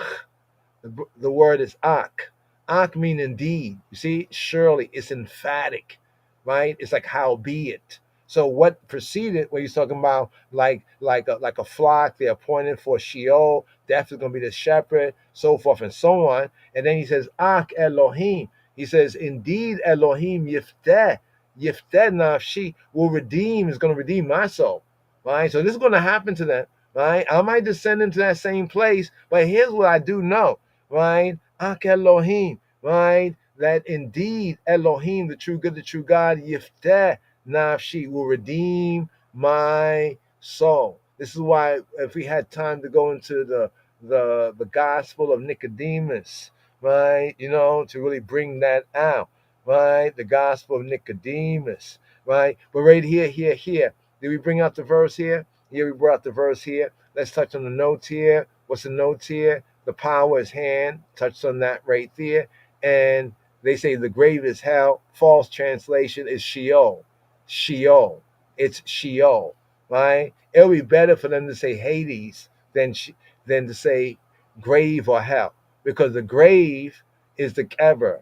Hell is the fireplace in the proper sense, the Gehenna, right? And Sheol, right, is the place that the souls go to. So the bodies tend to go to the kever.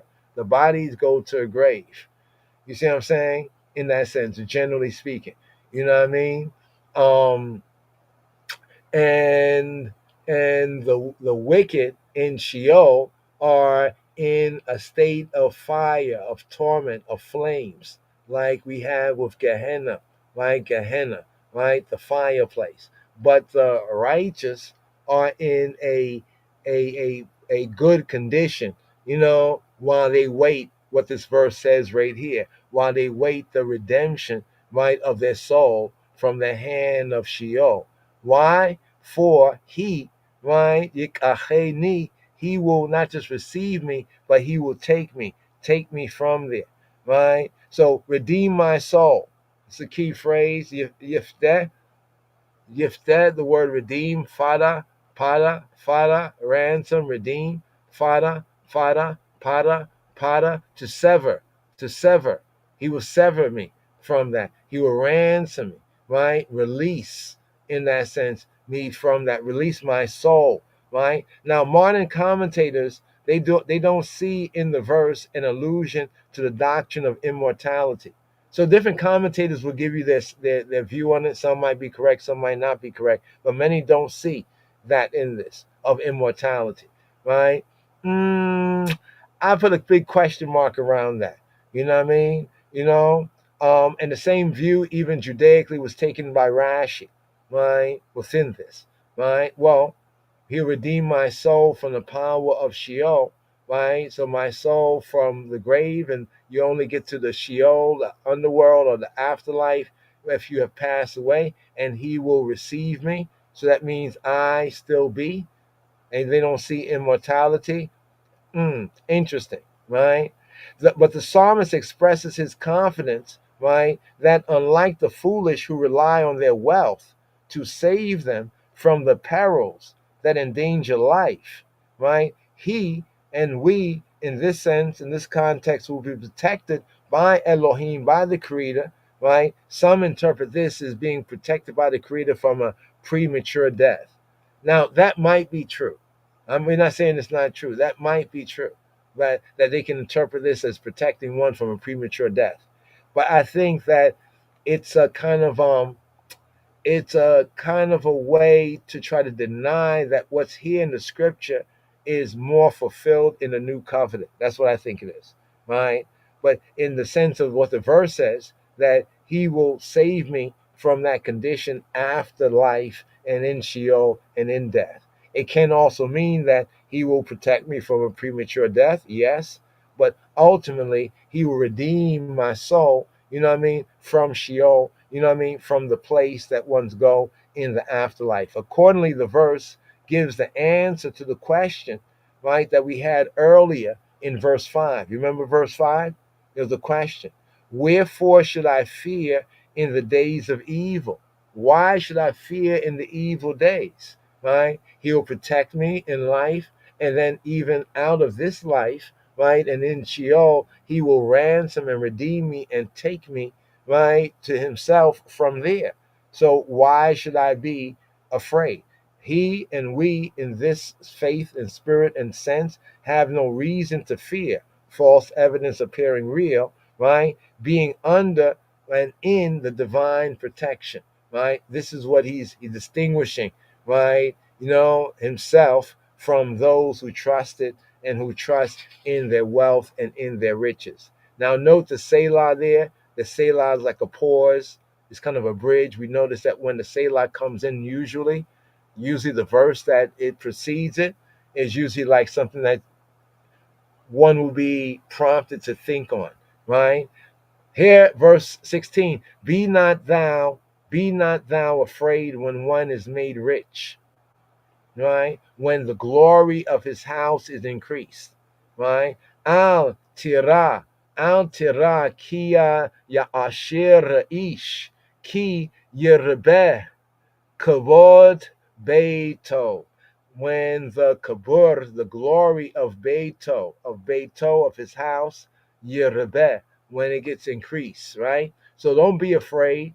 Al tira, don't fear, don't be afraid. Al tira, ki when ya ashir, right? When one is enriching, right? Ki ya ashir ish, when one or when a ish, when a man, a ish, right, like a higher man, low and high, right, rich and poor, right, when a man, right, is like, he gets rich, is made rich, right, ya ashir, right, ki ya ashir, to asha, to become rich, or even to pretend to be rich, right, don't, no problem, right, no problem right there, right? Now, remember the previous verse, power of the netherworld, the hand of Sheol, right? Coming under its sway or influence. Receive me, he will take me from danger in life, right? And also in the afterlife, right? The faith is that he will take me. He will cause me to live in this one. And when the time is time, that even from there, he will take me, right? I wanted to point out Psalm 18. Psalm 18, round about verse 16, right? In the KJV, but the Hebrews verse 17 as a connection. But here, be not afraid.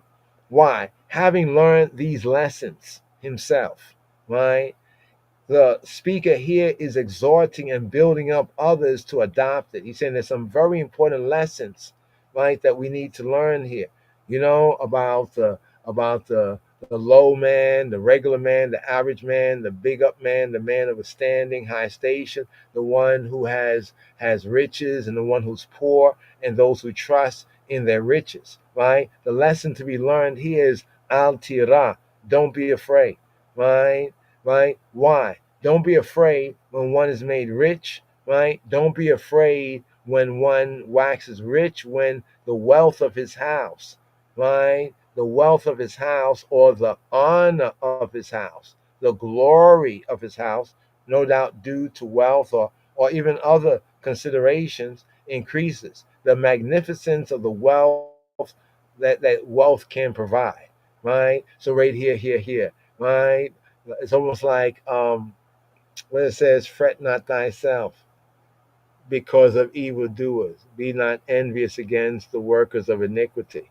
You know what I mean? So with one, if they get rich, okay, great. You know what I mean? Like, don't be like, "Oh, I hate that one," because that kind of gets you into, that will lead you to fear. That's a form of fear right there. But anyway, the Yod Zayn here, right? The 17th verse right here. Why? Why should we do what we were just told in the previous verse? For when he dieth, right, he shall carry nothing away. Nobody can. Nobody will.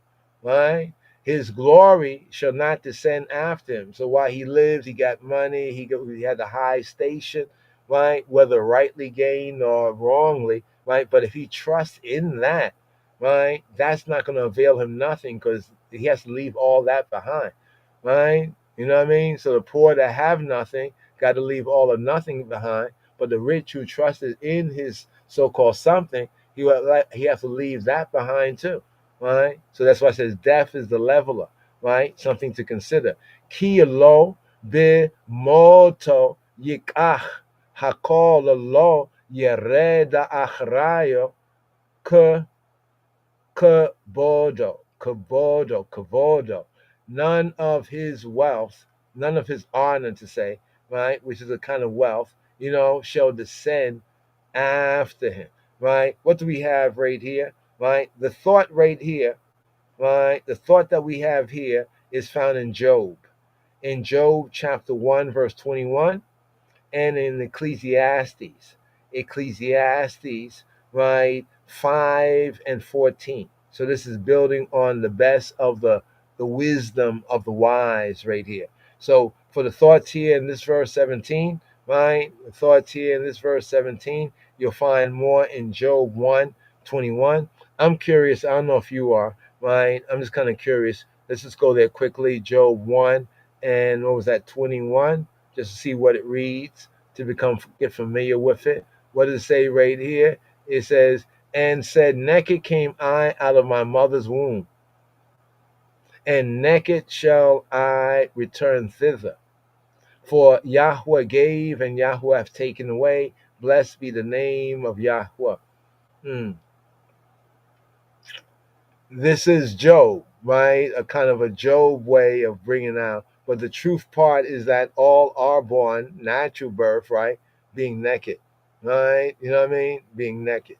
Now, but anyway, let's go to the next verse. Next verse. I don't want to critique, I don't want to critique the righteous Edomite right now, Job, because, everybody loved Job, except those friends, right?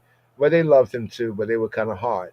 Anyway, let's go right here. It says, but those riches perish by evil travail. And he begetteth a son, and nothing in his hand. Wow. But those riches perish by evil travail. Interesting, a couple of cases we could point to,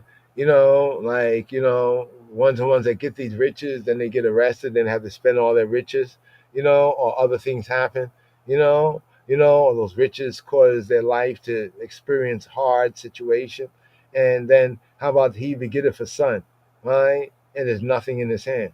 You know what I mean? So it's almost like speaking about the rich and the poor in a context right there, right? But let's go to the next verse right here, just to bring out that thought. Here we're at the Yod Chet, the 18th verse, right here, to seal up this psalm. Though while he lived, he blessed his soul, right? And they will praise you, right? When you do as well to thyself.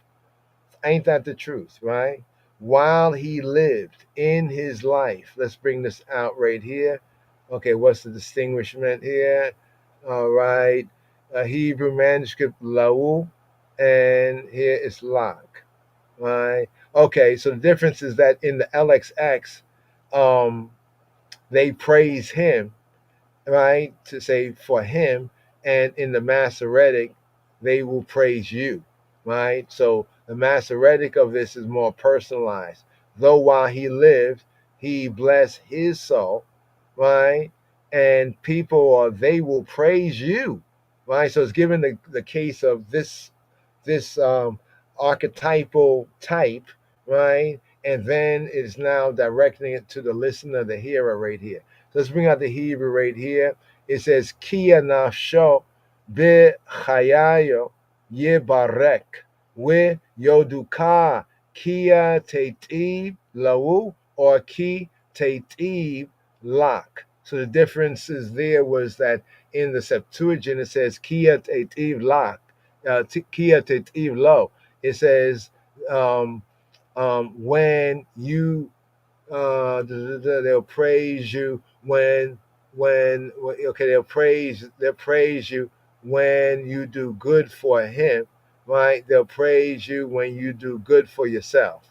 So the Septuagint is kind of off there. We'll stick with the Masoretic on this one, right? Kia tetiv lak, right? When you do as well, tetiv, yatab, tetiv, when you do that which is good, right? Lak, for yourself, right? Let's bring this out. So while he lived, bechayayo, in his life, right? So it's giving an example of him, and then it's applying it to the listener.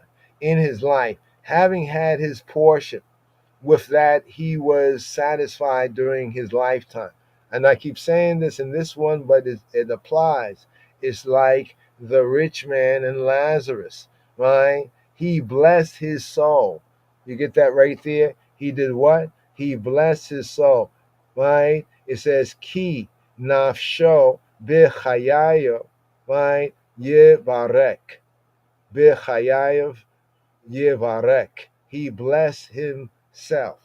That's interesting there, right? He congratulated himself on his prosperity and his power, but he blessed his own soul.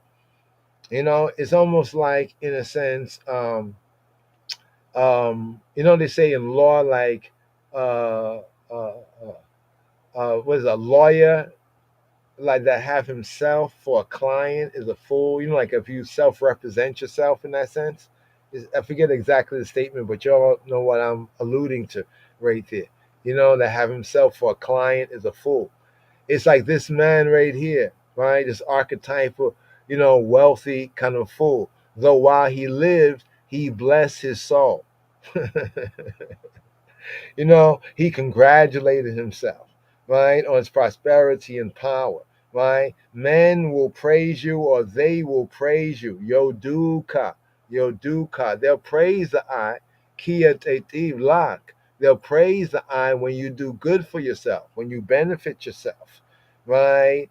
And even though they will praise you when you do as well for yourself. The words here are somewhat parenthetical, and they address to this type of person. He not only indulges in self-flattery and self-congratulations, right, but others also praise him when he uses his influence and his influential position to enrich himself, right, and also thereby oppress others, right? Because there's consequences. So right here to the Yod 8. Let's get this, seal this right here. We have he. What will happen to him? Well, he shall go. He shall go. He shall go. Right? He shall go to the generation of his fathers. He'll have to get gone, right? Because they shall never see light. Wow. This verse here, right? Right here it says he. Notice it tells us in the Hebrew that the soul, not he, but the soul, right? The soul. Let's bring this out right here. It says tabo adadora abotai ada netzach lo yeru or. He would not see or. Lo yeru, right? Or really, they will not see. Not seeing or. They will not see, right? They will not see light. So here, it's interesting. See when it says he shall go, it doesn't say soul, right? It's speaking of the soul, but in the verb is bo. Bo is the verb, right? Here is saying tabo. Tabo, right? Tabo is like she will go. So this is how we know it's speaking of the soul, right? So it says he shall go. Well, he's going to die. So say if it's a man, the man will die. But his soul, according to the Hebrew, is feminine. All souls are she, right? So it's actually like she shall go. So when he died, his soul shall go, right? Ad dor, representative of who he be, abotaya, to the generation of his patriarchs, Adonetzah, right? Going on like to the generation of his patriarchs, when it says shall never, right? This is an interesting concept here.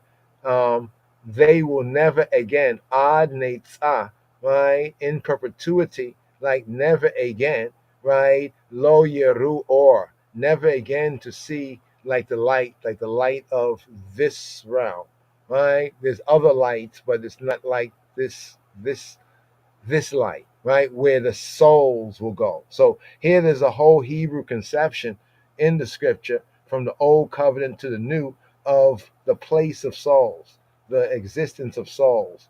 You know what I mean? So here in this, it shall go. The subject is his soul, tabo. It shall go. She shall go, right? And that is from the preceding. Remember the preceding verse, right? Though while he lived, he blesses her. He blesses his soul, right? And they will praise you when you do well for yourself, right? Well, she shall go to the generation of his fathers, right? They shall never, right, to see light, right? So what's being brought out here? The generation of his fathers. This is an idiom. This is an ancient Hebraicism of dying. So if somebody says, yo, what happened to so-and-so? Oh man, he went to the generation. They went to the generation, their patriarchs, their fathers. They was the fathers. It's basically another way, a Hebrew idiom of saying dying, right? Like He was gathered to his fathers, right? He was gathered to his patriarchs. They shall never. Better is who shall never see, right? They shall never see. Ad netzah lo yir'u, or they will never see, or they will never see the or, the light, right? Walk in the light. While we have the light, walk in the light, right? For him, as for them, the darkness, Sheol was said to be a place of gloom and of darkness, right? A different type of, not like this realm, right? And this is said to be in perpetuity, right? In other words, not when we say forever, not forever ever for the righteous, but it's still who knows the time. You know what I mean? Right? But here come the judge. So here, verse 20, the Kaf verse. Here the seal up, Kaf, Aleph. So here with all of this, right? To see, wow, look at that. You see what they did? Man, what was I saying about Adam? Adam in the Hebrew sense means mankind, or more better, humanity. So you see that right there? Humanity. Right? So we have humanity right there. Right? So here it says man in honor. Man who's in honor. The word here, yekar, remember, value, pomp, splendor, all of the accoutrements of wealth, right? Right? Man, Adam, humanity, the human being that's in honor and understandeth not. See, now it's going to give us the key right here. Right? Not saying that wealth is bad, right? Or even position, but what does it say? Man, or the human being that's in the yekar, right? Be yekar, Adam be yekar, right? Man, the human being that's in honor and understandeth not, with lo yavin, and does not understand, does not really discern between this and that, right? Does not understand, is like the beast.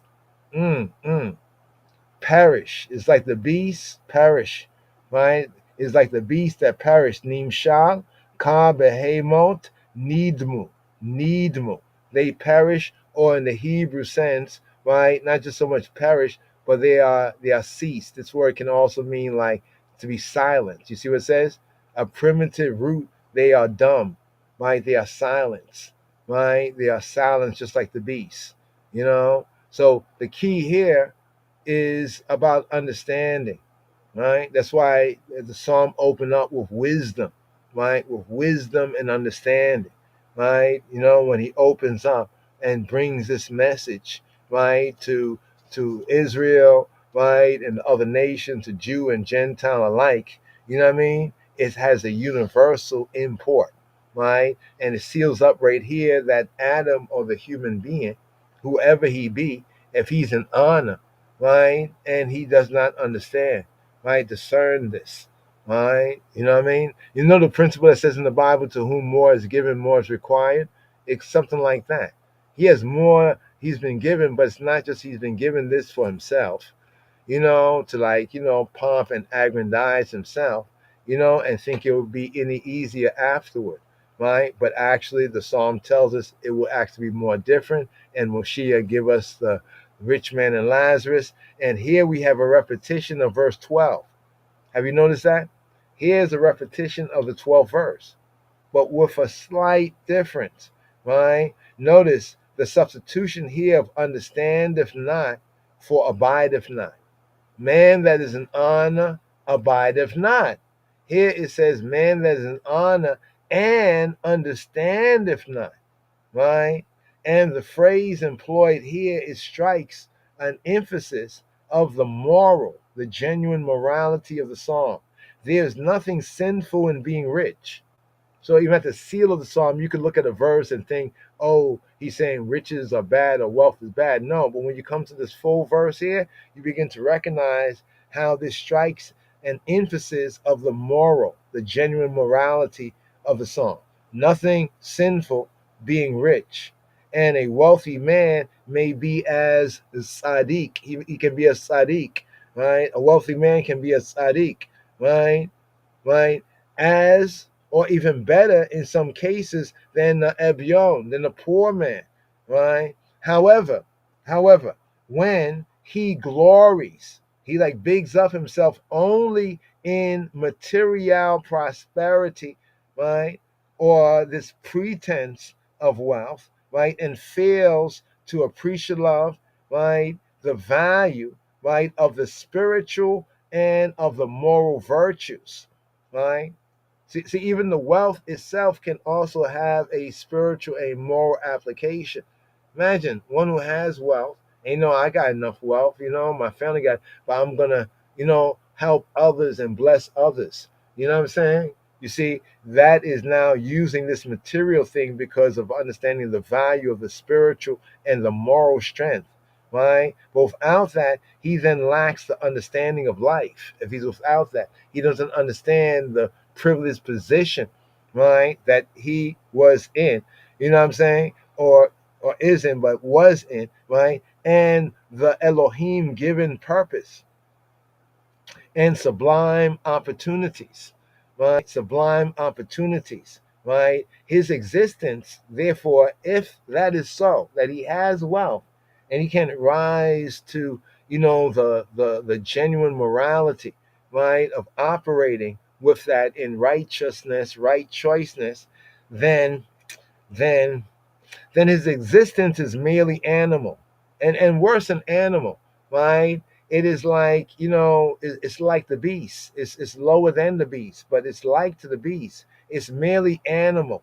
Where was his humanity? You see what I'm saying? Man in honor don't understand, and he doesn't understand. Like beasts perish, right? His existence is merely animal, and he perishes like a beast. So right here, give thanks. And when they were come in, they went up into an upper room. They went up into an upper room. So right here on the outro, give thanks, brothers and sisters. The outro. Let's see, down presser man. Let's hear the Ivrit, the Hebrew, right here, down presser version. Then we'll give you the English with the Hebrew highlights. Hear this. Here we go.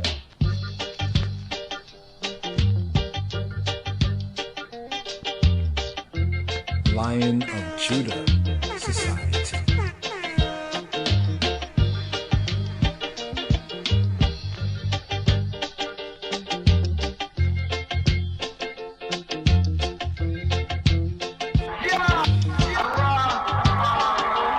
מזמור מ"ט למנצח לבני קורח מזמור. שמעו זאת כל העמים, האזינו כל יושבי חלד. גם בני אדם, גם בני איש, יחד עשיר ואביון. פי ידבר חוכמות, והגות ליבי תבונות. עטה למשל אוזני, אפתח בכינור חידתי. למה אירע בימי רע, עוון עקבי יסובני. הבוטחים על חילם, וברוב עושרם יתהללו. אך לא פדו יפדה איש, לא ייתן לאלוהים כופרו. ויקר פדיון נפשם, וחדל לעולם. ויחי עוד לנצח, לא יראה השחת, כי יראה חכמים ימותו, יחד כסיל ובער יאבדו, ועזבו לאחרים חילם. קרבם בתמו לעולם, משכנותם לדור ודור. קראו בשמותם עלי אדמות, ואדם ביקר בל ילין, נמשל כבהמות נדמו. זה דרכם כסל למו, ואחריהם בפיהם ירצו סלע. כצאן לשאול שתו מוות, ירעם וירדו בם ישרים לבוקר, וצורם לבלות שאול מזבול לו. אך אלוהים יפדה נפשי מיד שאול, כי ייקחני סלע. אל תירא כי יעשיר איש, כי ירבה כבוד ביתו, כי לא במותו ייקח הכל, לא ירד אחריו כבודו. כי נפשו בחייו יברך, ויודוך כי תיטיב לך. תבוא עד דור אבותיו, עד נצח לא יראו אור. אדם ביקר ולא יבין, נמשל כבהמות נדמו.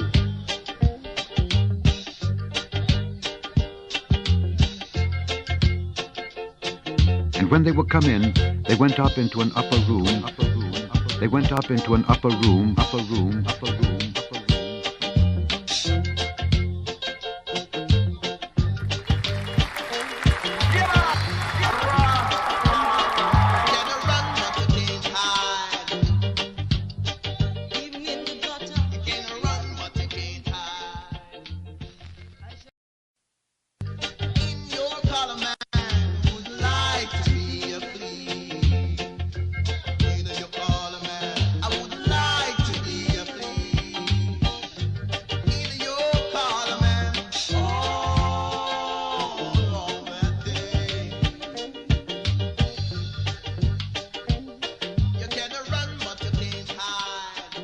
And when they would come in, they went up into an upper room. They went up into an upper room.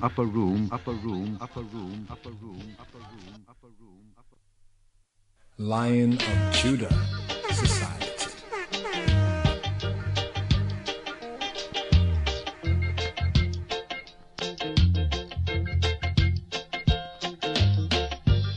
Psalm 49. Hear this, all ye people. Give ear, all ye inhabitants of the world, both low and high, rich and poor together. My mouth shall speak of wisdom, and the meditation of my heart shall be of understanding. I will incline mine ear to a parable. I will open my dark saying upon the harp. Wherefore should I fear in the days of evil, when the iniquity of my heels shall compass me about? They that trust in their wealth and boast themselves in the multitude of their riches, none of them can by any means redeem his brother, nor give to God a ransom for him. For the redemption of their soul is precious, and it ceaseth forever, that he should still live forever, and not see corruption. For he seeth that wise men die. Likewise the fool and the brutish person perish, and leave their wealth to others. Their inward thought is that their houses shall continue forever, and their dwelling places to all generations. They call their lands after their own names. Nevertheless, man being in honor abideth not. He is like the beasts that perish. This their way is their folly, yet their posterity approve their sayings. Selah. Like sheep they are laid in the grave. Death shall feed on them, and the upright shall have dominion over them in the morning, and their beauty shall consume in the grave from their dwelling. But God will redeem my soul from the power of the grave, for he shall receive me. Selah. Be not thou afraid when one is made rich, when the glory of his house is increased. For when he dieth, he shall carry nothing away. His glory shall not descend after him. Though while he lived he blessed his soul, and men will praise thee, and thou doest well to thyself. He shall go to the generation of his fathers. They shall never see light. Man that is in honor and understandeth not is like the beasts, like the beasts, like the beasts that perish, that perish, that perish, that perish, that perish, that perish, that perish, that perish, that perish, that perish, that perish, that perish, that perish, that perish, that perish, that perish.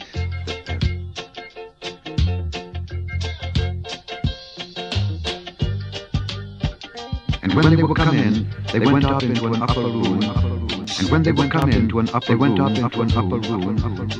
And when they would come in, they went up into an upper room.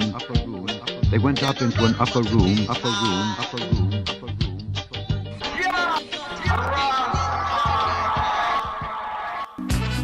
Thank you for whatever you have done.